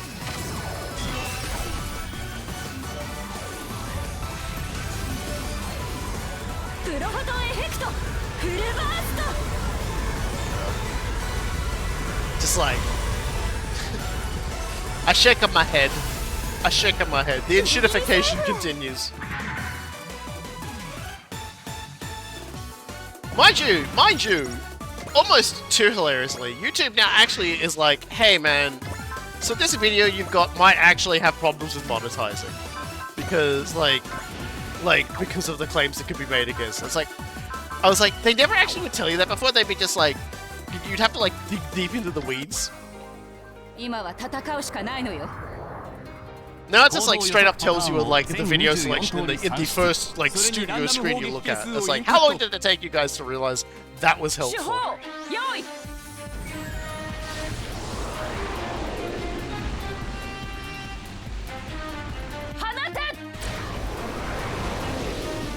You found out you'd have monetization problems when you got demonetized?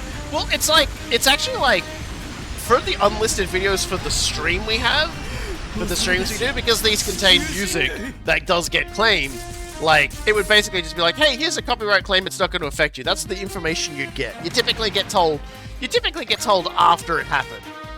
Yeah. But, with this, they're like, the game, like, it now says, hey, like, this will have monetization problems, but, like, because you don't monetize your things, it's not really an issue. But it will be if you want to do it later. God, you know, it's been a hot minute since we've seen this. Hold on a second. I guess it's gonna be after this guy. I hope you guys are ready for this. This is. Do you remember the last time we had like Big O attack one of these things? I have to ready myself for this. This is going to be funny.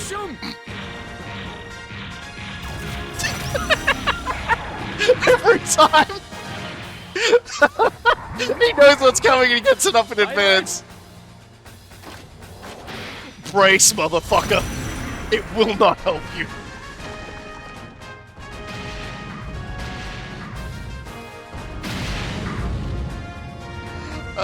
It's so good though, where he just activates everything in advance. And Roger Smith just goes, that is so cute. Oh god, the first time that happened, I died. God, that was good. That makes me feel the happiness.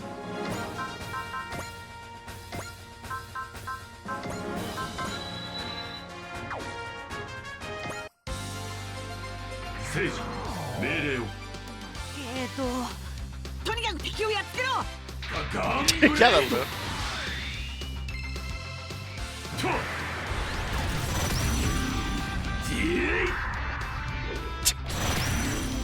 So we've got like a Damadala's description being that like the protagonist doesn't really like piloting the machine until he realizes he actually really enjoys it and fondling his co-pilot. And I'm like, yep, there you go. Oh dear. Which she's on board for, by the way, because it's the only way to power the machine. So.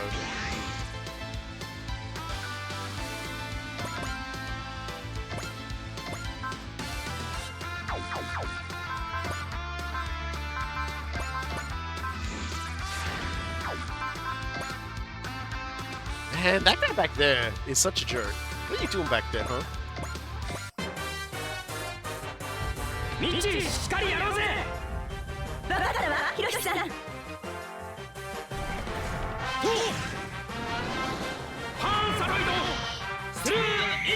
I was thinking sure Magasayaka has to pilot a machine via orifice controller. I still don't understand that suit. That was just I want to include my fetish material. Which to be fair is very on brand for like Masaga.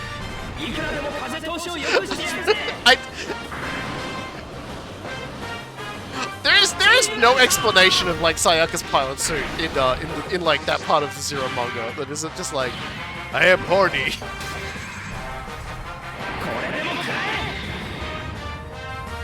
Reminder.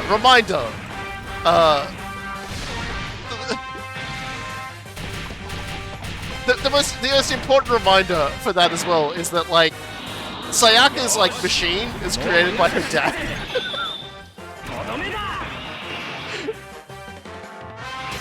Which was already problematic enough when, like, with the original machine. When they start doing stuff like that, I was like, do you guys realize the issues you're creating when you do things like this to these characters? That man will one day become the Prime Minister of Japan. You can't be doing this to his character. And again, that might have made him very electable in Japan, who knows. Yeah, sure, why not? The controls were not made by her dad, but the three fuck-ass dumb scientists. Okay, but her dad really should have, like... Her dad really should have overseen that process and stopped it.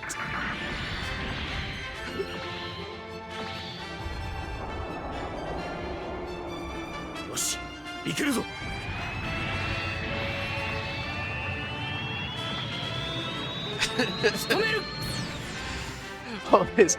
I need to think and get food. Is that the micro pig? I still keep yelling at Soul and Coolguy to put the micro pig in their game at the start, and they didn't. And I told them to maybe put the gentle, like, echoing oink sound in the game, and they still won't do it. They're pretty much the biggest pair of cowards I've ever seen. just rampant cowardice on display. I don't know what happened. Absolute cowards. It's true. But the micro pig is great. The micro pig will be back when I play Endless Start myself. You know what?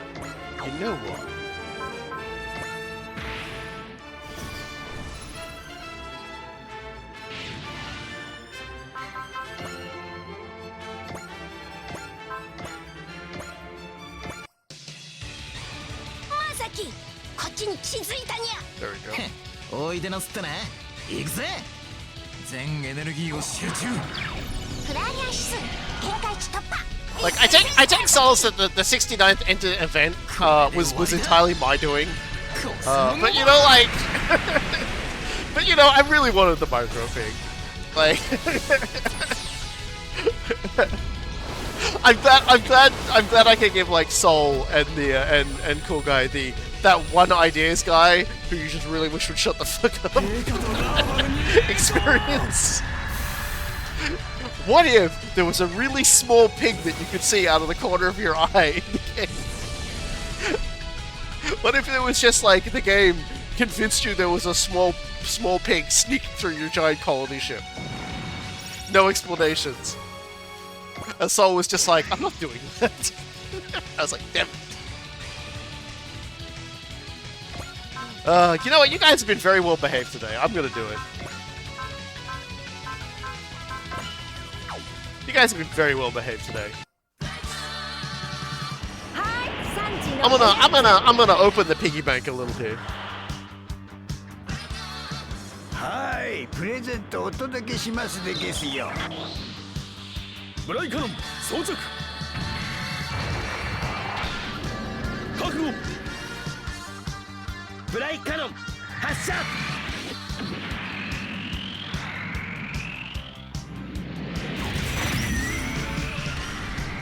Micro piggy bank. Yeah, well, like I have a small piggy bank for a reason, for my yays, because I never have many. They never stay for long. Yay! There it goes. Massive physical damage. Simulation. Oh god. Oh god, those are my non-fungible yays that just got sold. Oh no! Guys, stop. My yapes! Oh, my yapes are gone! Well, we scraped out a win. That dataset was basically cheating, right? Right? Well, it wasn't, no. Someone else was commanding them. They carried out all their orders with absolute loyalty. The commander possesses two qualities. The ability to devise bold plans, and a tactical mind so strong it borders on precognition. You're right about the former. Well, there's a trick to the latter part. The enemy commander is using the Zero system. You've probably all figured out who it is by now, right? What? There's only one person who it could be. I love how everyone's like gassing up this one particular commander. Being like, yeah, there was one commander who actually like beat the shit out of us. I can't believe I lost again. We may have won. It felt like we were treading on thin ice. Oh, the enemy was powerful. I expect the commander's skill is to thank for that. Mm-hmm. About the rewards for following the plan you were so proud of. Yes, yes, take it. And we get the turbo penetrator. Come. It's unrelated to what we've been talking about. A pleasure doing business. Rakshata, can we meet the commander in charge of that enemy force? I'm pretty sure she already knows you're here. Excellent work, Katra. Yep, it was Dorothy. I like Dorothy's just like, yep, me again. Hey guys. Got just get that time, didn't I? I thought it might be you, Dorothy. It seems she wasn't alone. George, did you realize I was here? Katra said Dorothy was the enemy commander. From that I surmised that you, a good friend of hers, might be here as well. And most of all, that bold tactic reminded me of your rambunctious streak. I'd appreciate it if you would forget that bit of history. You and Katra are both correct, George Desant. A combination of Miss Maria Louise's innocent spontaneity and my Zero System augmented leadership. That was to be our perfect plan. It's both bold and elaborate. Even Zero praised the idea. But it's all simulated games in the end. We could never use this in real combat. It was still quite a thrill, however. For that I thank you, Dorothy Catalonia. You as well, Lady Maria Louise. George, as your knight, I vow to commit myself to improving even further. I think you're more than strong enough, George. There's only one other thing I want from you.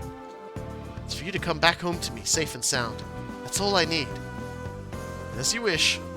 Maybe a ways off, but I promise that day will come. Katra, when we meet again, I'd have a more relaxed conversation with you. It would be my pleasure. We can reminisce on the Revolutionary War as we speak of a future filled with hope. Can we not talk about the part where you shot me? Can we just like, remember when you shot me? As we fade out, you shot me, bitch!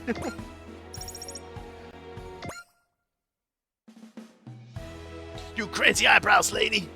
God, we got so much money out of that, by the way. Look at all the money we made. That's ancient history. The Revolutionary War is over. You need to get over getting shot, Katra. You know, everybody else has gotten over all their getting shot. You should too.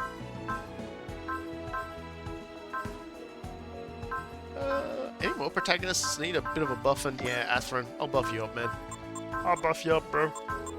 I'll give you all you need to be as powerful as you gotta be.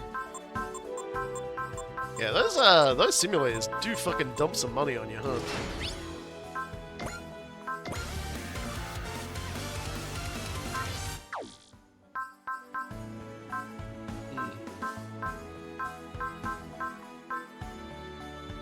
We're gonna have to use Azuro again at some point. I'm just gonna start juicing the boy. I'm gonna juice this boy right up. I'm gonna fill him full of juice. He gonna be fat. It's gonna be dribbling out of his fucking head. Somehow missed that. There we go.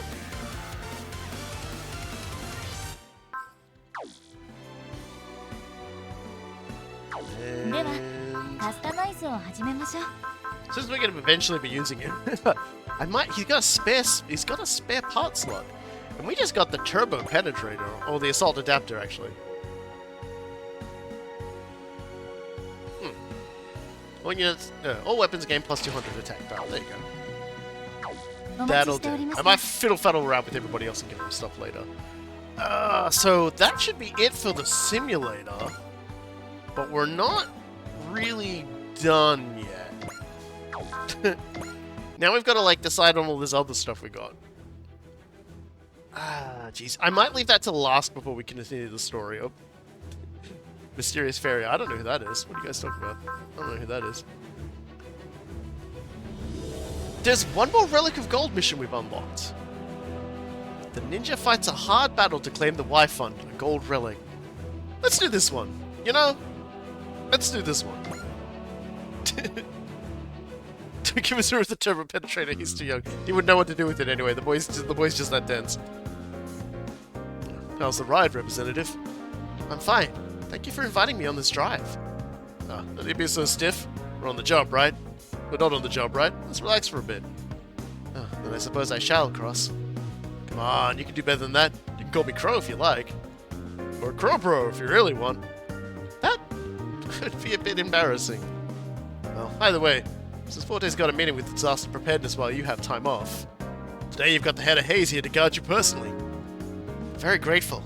I've actually been hoping to talk with you, Cross, so I'm very happy. Hey, me too. So, if you don't mind me asking, how's Forte doing? In what way? I'm just wondering if she's doing okay as your bodyguard. Cross. To be honest, I'm still not sure Forte was the right choice for this mission.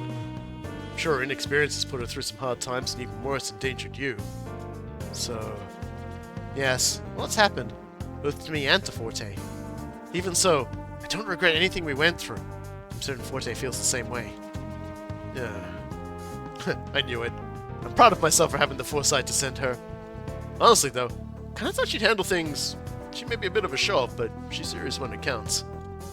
It's that strong heart that makes her a master ninja. You care about your little sister a lot, don't you? Yeah, little sisters deserve to be protected. That's what I think. Ooh, a cross. Huh? Some kind of unidentified object on approach. No need to worry, Ichika. Cross. You've got me here. Let me show you how the head of Haze handles business.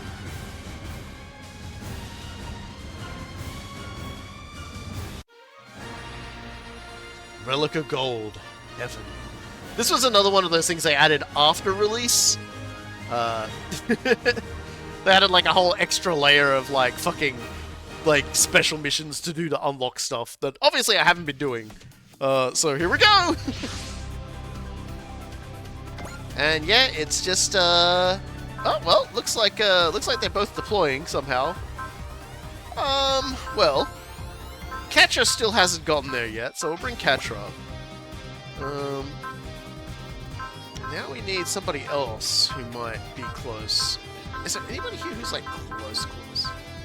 I don't think so. I think everybody who matters is like up there. So I might bring Azuru along.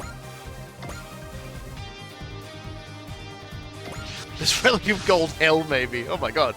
Well, we wouldn't have heaven without hell, I guess. We're just here to pick up remnants of the Life Fund. Guess some trouble wants apart. Unknown target approaching.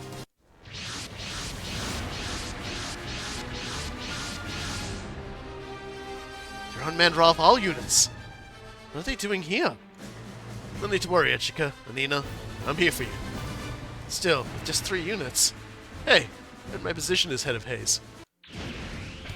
Let's be patient, Ichika. This will soon be over. Then we can get back to our trip. Absolutely. Yeah, so, this time we do Cross doing the kill everybody and let God sort them out thing. And, yeah, he's very good at it.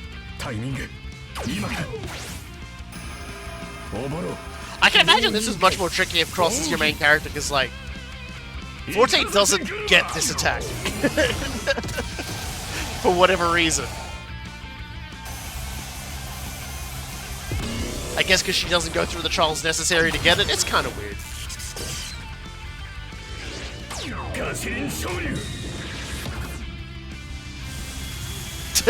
I noticed. Yeah. Oh dear.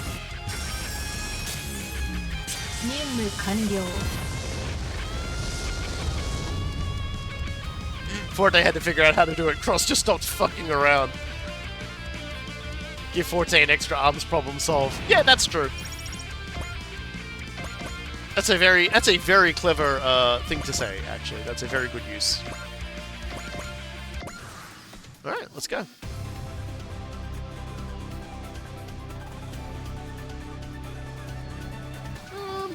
Wow, they don't really do too much damage, so I guess we can just let that one slide.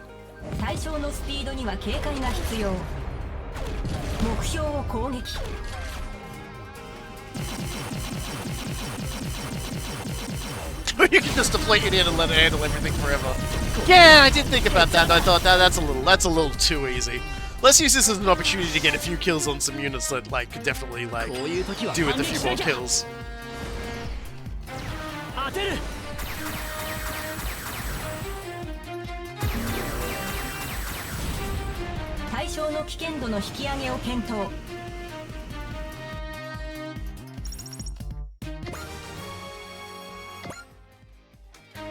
People are still coping there's gonna be another expansion with Cold Steel.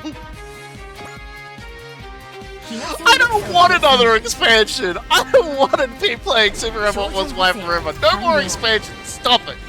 Stop it! We can wait till the next Super Robot Wars game, okay? Please! Please!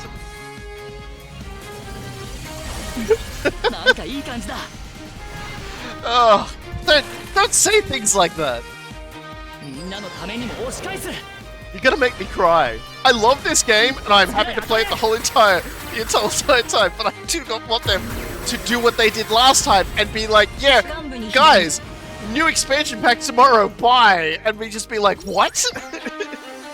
I was like, oh yeah, guys, we're almost to like the big climax. Wow, so much to look forward to, and then they dropped an entire expansion with like 7 whole fucking extra like fucking.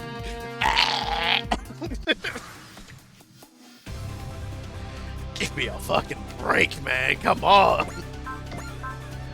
You gotta let me live, man. You're killing me. 20 expansions later. Super Robot Wars, why are they doing this to me?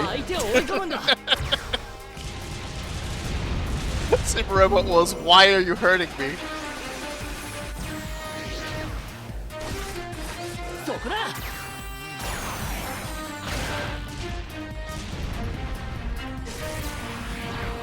Suspect that 30 and Y follow the same path. The pre-order pack, a season pass with 2 packs, and 1 final big mod that is not included in the bundles. Cough up more money. Yeah, like... I think a lot of people think what they're going to do is they're going to do like a finale that like joins the 2 Ys together, and that... I don't really feel like that's going to happen. Like, that doesn't feel right to me. Like that they would then like they would take the Y and then just like smooch it back together again. I don't think there's going to be like a like with Super Robot Wars 30 there was like they seeded the DLC with the idea that there was something else going on. That something else was like seeding these like people into the planet for some reason. And it was at the end you found out, oh yeah, it was a different big bad who had like all sorts of like, you know, brain problems. I'll just get put these 2 together. I think that'll help. Hey, Catcher's about to hit. Oh, Catcher's about to ace. My boy is about to ace. I'm so happy about this. You know, it's like it made sense for there to be like a final finale that sort of wrapped up that subplot. There isn't like I guess there might be because of the expansion pack, but I don't know about that. I would have thought it was just a Serper fucking around that was causing this, but I guess we'll find out. So what's our special little boy's ace power? Because I forget. At the start of own phase, adjacent allied units' main payloads gain 5 morale and 5 SP. I guess, that's right. All the more reason to gather everybody around Catra is the fact that he is now he's an extremely strong defensive device. He gives everybody morale and SP and also keeps them safe through his sheer power of support. He's less a cheerleader and more like yeah, everybody hug the Sandrock. We're talking about like Ernest giving the best hugs, Catra gives the best hugs. I guess you with 5 more years of Super Robot Wars. No! Surprise twist, it was Beck all along. Beck did it all by accident.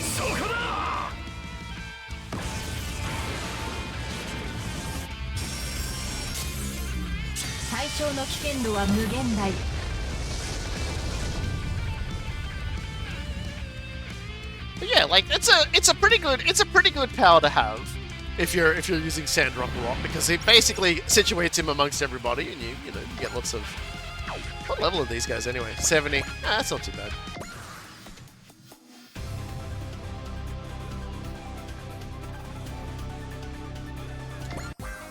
The Zero is like surprisingly tanky for this mission. I didn't actually expect that like his shield would like be especially good for fighting these guys, but it's turned out pretty well.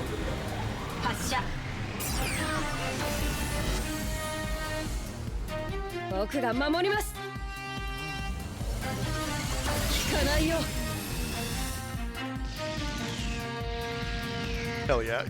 That's my boy. That's like the weakest kind of barrier you can get to. You just give that to Catra, he makes like absolutely insane use of it.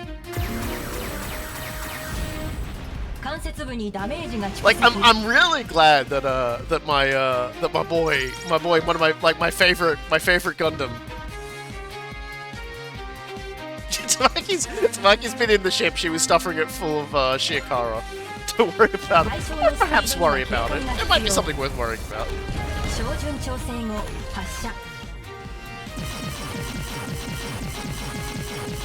If Azura is here, the others are probably just on board the transport ship fucking around. Don't worry about it.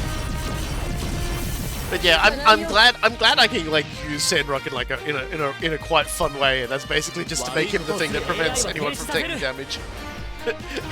She's in one of the ammo bays. She emptied out for what he said. For Shiakara. Whoa.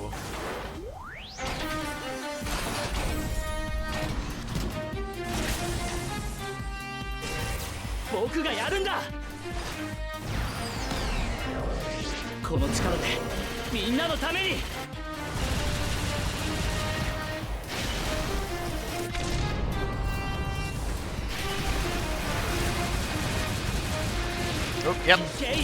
Yeah, I like we've talked about it a little bit during the stream, but I don't know if we're doing it stuff. So yeah, Gundam Rogue Orbit. Like I'm very interested in. Like the cherry on top is like, yeah, Mick Gordon's music is gonna be like in it, and like I asked a couple of friends yesterday what they would think is like my favorite of all of his tracks from Killer Instinct that he did. But most of them weren't familiar with it, which is really unfortunate. Like I actually like I just really lowered my estimation of what they are, and I'm looking for a new group of friends. But anyway, until that happens, I'll keep playing with those guys. They're bad taste in music. But can anybody guess what my favorite of the Killer Instinct tracks that Mick Gordon did is? I don't expect you to be able to get this answer, by the way. Cinder's theme is a really good theme, but it isn't the one. That's like my second favorite. I love Inferno. That's a really good fucking theme. Like the fact that is like what a lot of the times when I hear a song, it takes me a few goes to go, oh no, I really like that song. I fucking loved like Cinder's theme from the get-go. That was a fucking banger. But the other theme is the one that like I fell in love with like before the song even finished. And it's Hisako's theme. I love Hisako's theme. It's like such a fucking good song. I really picked up the game solely to play as like the angry Japanese ghost.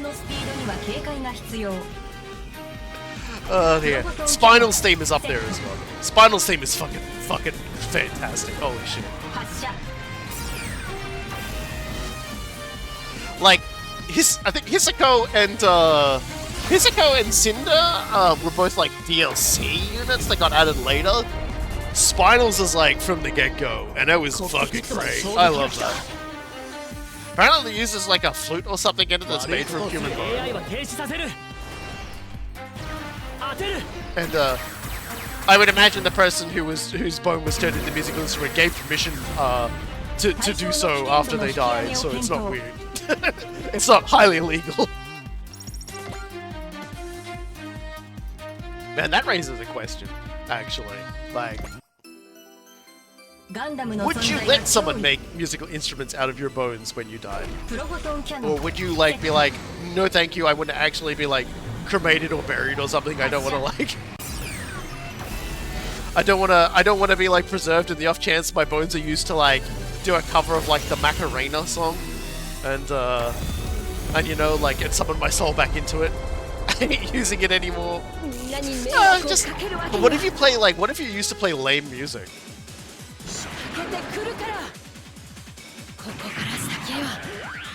I want my ashes to be forged into a helmet and used in battle. Alright.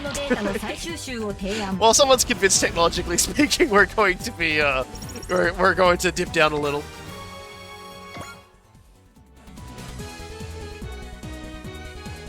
When we blast ourselves into the Stone Age.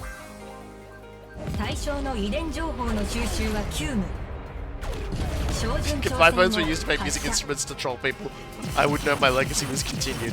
The funny part though is if you told people like, oh yeah, Spinal Song has an instrument in it that's made from human bone, most people would think it's like the weird xylophone-y sounding thing. That's like this. But it's not. Apparently there's a wind instrument in there that uses it. But it's so funny because it's just got this sort of almost hollow, bony sounding musical thing playing, playing, but it's not. Apparently that's not human bone.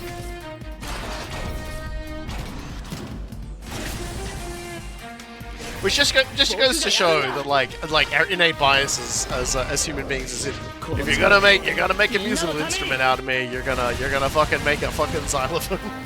Because that's what all the skeletons in the cartoons play, right? When they play the instrument on themselves, they're playing the xylophone with their ribcage.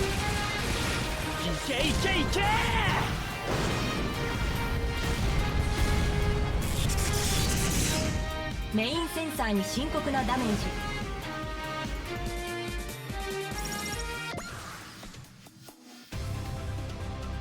Anyway, because everyone's been attacking the Zuru, there's still way too many enemies left. So we're just gonna need to start killing them.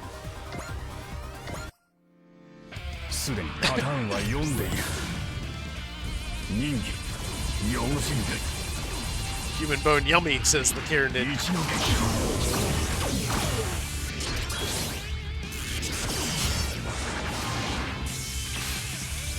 The Army of Darkness taught me anything is that FEMA's great. Make great flutes. Yeah, see, Army of Darkness was far more creative with skeleton musical instruments than like, you know. Which to be fair, isn't like they weren't the first ones to do it. There's old paintings where they're doing it too. No, it's just like a lot of people really needed to get their shit together on that. You could hug a Tyranid once. True. I mean, if you're in a gene stealer cult, you can hug it more than once. Technically.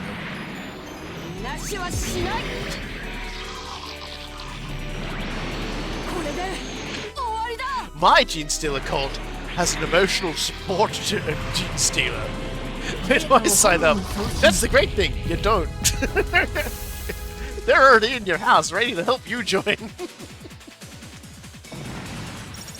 Oh dear. They have already bypassed the security. Good news! I'm just gonna shoot this guy. Can't assist Link. I can assist Link. Okay. It's weird that we can assist Link without them around. That's weird. That's why I want a Tyranid monster action game.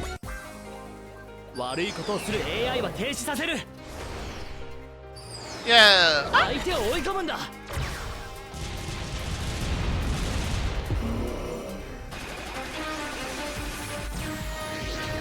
I think that has potential. If they were to make a game like that and they leaned heavily into the biomorphic evolution stuff and being able to like not so much like get upgrades, but get like side grades and swap them around for different things and unlock different movesets and stuff like that, I think that would be kind of fun. That would honestly be kind of fun. Here we go. The Zuru is growing.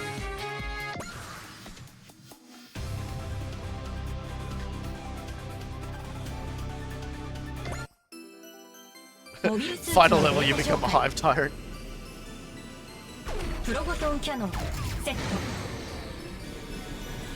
See, you say that, but I just want to be a Carnifex. If I had to be a Tyranid Fire Construct, I would want to be a Carnifex. Carnifexes look like they have the most fun.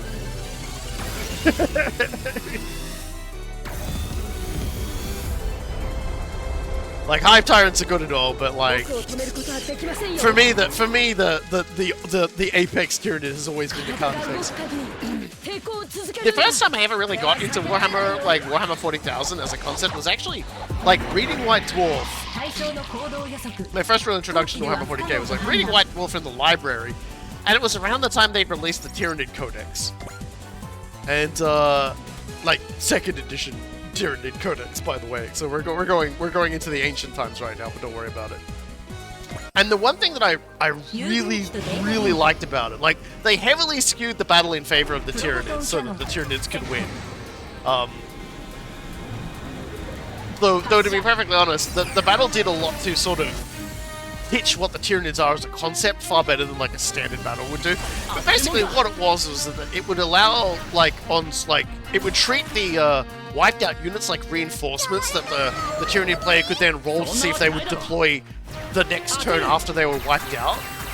So like, there wasn't a guarantee these units would get deployed, but it was basically creating an endless tie. And obviously they would deploy in the deployment zone of the Tyranid player, so it's not like they were back up in the Gribbly zone. But it was really kind of interesting. But I still remember they had a Carnifex in this army. And this Carnifex in this army did not have to get redeployed. It chewed through so much, and they were shooting it and shooting it and shooting it. And everything was just bouncing off it. And I just remember thinking, holy shit, what a beautiful fucking unit.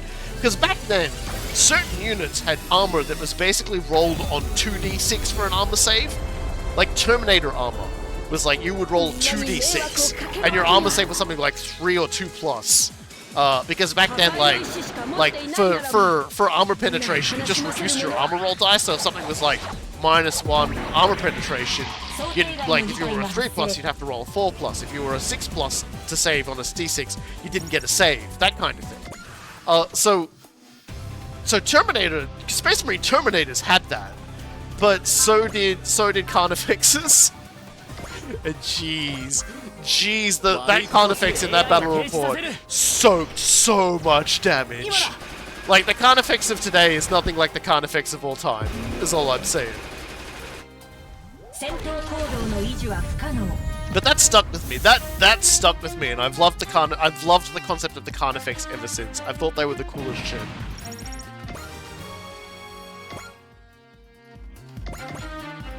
Anyway, we can finish these guys off now. 体が動く限り抵抗を続けるんだ。一気に距離を詰める。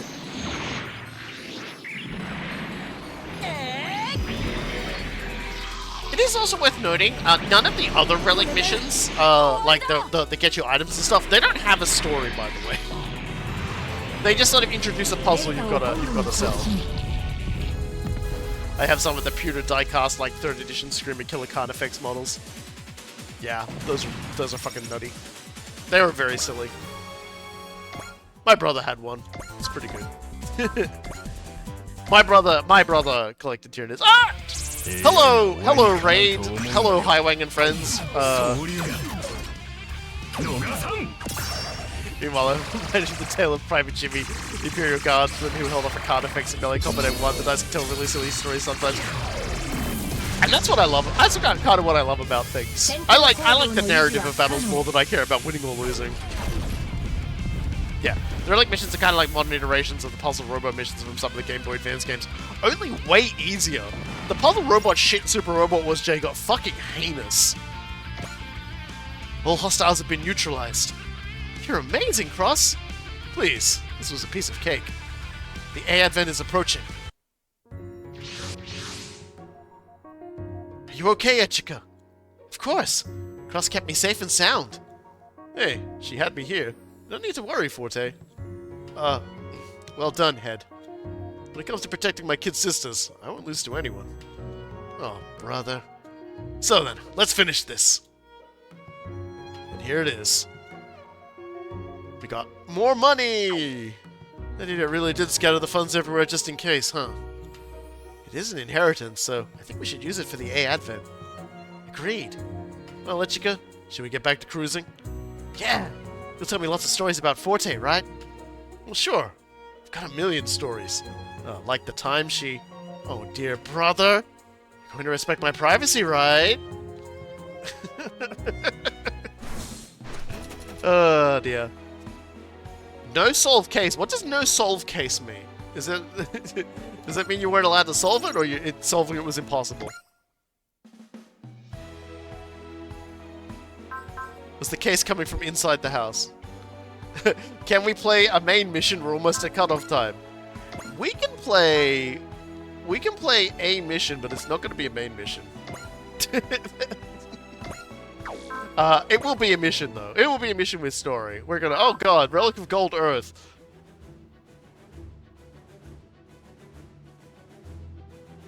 I do want to get these out of the way. We're gonna do this. Sorry, I didn't realize they were gonna immediately get us another one. We're never finishing the game. Oh, if the case is solved, it will cause a lot of issues for a lot of very rich people. You're playing Phoenix, right? Man, here I was hoping for a nice drive with Echika. Instead, I'm stuck on a mission with my brother. Come on, stop complaining. Put yourself in Echika's shoes. She lost a day off dealing with some emergency situation. We won't be coming by this area much, so it says it's our duty to collect what's left of the Y fund while we're still here. Understood, Head. While we're at it, this will be a good chance for me to show you what you still need to learn as a ninja. First off... But wait, hold on. This isn't a proper mission or anything, right? Since this is off the clock, technically, yeah. How about you be a little gentler? A little gentler. Okay. What level are we shooting for here? How about treating me like the way you do Echika? Guess you don't want to? Come on. It's just the two of us. Just this once, then. Heck yeah. I haven't seen you make a face like that in forever, bro. Dagnabbit! Hold on. An identified object approaching. Oh, here I thought we'd get to have some family bonding time. I'm mad. Let's kick them into next Sunday, bro. Absolutely. You see how you've grown. Okay. The cops decided to just not. I can't believe the cops decided to protect rich people in a video game. I'm supposed to play these games for escapism.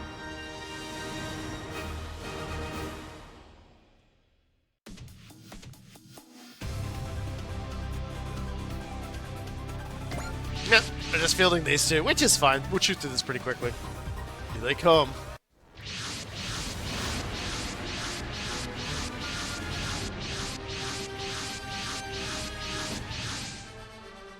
I can take them. Well, all drones, huh? There's a bunch of them, though. Like you're gonna lose, right, bro? Of course. Can't go embarrassing myself in front of you. Meanwhile, if you don't feel confident, you can hang back. Heck no! Oh god, they're so dead. Got my brother with me. I'm not scared of anything. Oh yeah? Let's do this, Forte. In the name of Hayes! Yeah! I'm liking the sibling bonding stuff. They had, like, the sibling bonding stuff in, like, the Super Robot Wars 30, but, like, the Hatsune Miku character, whose name I've spontaneously forgotten, treated her brother like dog shit. He's like, bro, can you stop hanging around being clingy? He's like, what? I just got here. What? Az was, like, really fucking mean to him. He's like, my bro is so cringe, go away. It's like, oh, man. That was so unnecessary, girl.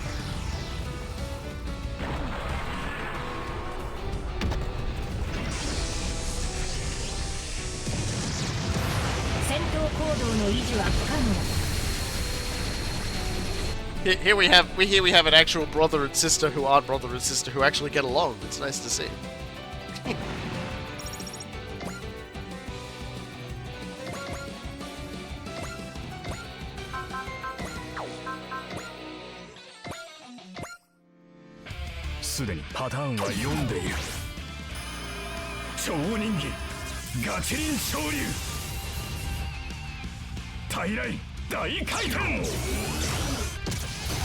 Cooperative siblings sounds like a myth.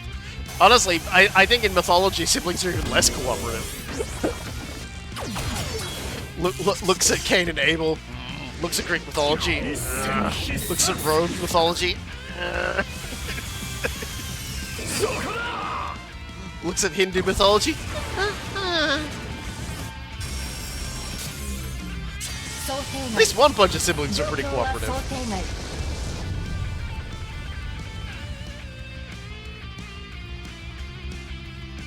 Cross does in fact have the same moveset as Forte, yeah. We were talking about it before, but when you get Forte, if you play as Cross, she doesn't have that move. whereas Cross does, which is a bit mean on her. But there are ways around that, so it doesn't really matter. As someone said, you can give extra arms to 14. She does plenty of damage anyway.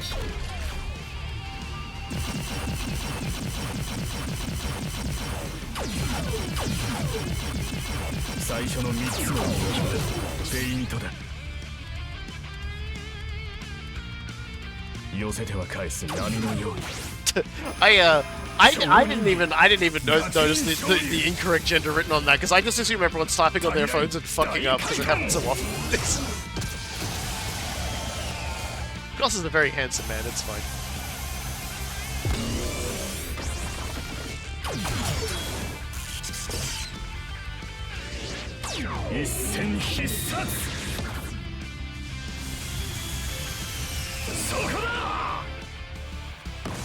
Yeah, one of these days they're gonna hit him as like a Super Robot Wars protagonist who's just gonna be like Fate's version of a Sulfo, and when you ask what their gender is, they go, "Yeah, whatever I want, baby."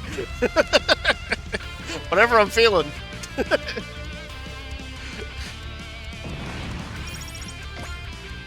Cross!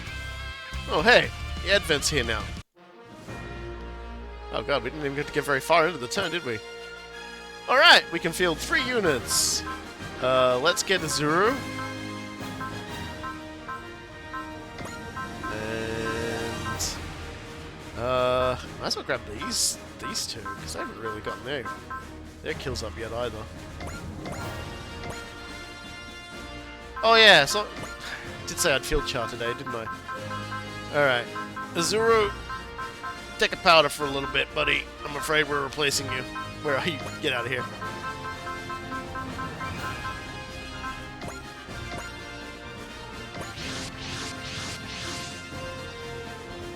Sorry it took us so long, Forte. Cross. Oh, thanks for bringing Wisenecks in to help, Echika. I'm sorry. I'm in a rush, so we can't sortie many units. Even so, I really appreciate it. Still, I'm amazed the two of you held up against this many enemies. I guess ninjas really are amazing. Well, I had my brother here with me. Brother? Oh, what a touching display. That is to say... Let's just get this cleaned up, Forte. Affirmative, head. Good luck, Forte. Aww. I have to go back to being all about business now. That sucks. 対象と最優先対象の間に類似性を発見。プロフォトンキャノンセット。発射。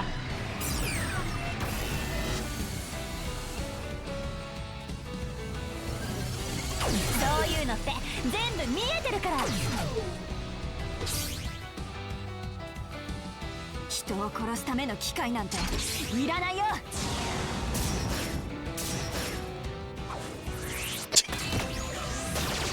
大きい分威力もすごいよ。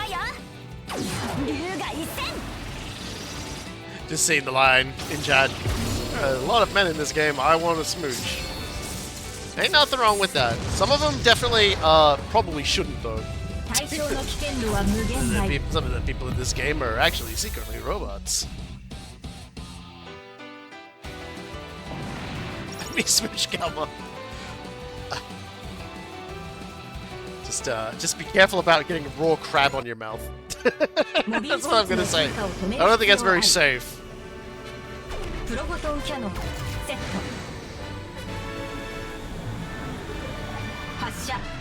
Switch one of the cannon boys that can be contaminated by cannon radiation. Let me join the J9 polycule.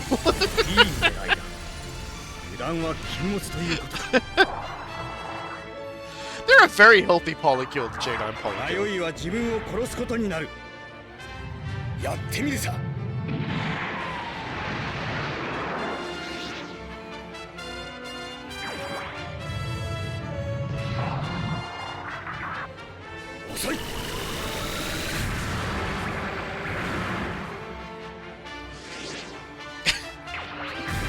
Everyone here is way too young for me.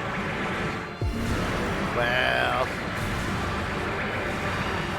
I've got someone just for you. Slowly wheels General Bat up. What's happening? Is it time to smooch again? I remember when I smooched Ryomer in battle for 20 days. Oh, my lips were chapped. Oh, God. Oh, God. Had to grow new lips and everything. Oh, dear. But I'll do it again if I have to, if it's for the dinosaur empire.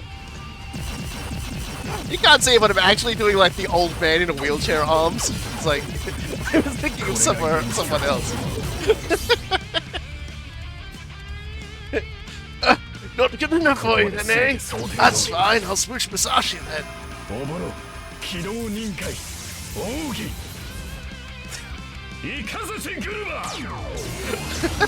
Runs a shop. Chagga. Well, okay then. He seems like someone you'd have to like kneel down to smooch though. Unless you want to like kiss him on the head, which is probably like kissing a peanut. Which is...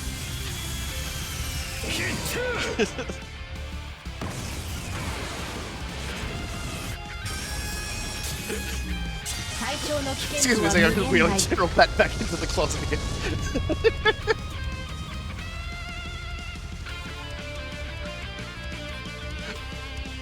I'll smooch you next time, get it, see?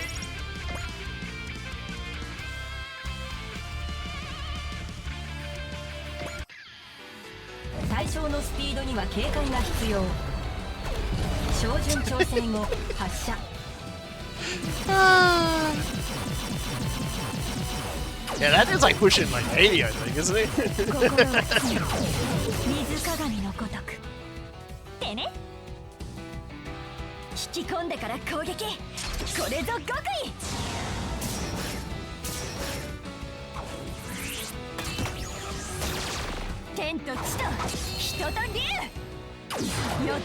Everyone's either under 30 or over 70.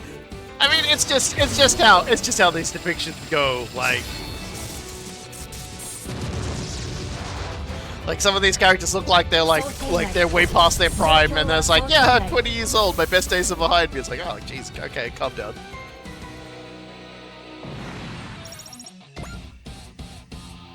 So some of us, when we were 20, were lying in our bed staring at the ceiling all day, wondering what the fuck we were going to be doing with ourselves. You can't be having like past the already peak of your fucking time.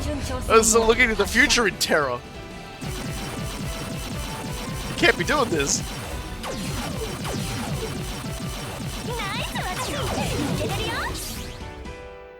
Honestly, now that I look at it, the helmet on the Lunadrahe, the wide Lunadrahe, if you think about it, it's kind of reminiscent of the sort of the head helmety thingy on the Gundam Helix, just the way that the face sits inside of it, sort of a thing. For Rogue Orbit. I was kind of thinking, it's kind of cool. I do like Helix, Gundam Helix's design. You can tell I like the design of it because I've already actually memorized what it's called. It's like, I memorized it from the Steam store page. I was like, oh, it's called Helix? Alright. That's in my head for forever now. Kiki, I'm a monkey.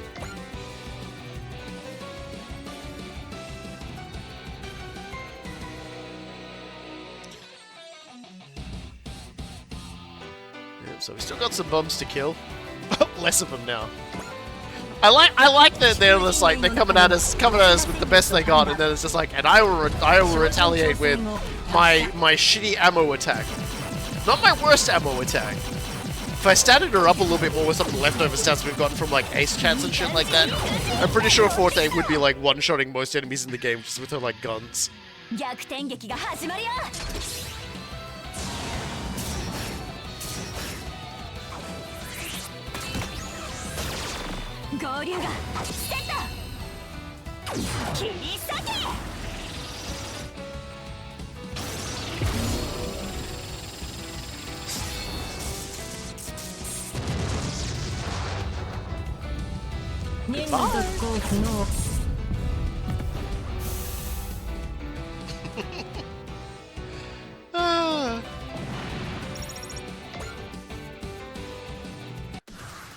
Alright. 6 units. He's gonna. Oh, he's not gonna support him. All right. Oh well. 正面の敵に攻勢に出ます。 So much for friendship, huh?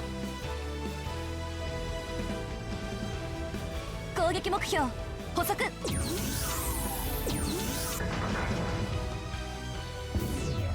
では張り切っていきましょうか。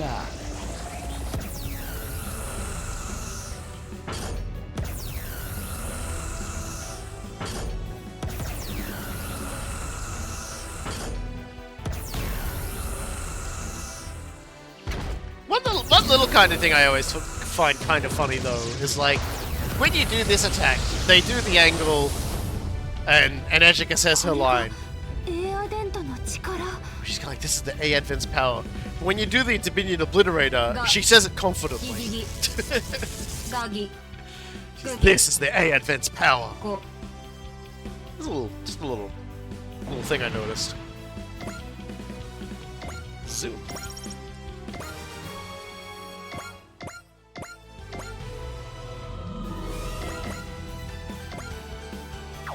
Actually, I could probably hit him with the right arm super mega get cancer shot right now, can't I? Hell yeah!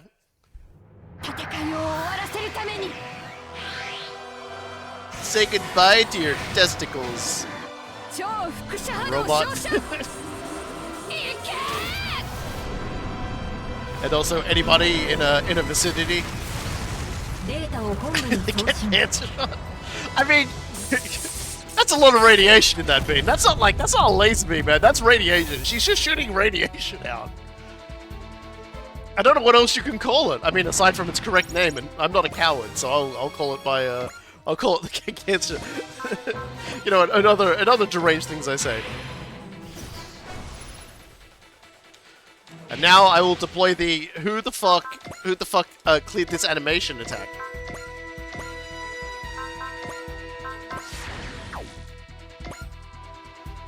I mean, laser and radiation too. Yeah, but not like a big wide, just like radiation like glass. Like that's like crab gravity. God, I hate this attack so much. 対象 I know I say it every time, but I hate this attack so 対 much. 象は引き It's so. It's just the fucking swirly effect that fucking pisses me off, and then it just turns into fucking lightning beams. Like, what the fuck is this? Suzaku, you should like fucking sue somebody. Your attack is awful.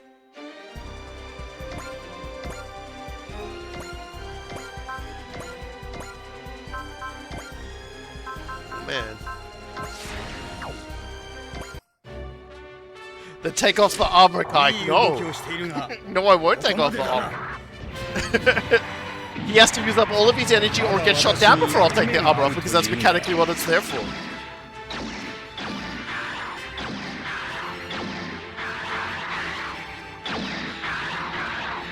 What do you think I am, some kind of coward? Just because I hate it doesn't mean I won't use it. You nearly needed I never use the armor in their first basic units. That sounds like quitter talk. That sounds like being a massive quitter. I'm not gonna let this terrible animation defeat me. I'll win using it.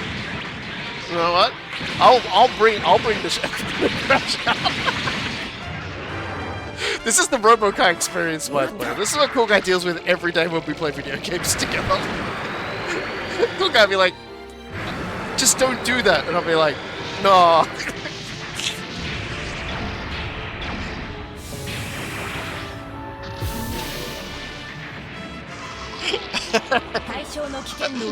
Coolguy, how do you deal with this? He doesn't. He crashes out too. He disassociates the hardest I've ever seen a human being disassociate. He practically has a catchphrase when we do stuff together, and it's I'm just not going to engage with this.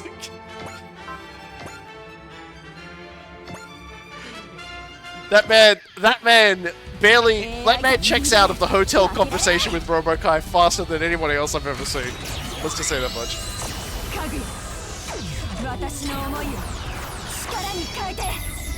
I mean, we gotta use this at least once, right?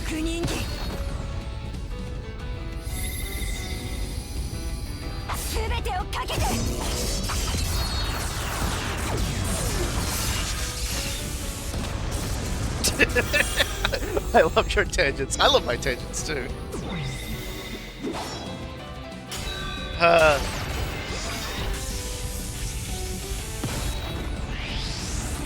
私は勝ちたる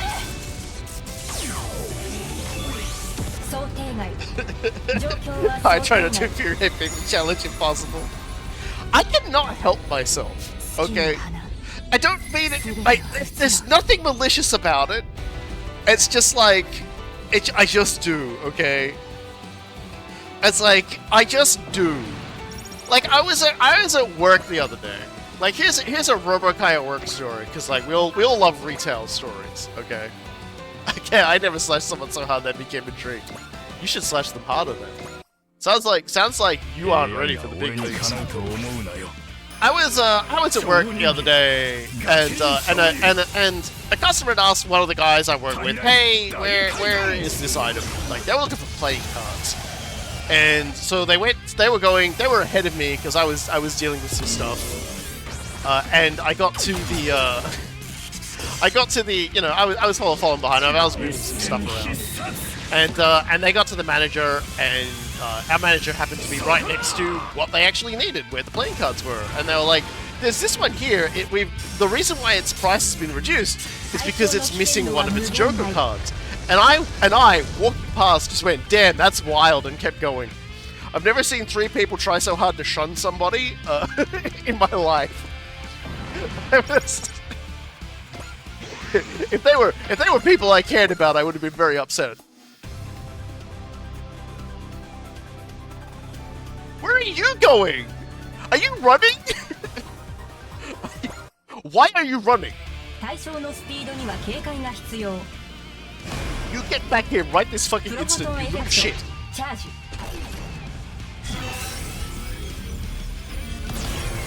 I thought it was. I told it to some other co-workers who more commonly work with me about it, and they thought it was very funny. They liked it quite a lot. Those 3 people were Philistines. They're going. They'll rue the day.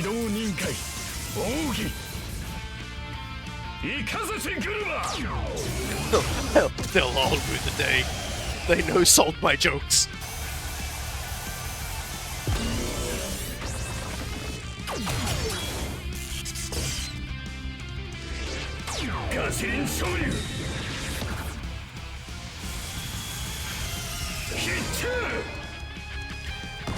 I appreciate them giving us just all these opportunities to just like use cross 任務完 and 了 exploit the enemy. Because even as like an unupgraded, like he's still like the first tier protagonist unit. He does really well. Like he's quite strong. But I really would like to know where this motherfucker is going. Little shit. Don't think I can get away with it.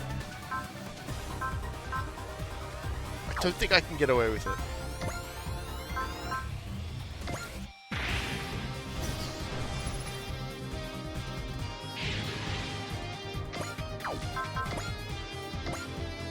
There's no way I can buff the speed up enough to get them to irradiate those balls.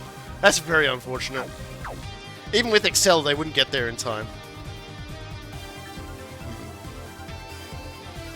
Don't think it would work with him either. Let me see. Oh, he might be able to get away with it, but he can't use Soul now.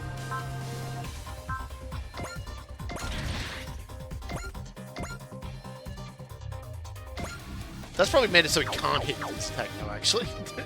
You know what? I'm just gonna fuck it. Fuck it. Fuck it.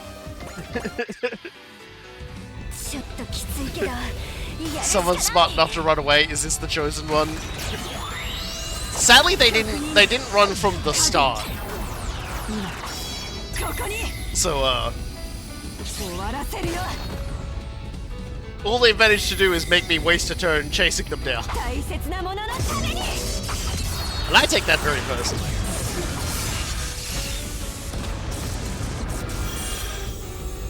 I love the damage from the explosions they put on the sprite. It looks so good.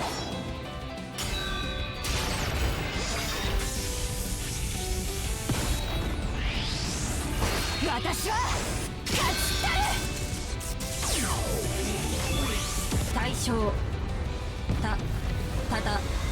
対象は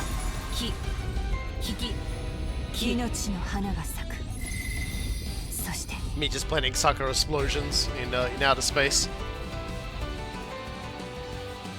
That's the real trick. All hostiles have been neutralized. So then, let's see. Pretty sure I'm where the treasure is. And bingo! 200k! Behold, the hidden legacy of Tetsuro Yagami. Make good use of it, okay, Echika? Of course. We'll use it to help develop the A Advent. Also, it sounds like there's some more treasure like this near Shanghai. Then, could I ask for a favor? Go for it. Next time, I'd like to join you both. That sounds nice. Sure. Chris and I would be happy to be your escort. It's a promise then. Now the question is are they going to hit us with another mission? Oh, we've almost maxed out boss, you know. One more mission. All right, let's save. God, we have so much money right now. It's kind of ridiculous. That is a good amount of money. All right. No, we don't. Okay. So these two missions are best done together, and I'm going to try and squeeze one more mission in that hopefully isn't going to be too long. So let's see what this one's like. The Revolution War, the King's War. This mission is the first part of a 3-part mission. When you finish it, you automatically proceed to the next. Also, the units in these missions will have fixed stats, regardless of your normal upgrades, background, media settings. Are you sure you want to start this mission? You know what? I'll save that for next week. Let's do all the chats and then just end it for today, because it seems like every... Or do we want to do the Battle Rush and just see how long we can play it for? Let's do the Battle Rush, okay? Because, oh, Coolguy's here. Excellent, Coolguy, you're just in time. We're going to do the Battle Rush right now, because I want you to see this character, because I know this is going to make you mad. Here we go. Battle Rush.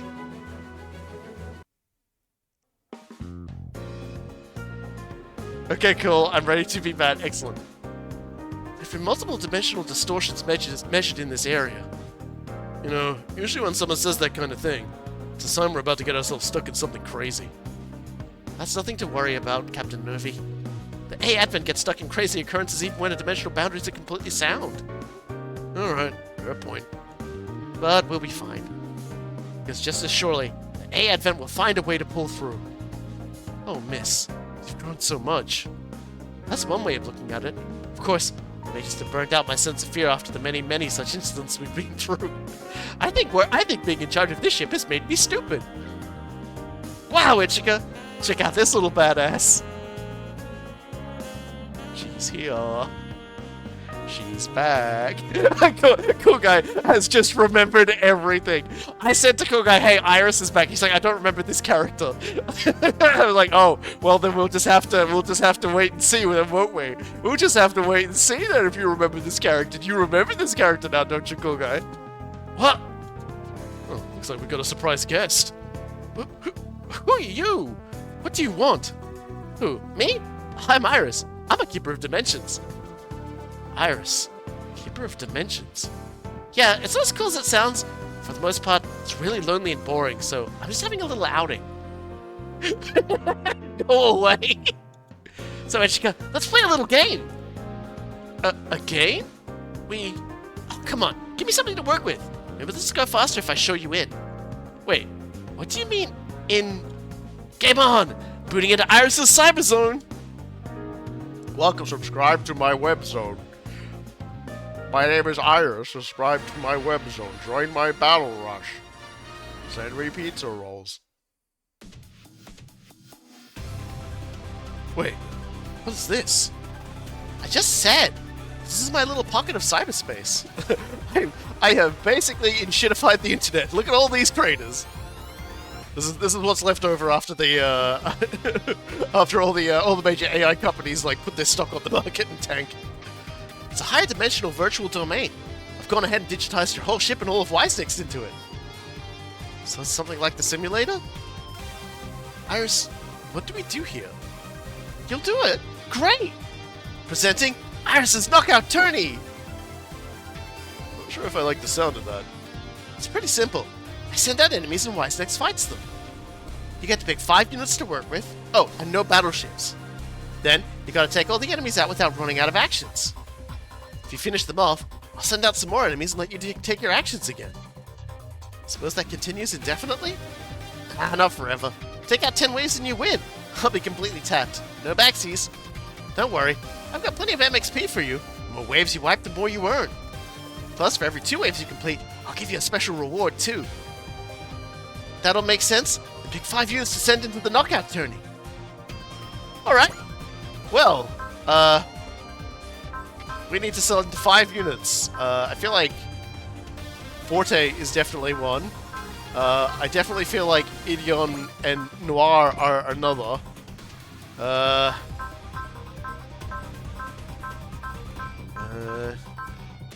I honestly feel like Emperor G is a good option. And then we've got one more. One more we can bring out.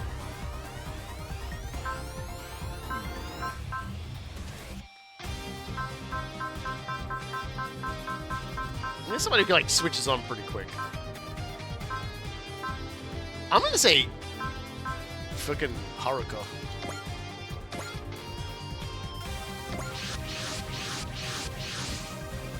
That's your team? Okay, do your best, guys. I'll send out the enemies now. Ready? Ready or not, here they come. Iris's Knockout Tourney. Ready, set, play! Right, so we need to kill these guys. They do not seem to be fucking around here. So... we can still use our assist links, which means...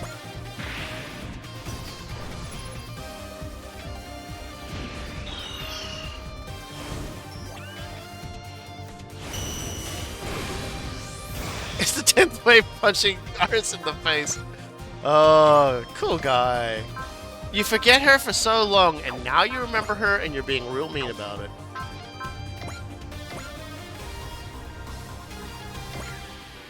Why not?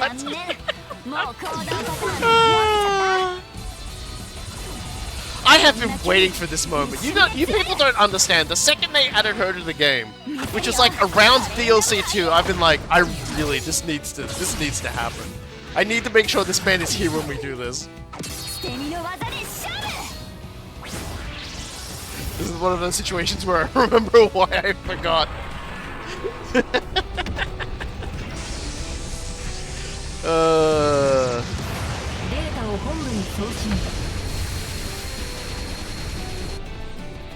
Just, you know, Iris is wonderful. I liked Iris too, but Coolguy is not a forgiving sword. He remembers what her tomfoolery resulted in. Okay. What if...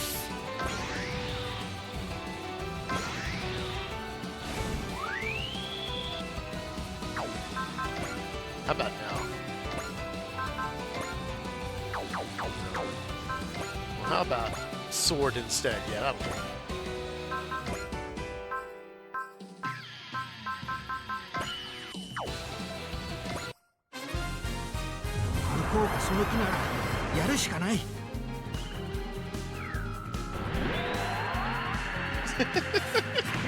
Oh dear.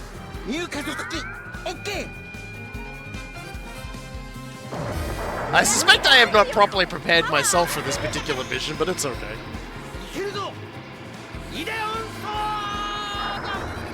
We'll just take it as far as we can, and we'll see where we end up.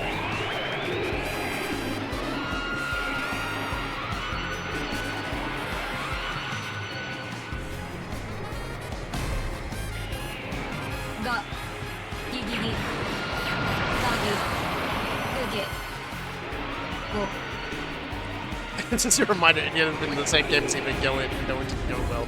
No, it did not. As well it shouldn't. Little little too many end of the world scenarios for my liking.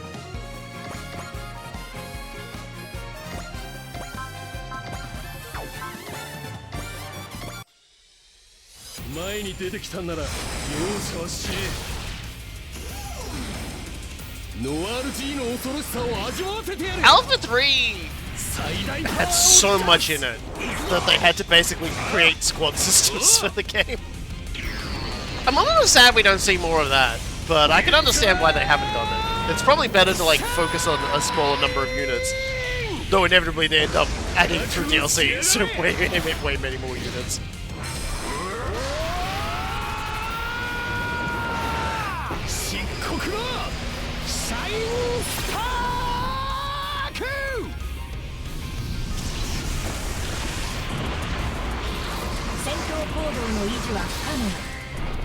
Yeah.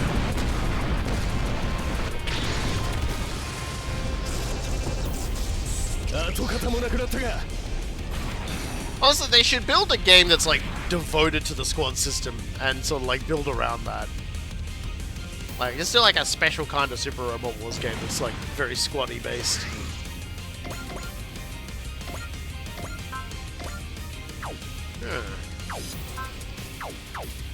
I almost hit standby, and that would have absolutely tilted me. I would have been like, ah, so this is it. This is where I cry.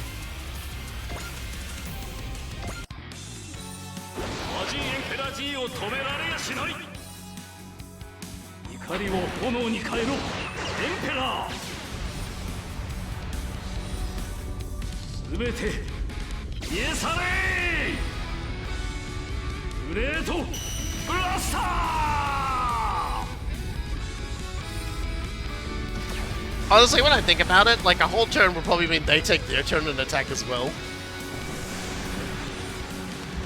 But I just didn't want to like blow it in the first turn and make a fool out of myself, so... Like, I should probably be saving like my biggest attacks for like later.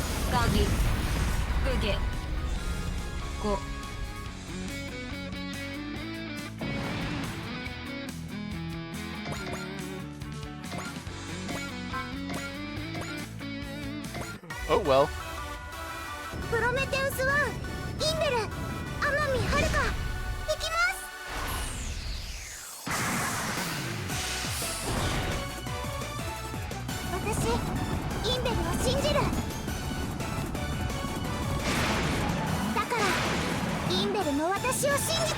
The squad system in Alpha 3 was primarily because they included a lot of units that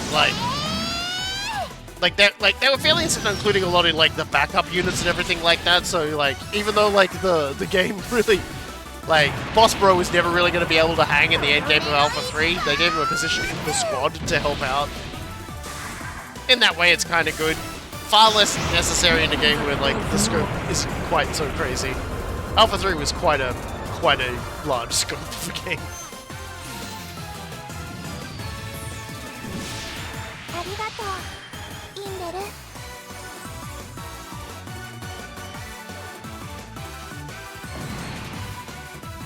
Okay, good start. Here comes wave 2.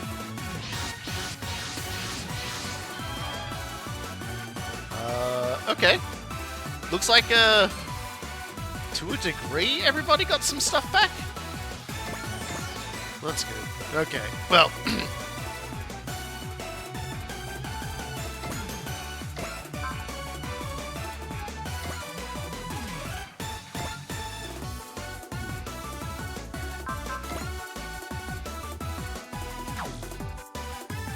best way to do this. So we'll take out the middle guy.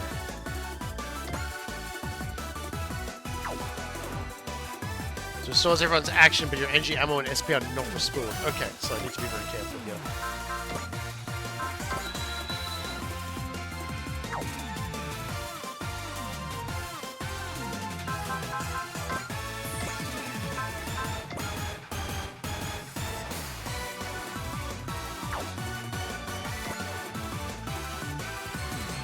This'll do.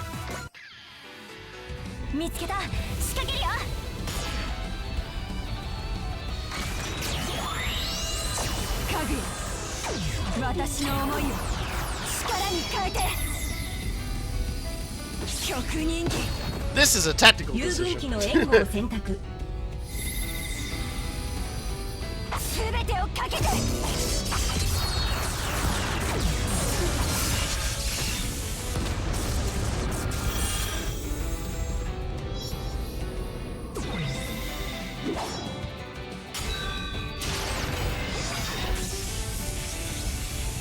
Yeah, we're gonna need to like, gonna need to maximize our murder. 対象の危険度は無限 14 doesn't require too much to be able to kill things. I've just kind of used it for this particular occasion. 好きに放う She's gonna be a primary murder machine.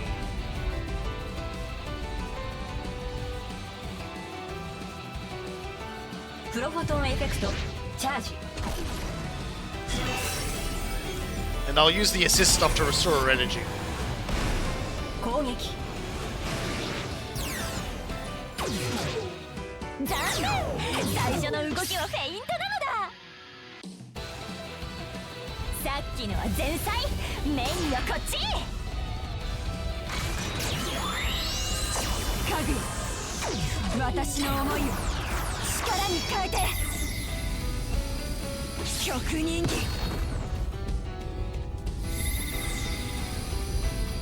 全てをかけて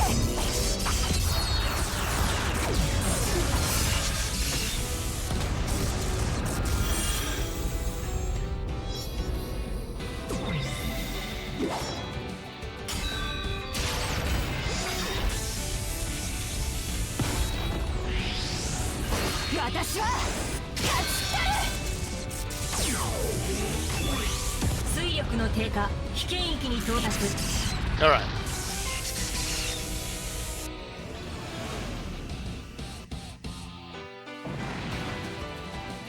Good enough, good enough.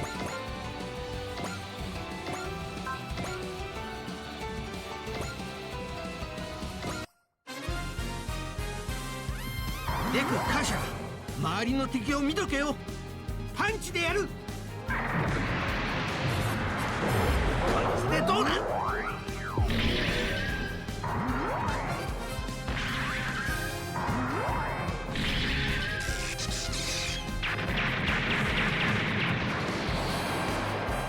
The priority in all of that was really just taking out the middle guy, because now they would support defend each other. ただ対象は木引き木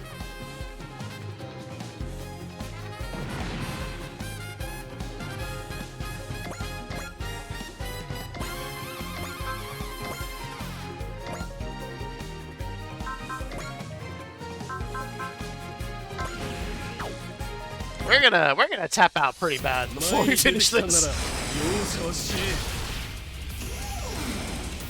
Yeah, I don't think I'm getting through it on this one. I feel like you might need to like more sensibly tailor like gear and everything to make this a little bit more doable. As long as I get past like the second wave and get an item, I feel like that's good.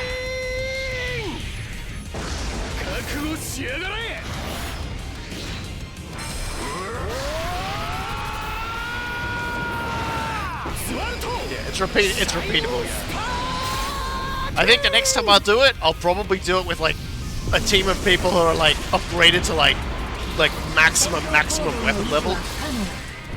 Because I reckon they'll be able to like one-shot everything and make it a lot easier and spend a lot less of my stuff. And also have like way more resources to use. So have like everyone at like level 15 or 20 even for their power-up.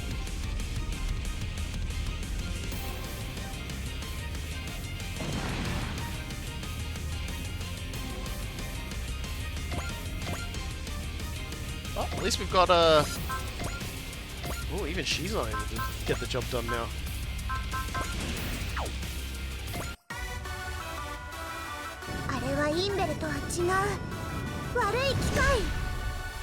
Yeah, if I had this team, but like they were like fully upgraded, I reckon they could probably clear it. Because they'd like their basic attacks would do so much more damage throughout the entirety of the thing. You wouldn't have to worry about it. But yeah, I never actually looked into this when I was playing by myself because I just like it came out later and I was basically like I'm just gonna like see all this stuff when it turns up.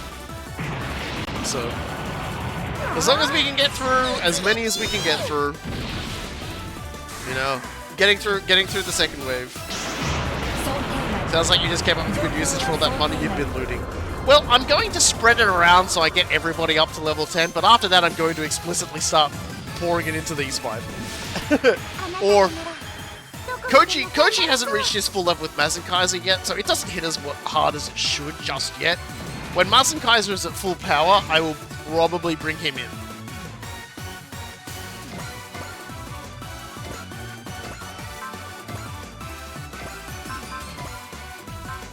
So let's just beat the second stage and then see what happens. Yeah, Tetsuya has one more in the tank as well. I forget if his best attack uses energy or ammo, though.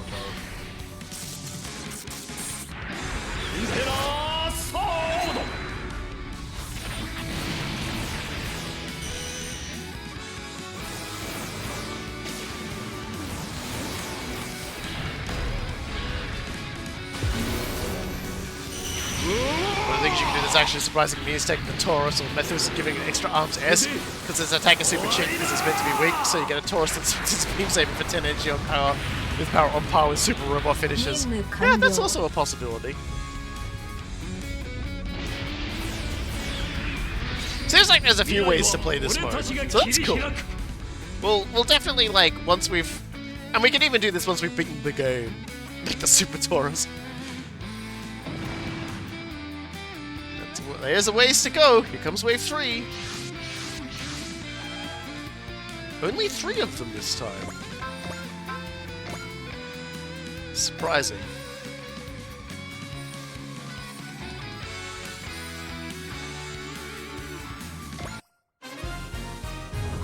Hey, see you then, cool guy. Have yourself a nice night. Good Iris, I hate you. What the hell, man? What the hell? What did Iris ever do to you?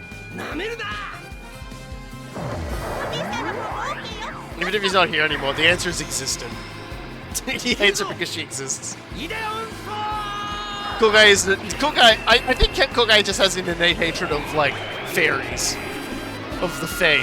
Although arguably Iris is not one of those sorts of things. She's more like the creation of an ancient race that is now extinct in another dimension. I was kind of hoping for a crit there, but alright.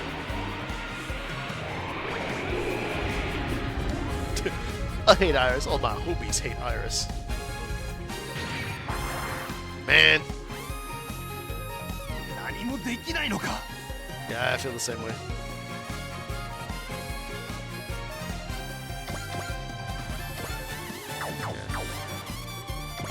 Well, nobody can reach that aside from you, huh? Very well.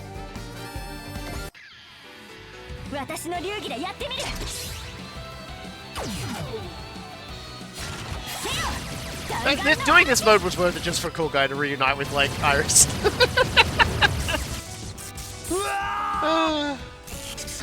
What were the consequences of Iris' actions to her source material? Heck, I guess I saw it. So she's a character from Super Robot Wars 30.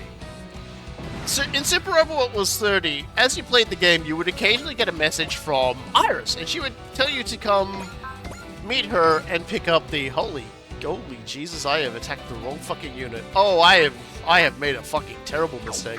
I did not look at these guys at all. I did not realize I have boo-booed up. Alright.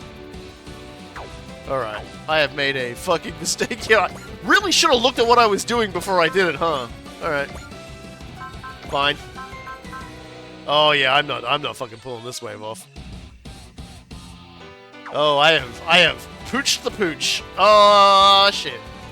I could hope for a crit at best. I mean,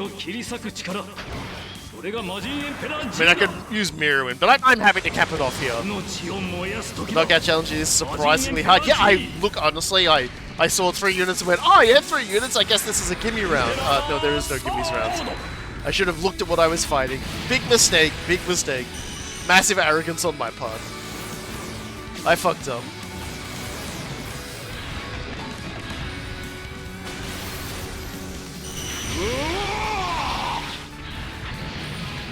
I kind of hope for a miracle of a crit. If Idion had crit, we would be fine.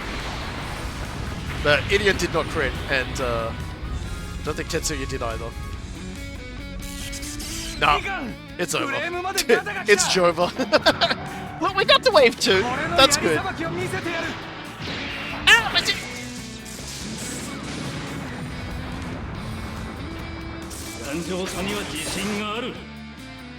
Rough. Alright, lesson learned. Lesson learned, read a book.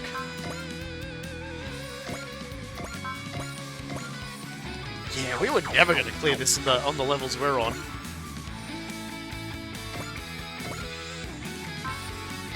Yeah, we'll just lose this and that'll be... oh, my dick! Yeah, we'll just, you know, like I said, we'll come back to this when we are fucking... Because this feels like something you should really do when you're like hyper New Game Plus prepared for this shit. But dipping my, because like Super was so yeah. So sorry, I didn't finish the thing. Iris would appear and she would hand you stuff. She'd be like, "Hi, here's some stuff for you," and she'd give you like MX. She'd ask if you wanted like money, or if you wanted like the equivalent of whatever MXP was in the game, and like. I forget if there was something else you could get from her.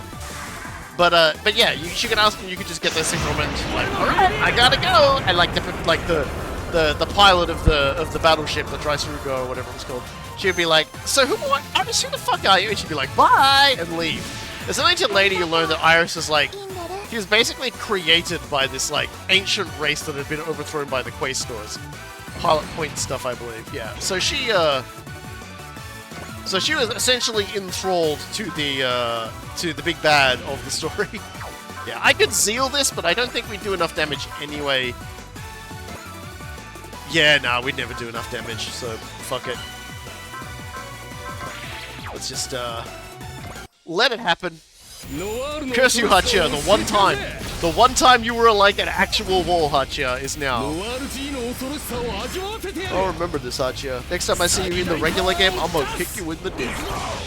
So anyway, Iris basically works for the big bad lady that came in the extra stuff, and she basically does it because she's in fucking fear of being erased. Like, she mentions that she was not the only fairy that worked for this lady. She's just the last one left because the others disappointed her. So she is like in abject terror. That's kind of why I never really hated Iris. Because she was basically sitting there the whole entire time with a gun pointed at her head. And she didn't want to die. She didn't want to die. She was just a little fairy. She didn't want to die. So yeah, in the end, you basically win. And Iris is not killed by the enemy. The lady lets her go, possibly because she's too fixated on you and you're able to defeat her and get her over her own, like, issues, which is a whole other thing. And then in the end, like, Iris basically joins up with the other big bad guy. And, yeah, this will end the mission. Yes, we lost. There we go. I guess that's the game. But hey, you did great. I thought that was awesome. You guys are awesome. Seriously, you've totally won me over. Okay, so listen. Would you let me stay on the A Advent? Oh, sure. Wait, really? That's so nice of you. Why does next keep getting stronger? Look forward to it, Iris. Sounds great, Echika. I think y'all deserve this. You can play Iris's knockout tourney again whenever you want. Let's play again. Yeah. So, we gained the second attack skill program for completing Wave 2, which is nice, I guess.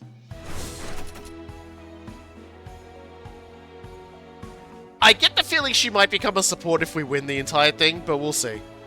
So yeah, we are not ready to take on that. But it's there for whenever we want to do it. As you can see, it's still there. Alright, we've got a lot of talking to do, so let's do the talking. Let's start with the ace chat for the 3 characters. So we'll start with Cross. Congratulations, Cross. I hereby bestow the title of Ace Pilot upon you. Heck yeah, I'm an Ace Pilot now. Let's make it a party. Cuckold Forte. Yeah, that sounds fake, doesn't it? I was just a little surprised. Very different from the impression Forte gave me of you, Cross. I figured. I won't lie. I'm trying to play nice around my kid sister. I don't want to be the bit scary big brother to my little sister, right? Okay, that one definitely failed. Anyway, don't worry about me. I just want you to take care of Forte. She can be a real handful. She can ask for a better heart. You're so kind, Cross. Well, only to my little sisters. I'll keep that in mind. Good. You keep doing all you can, Echika. I'll keep you and Forte safe. Absolutely. When Cross says it, you can actually believe it. He's like, he's still in like the season 1 protagonist suit, one-shotting mooks at the high level, so he's fine. And then we've got Hayate? Congratulations, Hayate. I hereby bestow the title of Ace Pilot upon you. So I'm an ace. Anyone happy about it? No, but I probably would have been a lot more excited if I was still the same person I was when I was new to Delta Squadron. But I don't fly for the same reasons I flew back then anymore. What do you mean? I don't fly because I want to fight my enemies or whatever. Now I fly to protect Freya. Everything else just kind of happens as a result. I must really love Freya. Oh, don't be silly, Echika. But to keep Freya safe so she can keep singing, that's all. And that's different from you liking Freya... how exactly? Look, this entire conversation is 5 years too early for you. You're trying to avoid the subject, aren't you? No, it's not like... well, I haven't really thought about it that much. Well, then maybe you should. Take this chance to consider your feelings for Freya. Yeah, she dies when she's 35, man. You really should fucking hurry up. Freya and I. Huh. This might cause their relationship to change. Still, I couldn't just avoid the topic. All I can hope is that things end in a way that will make everyone happy.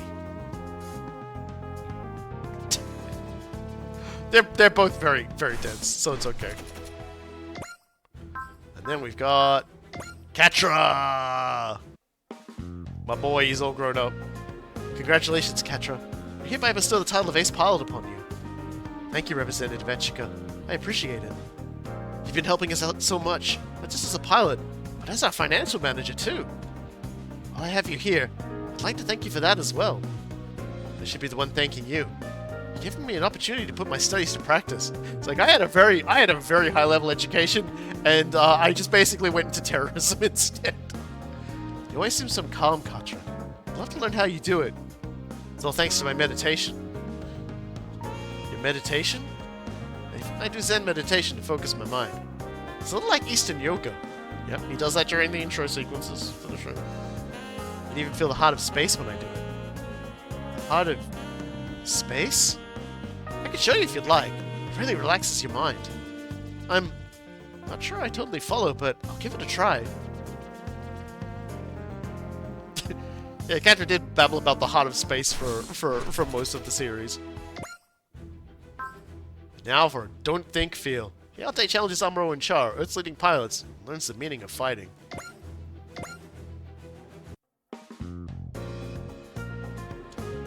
End the simulation. Oh, come on. Lost again?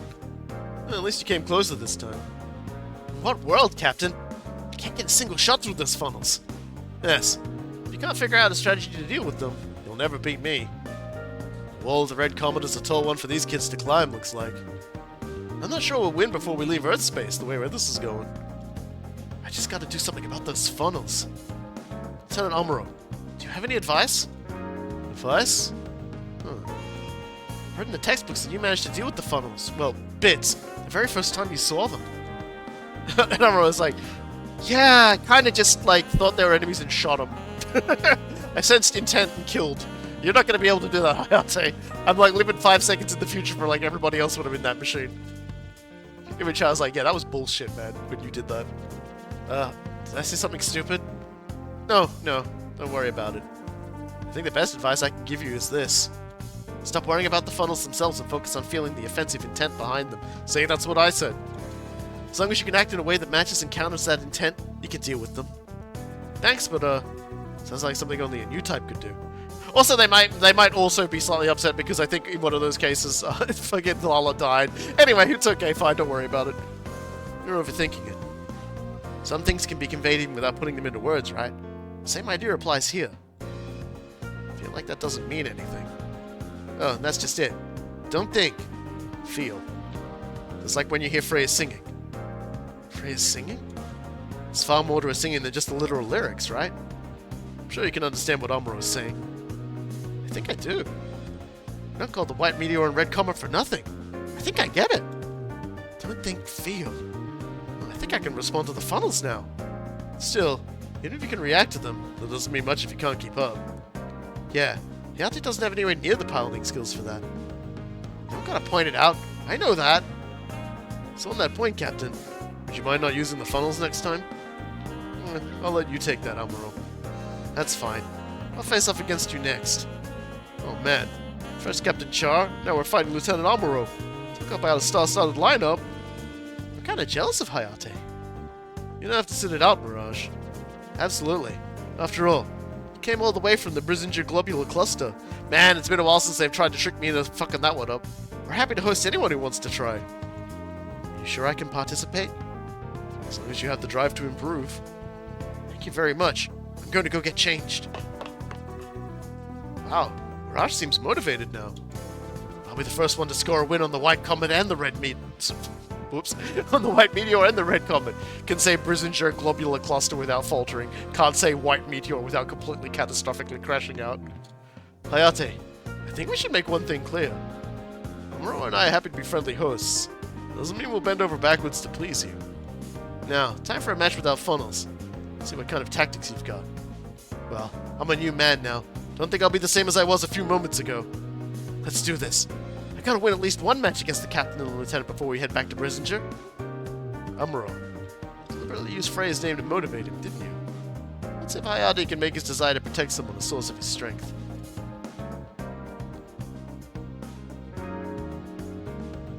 Globular Cluster. Man, they just gave us... We got a lot of MXP out of that fight, too. And then...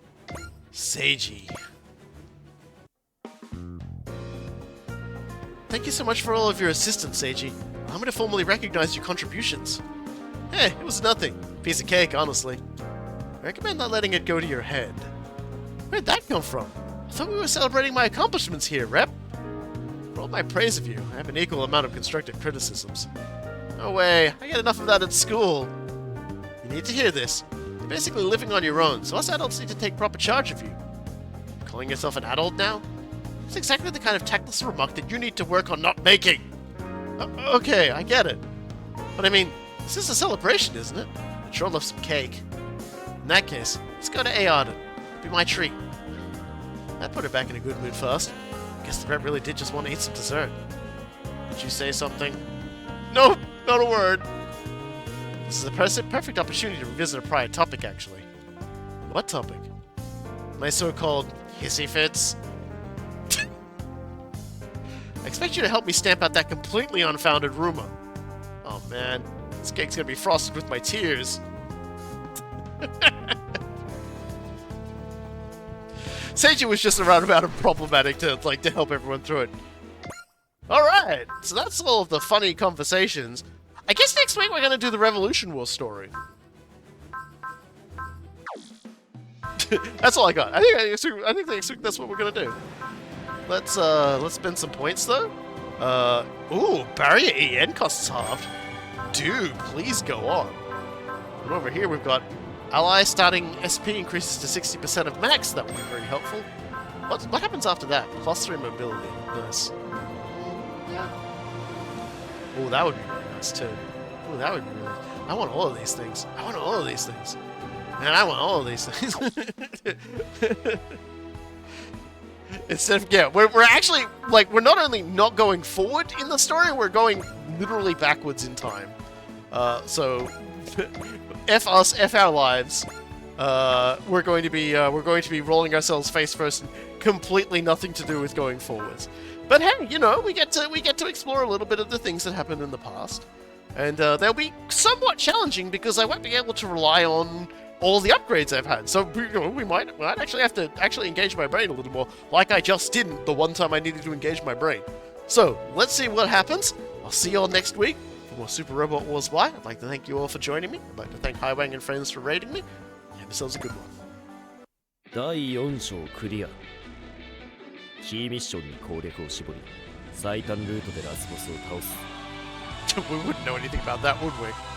そろそろ変われよカム。俺もスパロボやりてんだよ。文句があるならハードを一つしか買ってくれなかった人司令に言え。ふざけんじゃねえ。勝ったらスパロボのプレイ権をかけて勝負しろ。いいだろう、表に出ろ。チェンジオレイ。やっと俺にスパロボが回ってきたぜ。プレイヤーのみんなはくれぐれもゲームの取り合いで喧嘩しないようにな。特にあいつらみたいに命のやり取りレベルのやつは絶対にダメだからな。